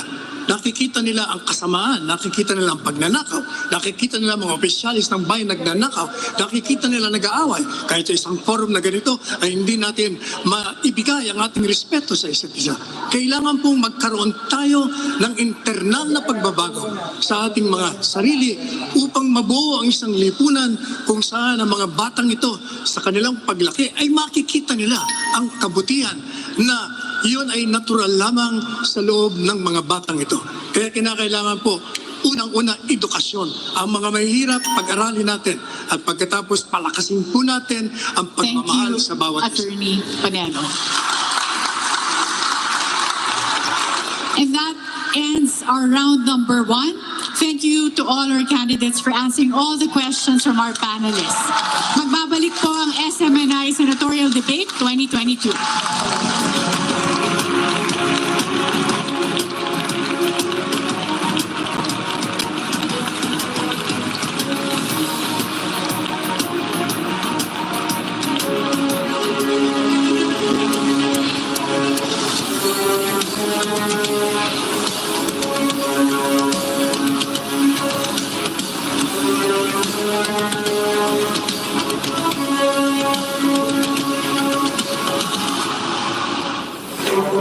Narito na ang harapang inaabangan ng buong bayan.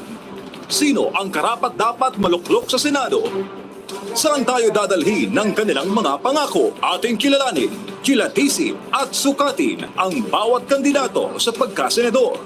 Alamin sa SMNI Senatorial Debates kasama si Attorney Cardona bilang moderator at ang mga dekalibreng panelist na sina Professor Clarita Carlos, Attorney Rolex Suplico, SMNI Senior Anchor Dr. Eleanor Cardona, Professor Ana Malindug-Uy at Dante Ang II.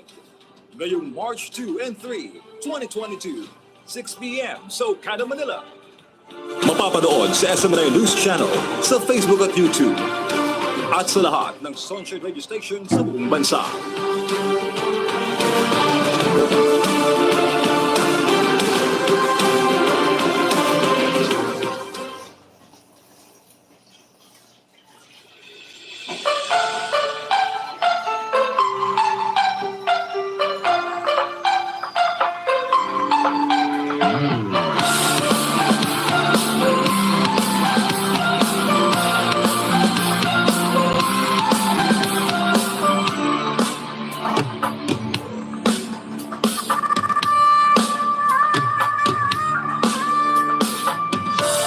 Matatamis na mga pangako, marami sa atin na nagpaloko.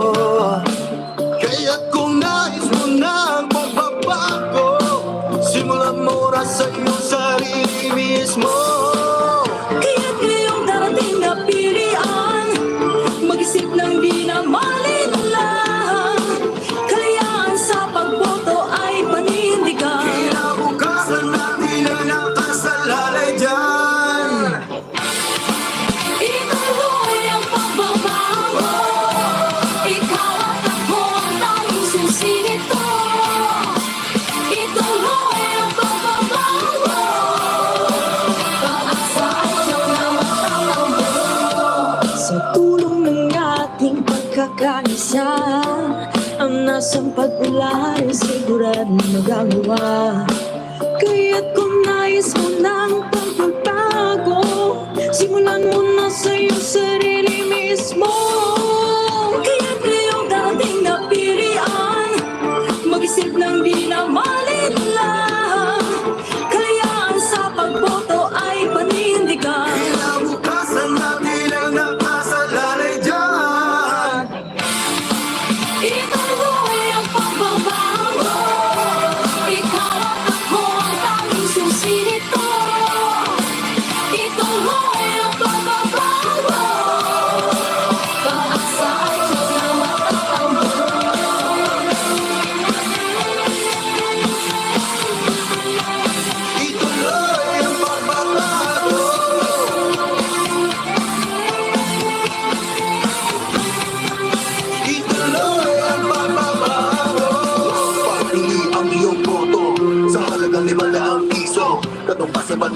Pagsiti mo ang digdigan mo.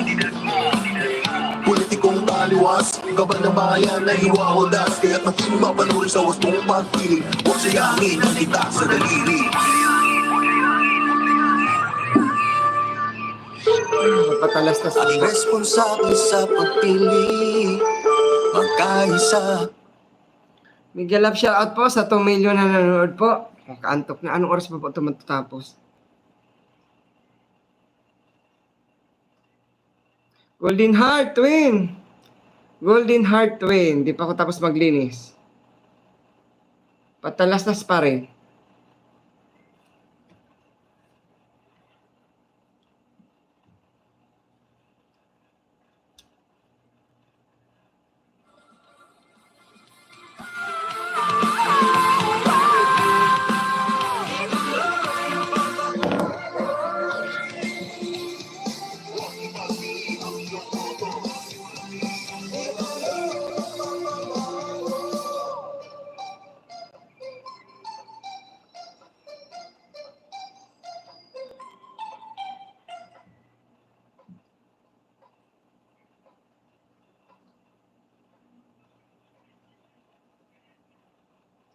Antok na ako. Oh.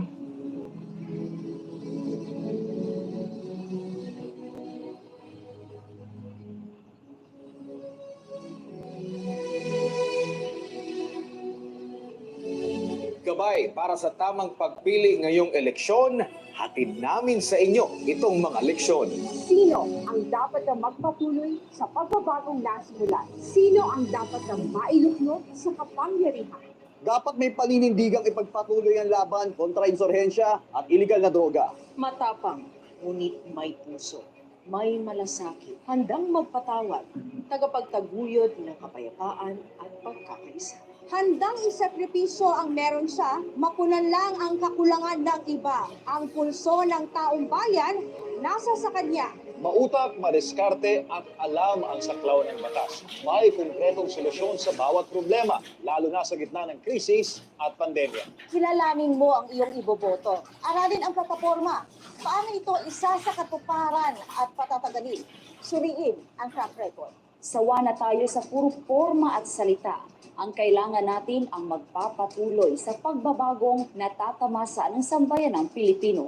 May malakas na paninindigan sa tama, hindi magtataksil sa bayan at hindi tayo ipagpapalit sa kahit anuman. Matapat at hindi magnanakaw, hindi sarili, kundi ang interes ng bayan ang iniuna. May political will, totoo ang serbisyo at handang ibigay ang lahat. Matugunan lamang ang mga isyu na kinakaharap at kakaharapin pa ng bansa. Bilang botante, nasa atin ang responsibilidad na ihalal sa posisyon para sa karami, hukay at pag-isipang mabuti. Huwag magpadala sa kasikatan at sabi-sabi. Ikaw mismo ang kumilatis. Tandaan, nakasalalay sa desisyon mo ang magiging kinabukasan ng bansa. Kaya, maging matalino. Maliban sa totoo, dapat may karanasan at kapasidad na mamuno. Hindi ka mabibili, kaya huwag kang magpapabayad. Higyang dangan ang iyong boto. Katuwang nyo ang SMNI sa isang malinis at patas na eleksyon. Dahil dito, siguradong balitang totoo. Ibibigay namin sa inyo mga impormasyong tama. Tuloy ang pagbabago kahit sa pagbabalita. Sama-sama po tayo tungo sa bagong bansa. Piliin ang magpapatuloy sa mga programang nasimulan ng administrasyon. Ituloy. Ituloy. Ituloy. Ituloy. Ituloy. Ituloy. Ituloy. Ituloy. Ituloy. Ituloy. Ituloy. Ituloy ang pagbabago.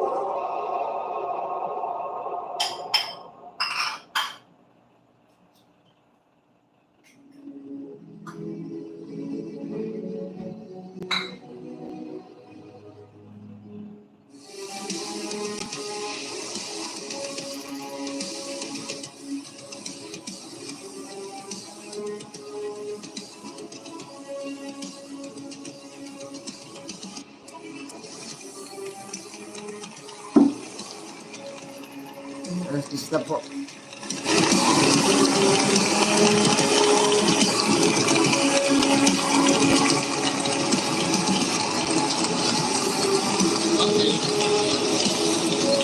Nagbabalik nagbabalik ang SMNI Senatorial Debate 2022. And now we're on round 2. For this round, we have questions from different sectors of the country and from SMNI news anchors from different parts of the world. And I was told during the commercial break that there are instances where candidates will have their microphones muted. And that's when they go beyond their time, if it's not their turn yet. Or if you also speak with a personal attack that goes beyond the issues that were asked by the panelists. So we just want to remind all the candidates, let's have this as a debate based on issues. And let's avoid personal attacks on each other. Thank you. And for this second round, each question, and you'll have 45 seconds for interpolation and 30 seconds for rebuttal. Ang ating unang tanong ay mula kay Sas Rogando Sasot, SMNI anchor based in the Netherlands. The current mutual defense treaty between the United States and the Philippines contains no provision on automaticity. This means that neither the United States nor the Philippines is obliged to defend each other automatically if an armed attack occurs in their territories and in the Pacific area. This lack of automaticity is a double-edged sword. While it doesn't provide automatic security guarantees, it gives each party some sort of protection from being dragged immediately to the conflict of each other. If during your term as senator, the Mutual Defense Treaty gets renegotiated, and therefore needs to be ratified by the Senate, how will you assess whether an automaticity provision would be in the national interests of the Philippines? Based on how we ended in the last round 1, this question will be answered first by Attorney Roque. Rebus sic stantibus. A fundamental change in circumstances is a ground upon which we can terminate a treaty. Ang aking pananaw po, lipas na po itong Mutual Defense Treaty. Ipinasok po natin ito na ang daigdig ay tinatawag na bipolar, dalawang labanang mga bansa na naglalaban. Hindi na po ganyan ang sitwasyon sa mundo ngayon. Pero ang tanong po, yung lack of automaticity. Yan nga po naging problema sa pagpapatupad ng ating Mutual Defense Treaty. 2 beses na wala tayo ng isla, malinaw na dapat sumaklolo ang Estados Unidos sa atin, hindi po nila ginawa. Kaya nga pong sinasabi ko, kinapanahon na po na pag-aralan muli ang MDT at tignan kung ito talaga ay sang-ayon sa ating pang-nasyonal na interest dahil ang paningin ko po, nung hindi sila nagbigay ng saklolo, nang nawalaan doon ang isa sa atin, nawala na po ng saysay ang Mutual Defense Treaty. Iba na po ang panahon ngayon, nung panahon na ipinasok natin yan. Ibang-iba na po ang prioridad, prosperity na po ngayon, hindi na po na may house, maraming Thank you, Attorney Roque. Attorney Marcoleta. Kailangan po reviewin na natin ang Mutual Defense Treaty sapagkat ito ay matandang batas na po. Tama po yung rebus sic stantibus. Sangayon po sa kanyang Article 2, sinasabi roon na kinakailangan ng dalawang bansa ay magtulungan Golden Heart, Golden Heart capacity Wing, bawat isa to resist arm Di pa attack ko in the naghahaponan. Pacific. Unang-una, hindi naman kailangan magkaroon ng arm attack. Yung threat lamang po ay importante na na kailangan magtulungan. Pero Gusto kong 70 itlog years ulam. ago, nakaraan na po yan. Pero hanggang ngayon, hindi pa natin nararating yung capacity to resist arm attack sapagkat wala namang ganong pagtulong ang ginawa ng Estados Unidos para sa atin. Bagamat ito ay obligasyon niya sapagkat sinasabi ay pwede tayong magtulungan jointly. Pagkatapos ay sinasabi nga na kailangan palaging nag-uusap yung dalawa. Para sa ganun, kung ang bawat isa ay malaman niya na ang kanyang international integrity o national interest ay napapariwara na kailangan magtulungan. Hindi po nakikita natin ngayon ang kondisyon na yan. Thank you, Attorney Marcoleta. Attorney Gadon. 70 years ago pa yung 1952 Mutual Defense Treaty na yan. Marami nang nagbago. In fact, sa kapasidad lang ng pagtulong sa atin ng Estados Unidos ay nabawasan na rin dahil wala na yung kanilang mga military bases dito. So kung ang inaasahan natin ay ipagtanggol tayo ng US, hindi mangyayari yan.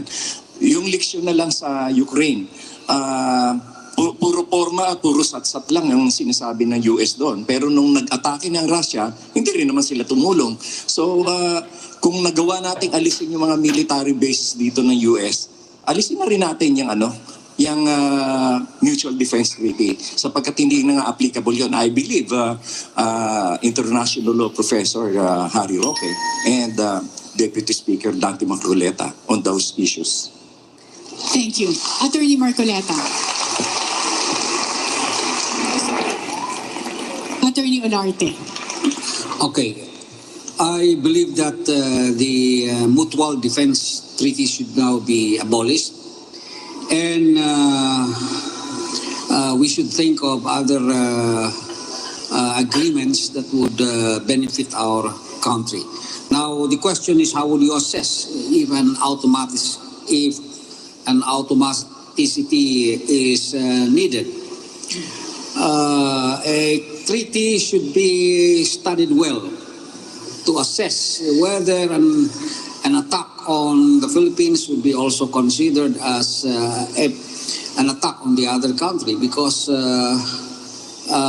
if an attack on the Philippines would cause a lot of damage and death to our country, I believe automaticity should apply. So this Mutual Defense Treaty does not provide clearly this automaticity. Thank you, Attorney Olarte. Mr. Albani. In the name of God, the most compassionate and the most merciful, sabi ng mga matatalinong abogado, ang Mutual Defense Treaty, obsolete na yan.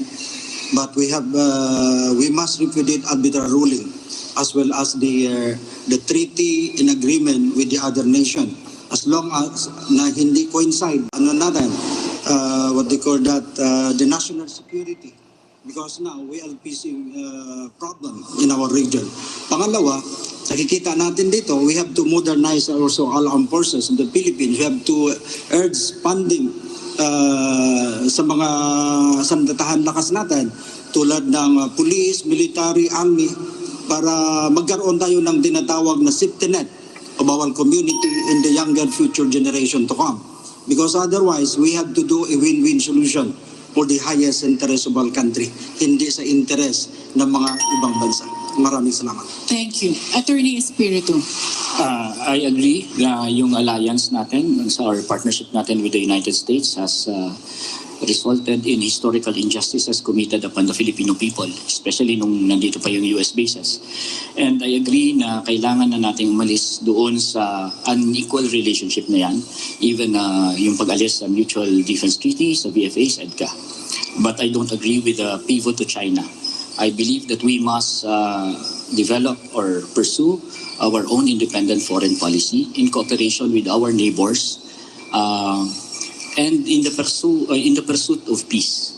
Hindi yung you side with one party and then you escalate conflict with the other party and nadadala tayo sa kanilang mga interest at sa kanilang mga conflict when in fact pwede namang hindi tayo madala doon. And magkaroon tayo ng non-aligned arrangement dito sa Southeast Asia. Thank you. Attorney Baylan. I think there's a need to review the Mutual Defense Treaty because it was signed several decades ago and there are new developments happening. And with all due respect, I think we also need to take into consideration the findings of the Department of Foreign Affairs because they are the agency in charge of developing our independent foreign policy. But I learned that this treaty is supposed to help both countries, right? But it seems like when we're trying to procure ammunitions, helicopters, or some stuff, because I also became a chair of the Bids and Awards committee in our agency for a certain period of time. I learned that maraming mga conditions. Hindi katulad when you buy, I think in Russia, you can buy 16 helicopters yata, pero sa US, kailangan pa ng approval ng Senate. Thank you, nila. Attorney Belen. Dr. Balita. Yeah, we cannot find security from the insecurity of another. And I want to go back to the independent foreign policy with the Filipino in mind.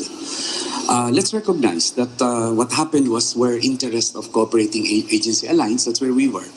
I would not go for the defense treaty, mutual defense treaty, but rather would like to see it from a multilateral perspective among community of nations and the democracies of the world that I was talking about earlier. And treaties should be looked into what's in it for us, not only on the defense side, but on the other sides, so like economic, cultural, educational, and of course, that's in the pursuit of peace and prosperity. And along that line is also the strengthening of our own defense, so that we can develop our own security from within. Thank you very much. Attorney Castriciones. You know, it's very ideal to say that we just junk the Mutual Defense Treaty, but it cannot be done. We will be creating a void if we will immediately and outrightly junk the Mutual Defense Treaty. We have to put into our minds the fact that we belong to an. Of course, sometimes if there are some ambitions by our neighboring country in order to become great, they normally invade other countries as well. For example, the non-aggression pact between Germany and Russia, it was signed between them. But look at what Germany did. It attacked Russia, and thereafter it attacked other countries as well.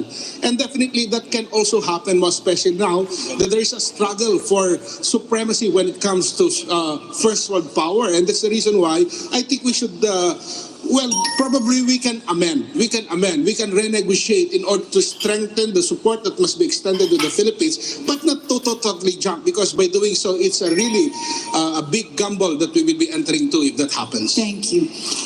Attorney Panelo.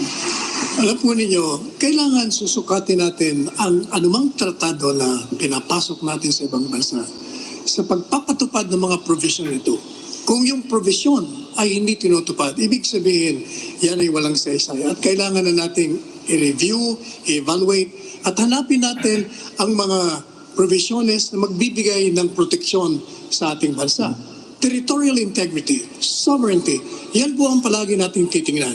Nakita natin ang Mutual Defense Treaty ay mukhang nagkulang sapagkat maraming salamat. Mga halimbawa na kung kailangan tayong bigyan ng tulong ng Estados Unidos ay hindi naman isinagawa ito. Mukhang sila lamang ang nakikinabang.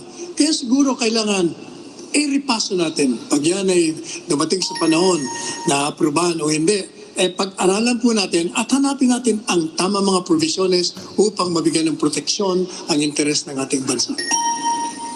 Thank you. And finally, Ms. Legarda.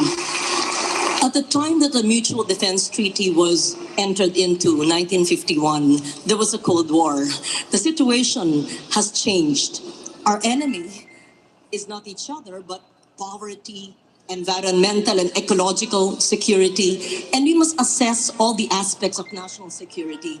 Second, the Senate is not the treaty-making body. As we know, the Senate concurs in the ratification of treaties. In the end, it is only the chief executive or the president who can leave a treaty, rescind a treaty, and this would have to be, of course, concurred in later on by the Philippine Senate.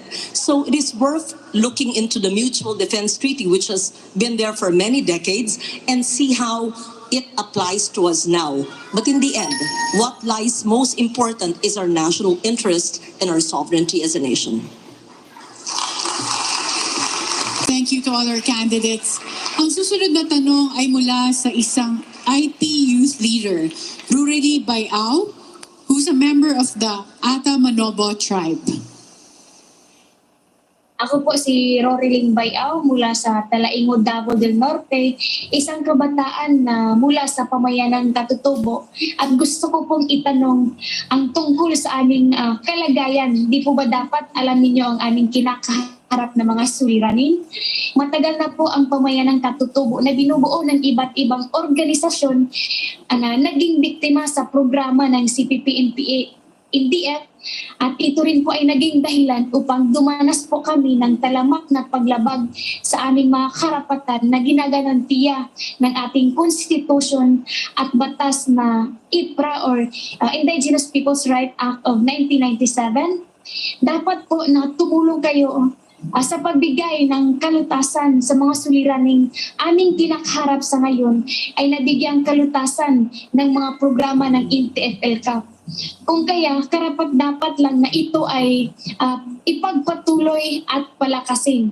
Ano po ang posisyon ninyo sa isyong ito? Thank you. For the release question, first to answer is Attorney Marcoleta. Alam po ninyo, nakasulat sa ating saligang batas na kailangan pong proteksyonan at ibigay ang kaukulang kagalingan sa ating mga indigenous people.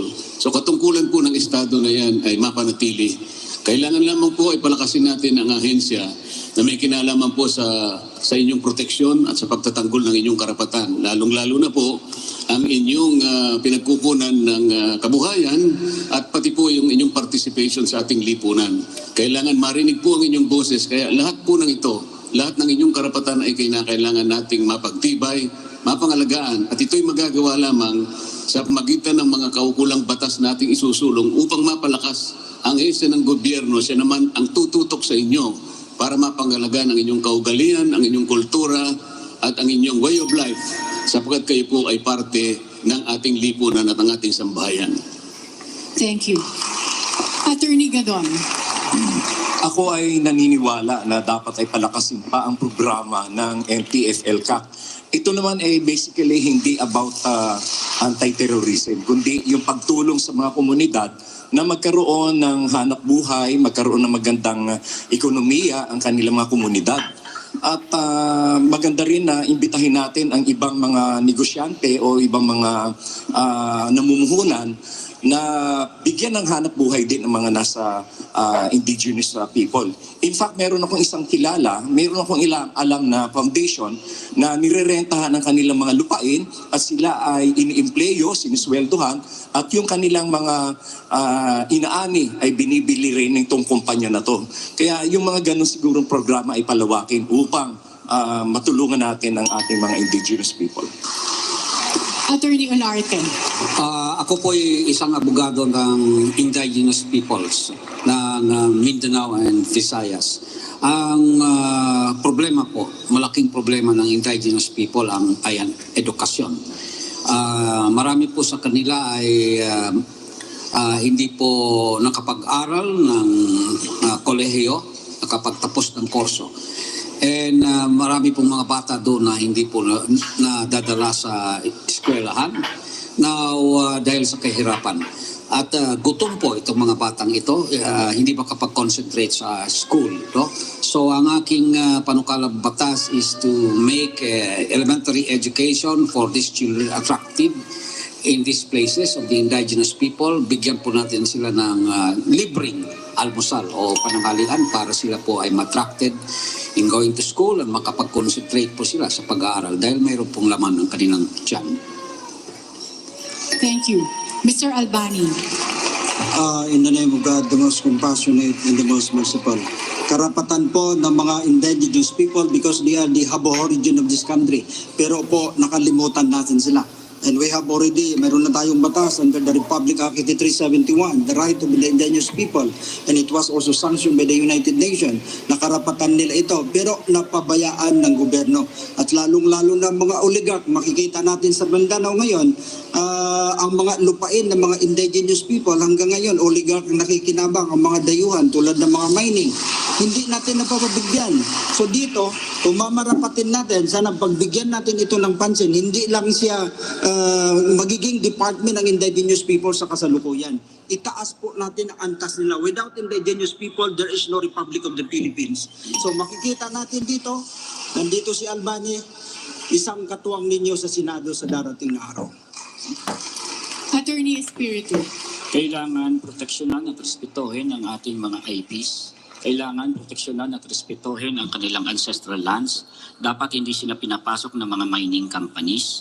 Dapat sila ang nagkokontrol ng kanilang mga 3 million resources. and may half. Maraming Dapat salamat. hindi pumapasok ang mga security forces ng Estado para harasin sila. Dapat hindi ginagawang anti-insurgency framework ang pag-aasisti sa kanila. Kung gusto natin silang asistihan, huwag natin silang i-draw sa anti-insurgency framework na dapat sila ay merong peace and quiet sa kanilang komunidad at hindi sila nadodraw sa conflict ng gobyerno at ng insurgency. Hindi ko maintindihan kung paano nakakatulong ang NTF-ELCAC sa IP at hindi ko naintindihan kung ito'y nakakatulong ba sa ating lipunan na siyang ang NTF-ELCAC ang nagbungsod ng mga red tagging at patayan dahil merong pagkatapos ng red tagging, terrorist tagging. Dapat nang buwagin yan. Thank you, Attorney. Attorney Bailan. Bilang isang anak na isang anthropologist po, napaka-importante po talaga na bigyan talaga natin ng importansya ang ating mga indigenous people. Ang nangyari po kasi mukhang nakalimutan natin sila, nakalimutan natin ang kanilang history kasi ang history po natin hindi mabubuo kung hindi po natin alam ang story nila. Karamihan po ng story nila ay oral history. Kaya kailangan po ang NCCA, ang National Historical Commission at ang DepEd ay tumulong po siguro sa pag-i-implement siguro itong, kasi may budget na po itong NTF-ELCAC na to, di ba? Tutulong sa community. At ako po, nung naging DBM Undersecretary po ako, nung pumunta po ako sa United Nations, meron po akong draft na ni-require po bawat ahensya ng gobyerno na bumili ng produkto po mula po sa mga indigenous women. So lahat po ng agency i-require yun. Si Cabsec Evasco po, binigay po niya yung tulong dito pero hindi po masyado siya na-promote po. Thank you, Attorney Bailan. Dr. Balita. Ako po ay maharap sa inyo na proud sapagkat sa aking pong munting negosyo sa Review Center, lahat po ng tribal indigenous people ay naging scholar ko. At yan po ang ipinagmamalaki ko. At ang aking bilin kapag sila ay pumasa sa mga board exams na kinuha nila, bumalik ka sa iyong tribo at tulungan mo sila. Kailangan po ibigay natin yung kanilang minimum basic needs ayon sa kanilang pangangailangan, tutugon sa kanilang kakaibang pangangailangan. We have to respect their self-determination for their development. Huwag po natin gamitin ang ating sariling pamantayan sa pag-unlad, sa ating sariling pananaw, sa ating mundo, sapagkat iba ang kanilang interes. The cultural preservation, the environmental and ancestral issues of their land. At ang mahalaga po dapat magkaroon sila ng representation sa pamahalaan. Di po ba't dapat sila dapat ang may party list, hindi yung mga mayayamang pamilya na nagtatayo ng party list? At ang tutugon po dyan ay walang iba kung hindi ang edukasyon. Ang literacy at ang entrepreneurial education ay sigurado makakatulong sa kanila. Salamat Thank you, Dr. Balita. Attorney Castriciones. Bilang kalihim po ng Department of Agrarian Reform, ako po ay naging saksi sa mga problema po ng ating mga indigenous people, lalong-lalo po sa usapin ng ancestral lands. Meron po tayo mga batas pero kung minsan ay hindi po ito nagkakatugma. Nagkakaroon po ng mga overlapping claims sa po tinatawag po natin na usapin sa mga lupa. Siguro dapat magpasa tayo ng isang batas that will clearly define the metes and bounds of the so-called claims that would be intended for our IPs and also for our ordinary farmers or the so-called people who would like to have a property of their own that is actually vested by law. At ang kailangan po natin dito ay bigyan sila ng tamang edukasyon, papaunlarin po ang kanilang kultura. At siyempre tulungan po sila para po mabigyan po ng mga tamang tulong na galing po sa mga iba't ibang ahensya po ng ating pamahalaan. Alam po natin na ang kahirapan, ang number one recruiter po ng tinatawag na insurgency. Kaya kung ito po ay hindi natin matutugunan, sigurado magkakaroon po ng problema ang ating bansa. Kailangan po natin kapayapaan. Thank you. Attorney Panelo. Yung tanong po kanina ay kung ano ang magiging posisyon ng isang senador tungkol sa NTF-ELCAC. Ako po ay pabor na pabor dyan sapagkat sa pag-iikot ko po, sinabi ng mga bayan na nabigyan ng NTF-ELCAC ay natalo nila ang rebellion sapagkat pag ikaw may pondo doon sa mga lugar na binibigyan, nagkakaroon ka ng mga farm-to-market roads, kakaroon ka ng mga espilangan, nagkakaroon ka ng mga bagay-bagay na kailangan ng taong naroroon na nahihikayat sumama sa rebellion. Ito pong mga indigenous people, hindi po ba napapabalita na marami sa kanila ang nahihikayat sumama sa rebellion. Subalit nung dumating ang NTF-ELCAC, nagbago po at sila yung sumasama na. Pero kaugnay po dyan, ang problema pa nila ay kailangan yung mga batas na talagang pabor sa kanila ay dapat ipatupad na hindi napapatupad. Yan po ang dapat na gawin natin. Thank you. Ms. Legarda. The Philippines is a culturally diverse nation of more than 110 ethno-linguistic groups that comprise 17 million of the Philippine population, 61% of whom are the Lumads of Mindanao. Minarapat ko pong i-document ang kanilang tangible at intangible heritage through the NCCA, a government program, sa isang programang dayaw. Napakayaman po ng kanilang kultura na dapat paigtingin po natin at protektahan. Ang mga programa po ng gobyerno para bigyan po sila ng socio-economic services, gaya po ng LCAC. Ang mga barangay po ng Antigua, meron po kaming Iraynon, Bukidnon at mga Atin ay nakinabang rin po doon. Ano man ang pangalan po ng programa ng gobyerno ay dapat po up to the last mile, so to speak, ang mga serbisyo at wag nating kakaligtaan ang malaking porsyento ng ating populasyon ng ating mga katutubo. Dapat po natin bigyan ang socio-economic services, paigtingin ng edukasyon, kaya may mga pending bills po tayo para po sa traditional property rights. Thank you, at Ms. marami pang iba. Salamat. Attorney Roque. Isang bagay po na nagbibigay dangal sa Pilipinas ay tayo po ang kauna-unahang bansa sa buong daigdig na kumilala po sa karapatan ng mga katutubo sa lupa nilang sinilangan. Ito po ang kaso ng Carino versus Insular Government. Matapos po naging decision to ng US Supreme Court, magaling si Balita. Baka maisama ko sa Senado. Ng mga IPs ay as legal as a torrents title system. Ang problema po, yung kaso ng Carino, hanggang ngayon po, wala na isang paso na naibigay sa pamilyang Carino. At ito po ang problema ng IP. Nandyan po ang mga batas, kulang po ang implementasyon. Ang solution po sa marginalization ng ating mga IPs, ibigay ang karapatan sa lupang sinilangan. Matapos po ang Carino, nagkaroon po ang desisyon ng Inter-American Court on Human Rights. At ang sabi nga ng Korte, walang pagkakaiba ang karapatan ng IP sa lupa sa karapatan ng buhay. Dahil sa ating mga katutubo, ang lupa ay buhay. Ganyan po ang problema ng ating mga katutubo. Pag hindi binigay ang lupa ang sinilangan, wala rin po silang karapatang mabuhay. Thank you, Attorney Roque. At dyan po nagtatapos ang round 2 ng ating debate kung saan sinagot ng ating mga candidates ang mga tanong mula sa iba't ibang sektor. Sa ating round 3, babalik po ulit tayo sa mga questions ng ating panelists. So, huwag po kayo aalis at magbabalik ang SMNI Senatorial Debate 2022. Ayan, babalik. At tutuloy ko rin yung ginagawa ko.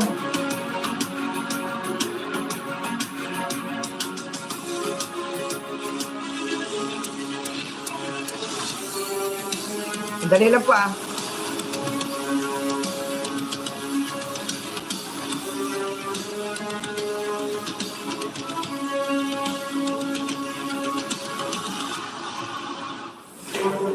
Narito na ang harapang inaabangan ng buong bayan. Sino ang karapat-dapat maluklok sa Senado? Saan tayo dadalhin ng kanilang mga pangako? Ating kilalanin, kilatisin at sukatin ang bawat kandidato sa pagkasenador. Alamin sa SMNI Senatorial Debates kasama si Attorney Karen bilang moderator at ang mga dekalibreng panelist na sina Professor Clarita Carlos, Attorney Rolex Suplico, SMNI Senior Anchor Dr. Eleanor Cardona, Professor Ana Malinlug-Uy at Dante Ang II. Ngayong March 2 and 3, 2022, 6 p.m. sa Ocada, Manila. Mapapanood sa SMNI News Channel, sa Facebook at YouTube, at sa lahat ng sunshine radio station sa buong bansa.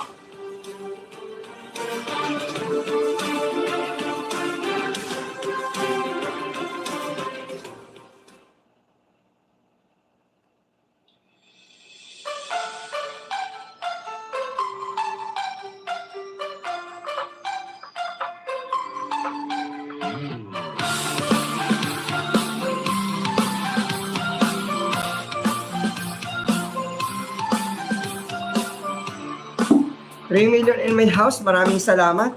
Talaga nagtsatsaga tayong makinig ng debate. Matatamis na mga pangako, marami sa atin nagpaloko.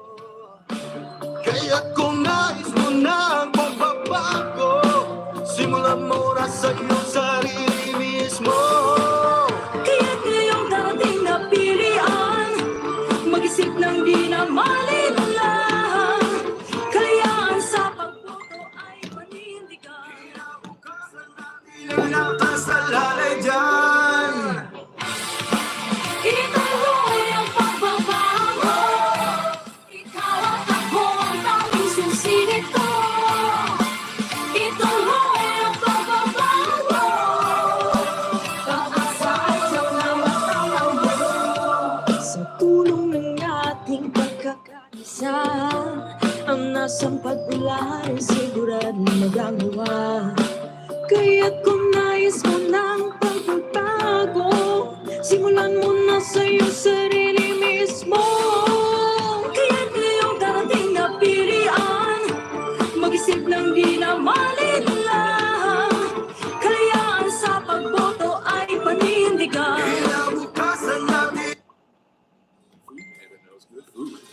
Patalastas na naman. Download the app and order.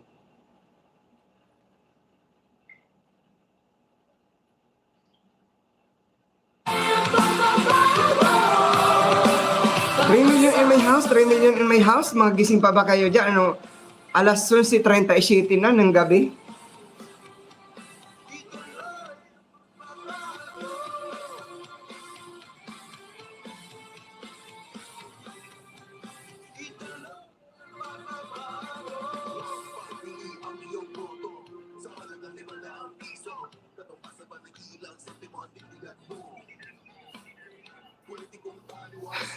Kuya Gasol, Kuya Jupaw, Golden Heart Salute,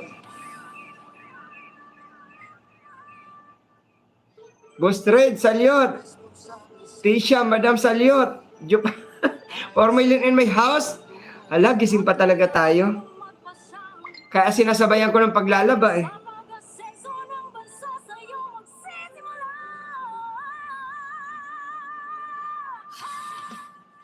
Kasi sayang eh. Ibang klase talaga tanungan sa SMNI. So far sa kanila, ang best. Natatawa ako kanina yung nagkainitan silang dalawa. Diyos ko po.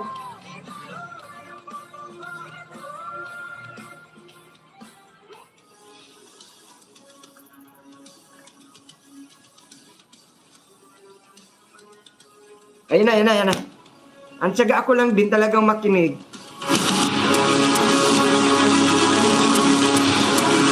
Buti naririnig nyo talaga.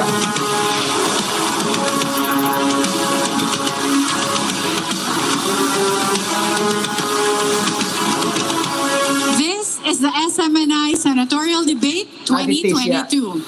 And for our final Maganda format ng SMNI debate. May follow-up question from our mga panelists. Totoo. And to ask that final question is UP Professor Dr. Clarita Carlos. Professor Carlos. Thank you very much. It's quite evident that all of us, particularly me, are way beyond our bedtime. So what we're going to do is I'll just shoot one question and my colleagues here will do the follow-up. Okay, here's my question. You remember Cory Aquino? She was our president. She tried, but she failed to drop the Saba claim. I remember that because I was consultant of Senator Chahani, and Senator Chahani gave that to me as my assignment. What is your position in regard to this? To drop or to pursue? For this question, Attorney Gadon will answer first. I think we should pursue the claim on Sabah because historically it belongs to us. The Malaysian government and a gas company that occupies Sabah continues to pay rent on the Kirams, the Kiram family. So therefore, it belongs to the Philippines. Macmix Channel, maraming salamat. We should pursue Sabah naman our ang claim. pinag-uusapan. Thank you. Attorney Olarte. Well, we should pursue our claim to Sabah. It belongs to the territory of the Philippines. It is our duty to preserve our territorial integrity. The fact that the Malaysian government still pays rent to the sultans of Sulu is proof that we are the lessor and they are the lessee. And we have the authority, the power to terminate the lease agreement if there is failure of the lessee to comply with the terms and conditions of the contract. In this case, it appears that the rent is insufficient and there are several violations of the terms of the contract between the Sultan and that of the Malaysian government. So therefore, we should terminate the contract, pursue the Sabah claims legally in the International Court of Justice, probably. Thank you. Mr. Albani. Salamat. In the name of God, the most compassionate and the most merciful. Alam niyo po, we have to pursue the claim of Sabah sapagkat ang kasaysayan ng kahapon ay nagsasalita. The origin of the government came from Sulu under the so-called Eastern King Dynasty, which is the Maharlikan. Makikita natin, it was headed by Saripul Hasim. In Mindanao, Sultan Kudarat, in Mactan, Lapu-Lapu, in Luzon is divided into three form of government. Prinsipyo Dua of Pangasinan, Sultan Lakandula, and Sultan Sulaiman. Ang batas natin ay batas ng Diyos. That is the root cause. Makikita natin na hindi natin na-recognize. Nagkaroon ng putukan, awayan. Nagtataka ako dito, gusto ni Gadon na i-pursue yung claim ng Sabah. In fact, ang gusto niya, nakita ko sa video niya, patayin niya lahat ng mga Muslim. Pati daga, pupulbusin niya ang lahat ng mga kapatid natin Muslim. So ako po nagtataka, sana mapaliwanag ng mahal natin kapatid. Salamat tayo sa mga Muslim, hindi siya pinatulan sapagkat hindi mangbang sa kasaysayan ng kahapon. Thank you, Mr. Albani. Do you want to have a rebuttal, Attorney Gadon? Yes, I clarified in that TV interview by, I forgot the host, I clarified that I was referring to the terrorists, not on all the Muslims. And in fact, the Muslims became my friends. In fact, the president of the Imam Council of the Philippines is already my kumpare. Inaanak ko yung anak niya sa kasal. Marami akong imbitasyon sa mga Muslim events. Oh. Mr. Albani. Gusto ko lang i-ano kay kapatid na Gadon kasi nilahat niya ang kapatid natin Muslim. Kasama kami doon, mga bata at saka matanda. At sa nasaluduhan ko mga kapatid natin Muslim, 17 million population, hindi siya pinatulan. At lalong-lalo pasalamatan ko mga kapatid natin Christian kasi hindi rin siya pinatulan sa nangangahulugan ng mga Muslim at saka Christian na hindi bobo sa lipunan. Thank you, Mr. Albani. Now we'll stick with the issues. We'll go back to our question on our claim to Sabah. Attorney Espiritu. Well, I go for the right to self-determination of the Sulu and the Sabanese peoples. We could, everything starts on the ground. We cannot create something that is not there. If there is a struggle for the Sulu and Sabanese people in order to integrate their territory, I think that should be left to them to determine. There's a problem with the framework of the nation state being overlaid into this issue because it will always be limited. For example, if we pursue that claim based on simple property relations, that's the problem because the nation state has a different dynamics altogether. So it should really start on the ground, the right to self-determination. That's what I support. Thank you, Attorney Espiritu. Attorney Bailan. Yes, I think we need to recognize that Sabah belongs to the territory of the Philippines. However, there are some policies that were made before that undermined or emasculated some of these rights. to the extent that the Kiram family even went to, they tried to go to Sabah to assert their claim. Unfortunately, many of them and their relatives died. But of course, we want to pursue peace, and I hope that ASEAN will provide the means so that the Malay race that we want to engage again, because we're Philippines, the Malaysians are the Malaysians, but at the end we're all Malays. In fact, Rizal, our national hero, is considered, to be, he ranks high among the Malaysians. So I feel that we need to pursue peace to be able to assert our claim there. Dr. Balita. Yeah, ang atin ay atin. Ipaglalaban natin ito. Actually, dapat maging inspirasyon natin yung tagumpay ni David sa kay Goliath dun sa ating Hague ruling. At maging inspirasyon yan to pursue this legally, diplomatically, historically, and of course, peacefully. Pero I agree na isang malaking factor na dapat natin consider dito is ano ba yung gustong mangyari ng mga tinatawag nating Pilipino na nandun sa lugar na yon.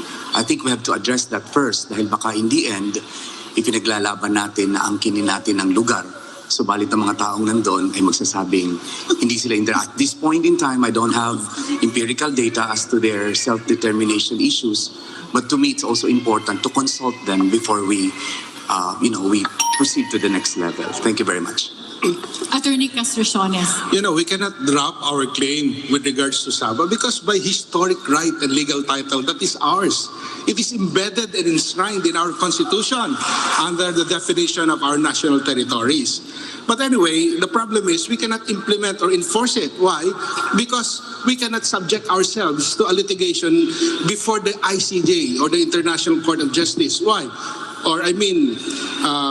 Pag hindi po isinumite ng Malaysia ang kanilang sarili sa jurisdiction nitong korteng ito, ay siguradong hindi po natin mapag-uusapan kung sino po ang may rightful claim dito po sa teritoryong ito. Pero atin po yan kaya dapat angkinin po natin.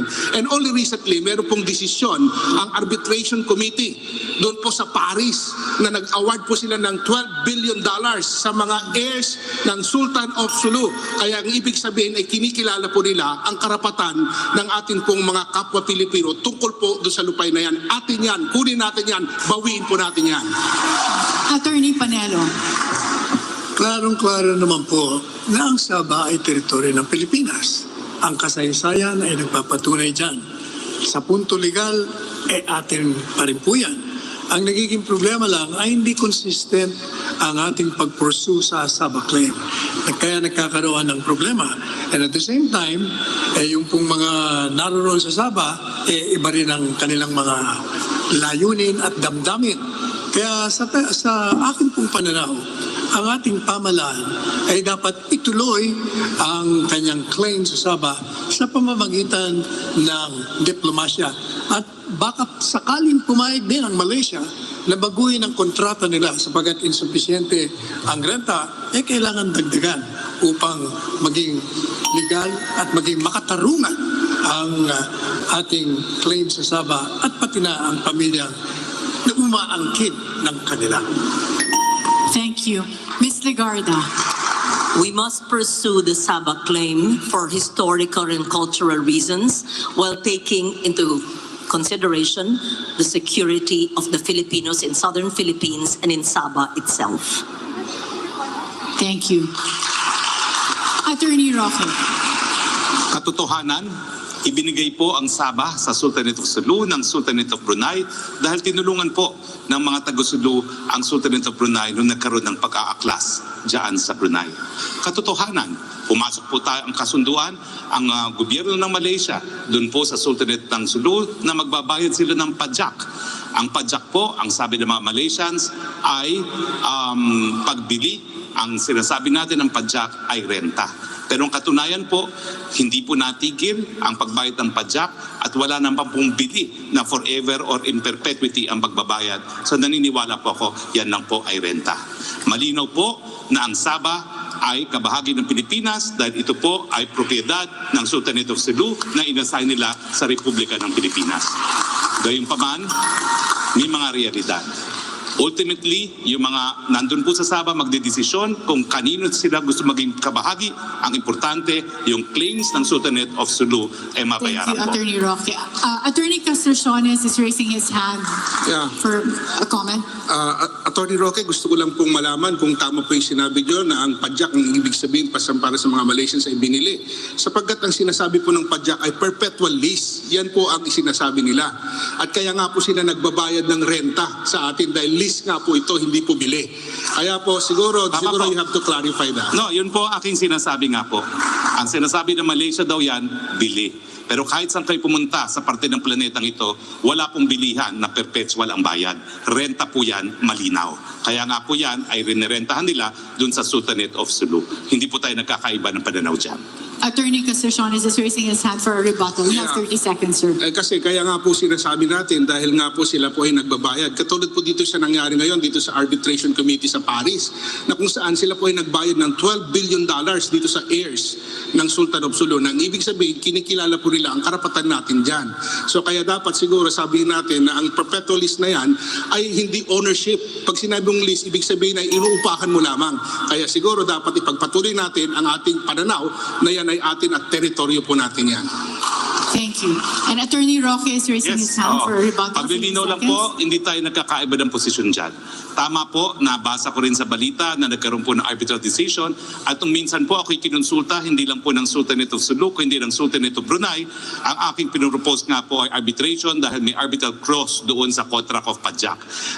Verify ko lang po kung ano talaga itong decision nito dahil kinakailangan po magkaroon din ng biyaya yung Sultanate of Sulu doon sa arbitral decision na yan. Mr. Albani raises his hand for an interpellation. You have 45 seconds.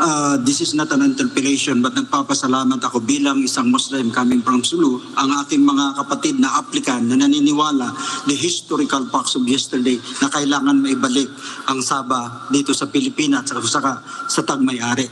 Papasalamat ako sa kanila. Sana continue yung decision natin that we have to fight. Makikita natin out of 100% income of Malaysia, 60% came from Sabah because of the oil exploration.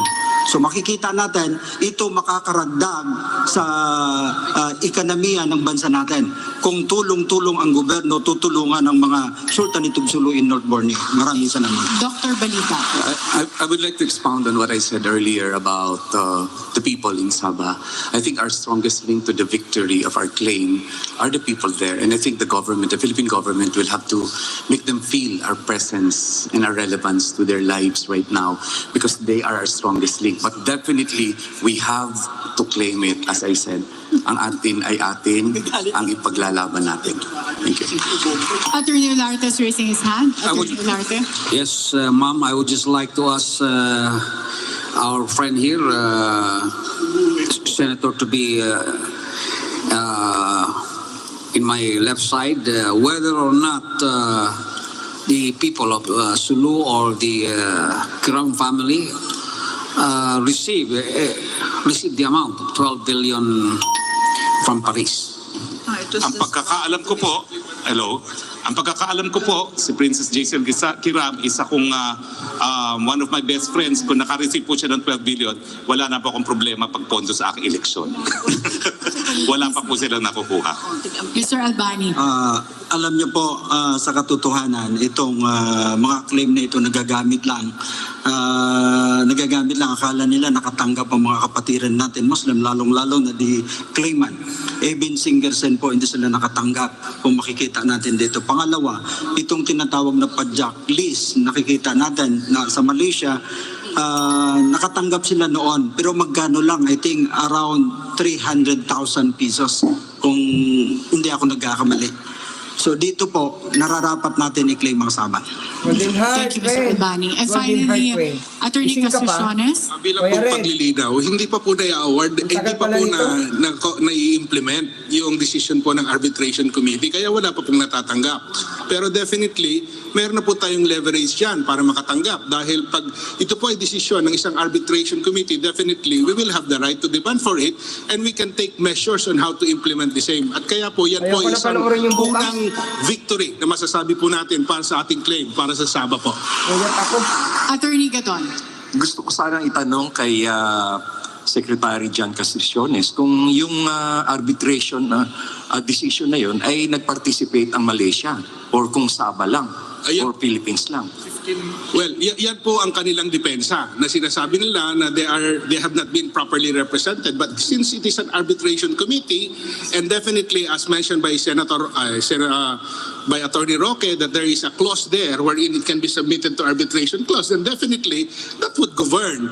And of course, hindi ito similar doon sa issue ng International Court of Justice na kapag ikaw ay hindi nagpakita doon, ay hindi pwedeng magkaroon ng jurisdiction ang korte. Pero ito ay arbitration clause ito. At ngayon, sigurado kapag sila ay nabigyan ng tinatawag na notice, and definitely they must have to comply. Otherwise, Thank you, Attorney Castriciones. salamat po. So we will go back to the question, and the final answer will come from Attorney Marcoleta. There is indeed an abundance of evidence to support the contention that we should pursue our claim to Sabah. The only problem, Madam, is I think if the Constitution in operation is still the 1935 Constitution, that will be possible. The only problem is noong tayo po'y magkaroon ng bagong saligang batas, yung 1987 Constitution, ay dito nasara na po yung pagkakataon na i-pursue yung claim na yun sapagkat kung titingnan po natin within the meaning of the territorial provision of the 1987 Constitution, nawala na po yung historic rights eh. Sa makatwid, sa 1935 Constitution, panahon po ng, o 1973 Constitution, maging sa 1935 Constitution, nandun pa po yung historic rights. Pero ngayon, dahil meron ng constitutional impediment, maaring mahirapan po tayo kung paano natin gagawin, considering that there is now a limitation. Thank you, Attorney Marcoleta. Interpellation from Attorney Olarte. Yes, Madam. Despite the fact that our friend here, Senatorial candidate Marcoleta, claims that nawala na po yung historical right na nasa 1935 Constitution, itong ating 1987 Constitution still retains the legal right. So sa akin po, yung legal right is a matter that we can use to pursue our claim for Sabah. Thank you.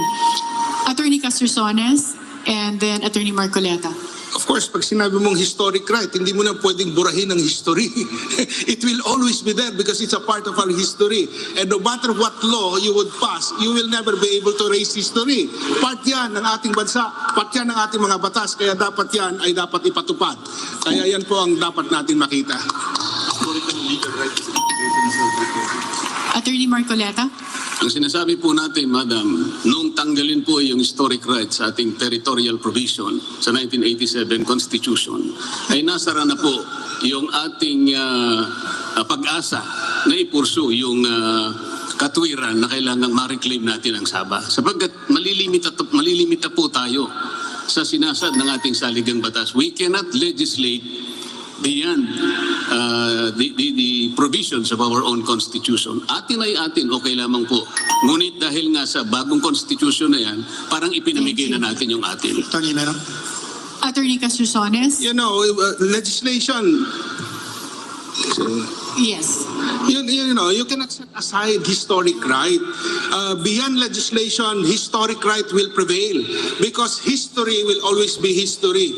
And we should fight for it because that is actually our own. And we will not be able to set it aside because it's our history.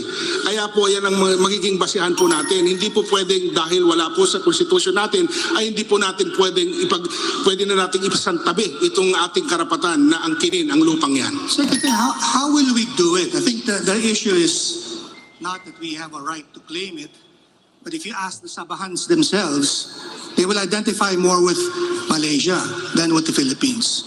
And then secondly, there are undocumented Filipinos in Sabah, mostly Tausugs, who are themselves denied basic social services and are in effect stateless and prone to recruitment by religious fundamentalists. So how do you do it without antagonizing a strategic partner in Malaysia and respecting the rights or the wishes of the Sabahans themselves? Actually, there was already a time when a survey was conducted in order to seek the opinion of the people who have been staying there in the place.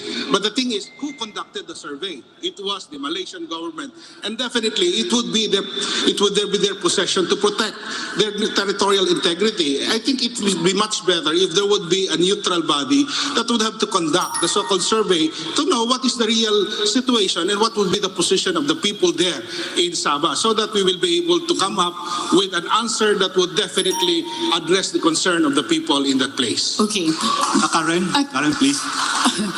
Okay, I just have to remind everyone that we have a hard stop at 11 because some of our candidates have an early morning tomorrow. Secretary Sal Panelo has been raising his hand, so I'll let him speak, and then I think... Please. Let me just say that the legal right arises from the historic right. Kasi ang history nga ay nilis ng Malaysia.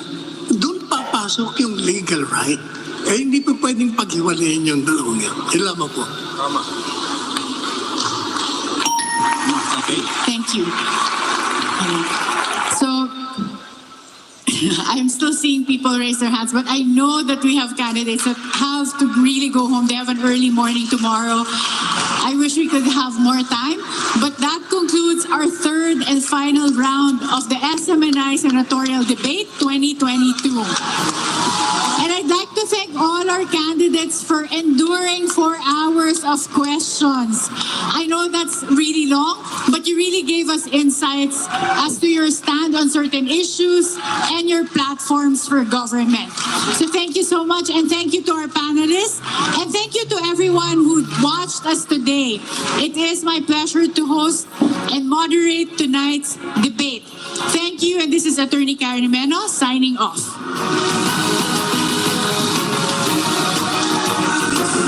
Attorney Karen.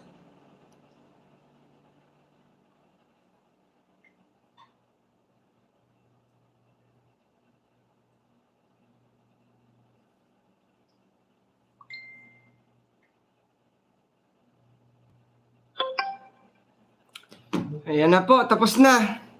Sign off na sila. Ano, may napili na po ba kayo? Sana may napili na po kayong para sa senador. Bukas pa uli, pero tinatamad na yata ako. Yung para bukas. Antok na ako. Kaso hindi pa ako tapos maglaba. Dami ko pang labahan.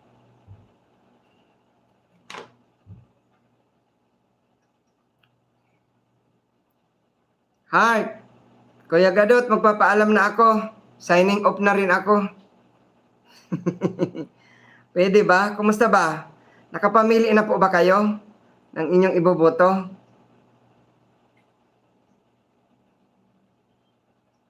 Kuya Red, maraming salamat ha. Magpapaalam na pa ako. Thank you so much. God bless. Salamat po sa lahat na pumunta, sa nakinig po. Thank you so much. Bye-bye. Antok na ako. Salamat.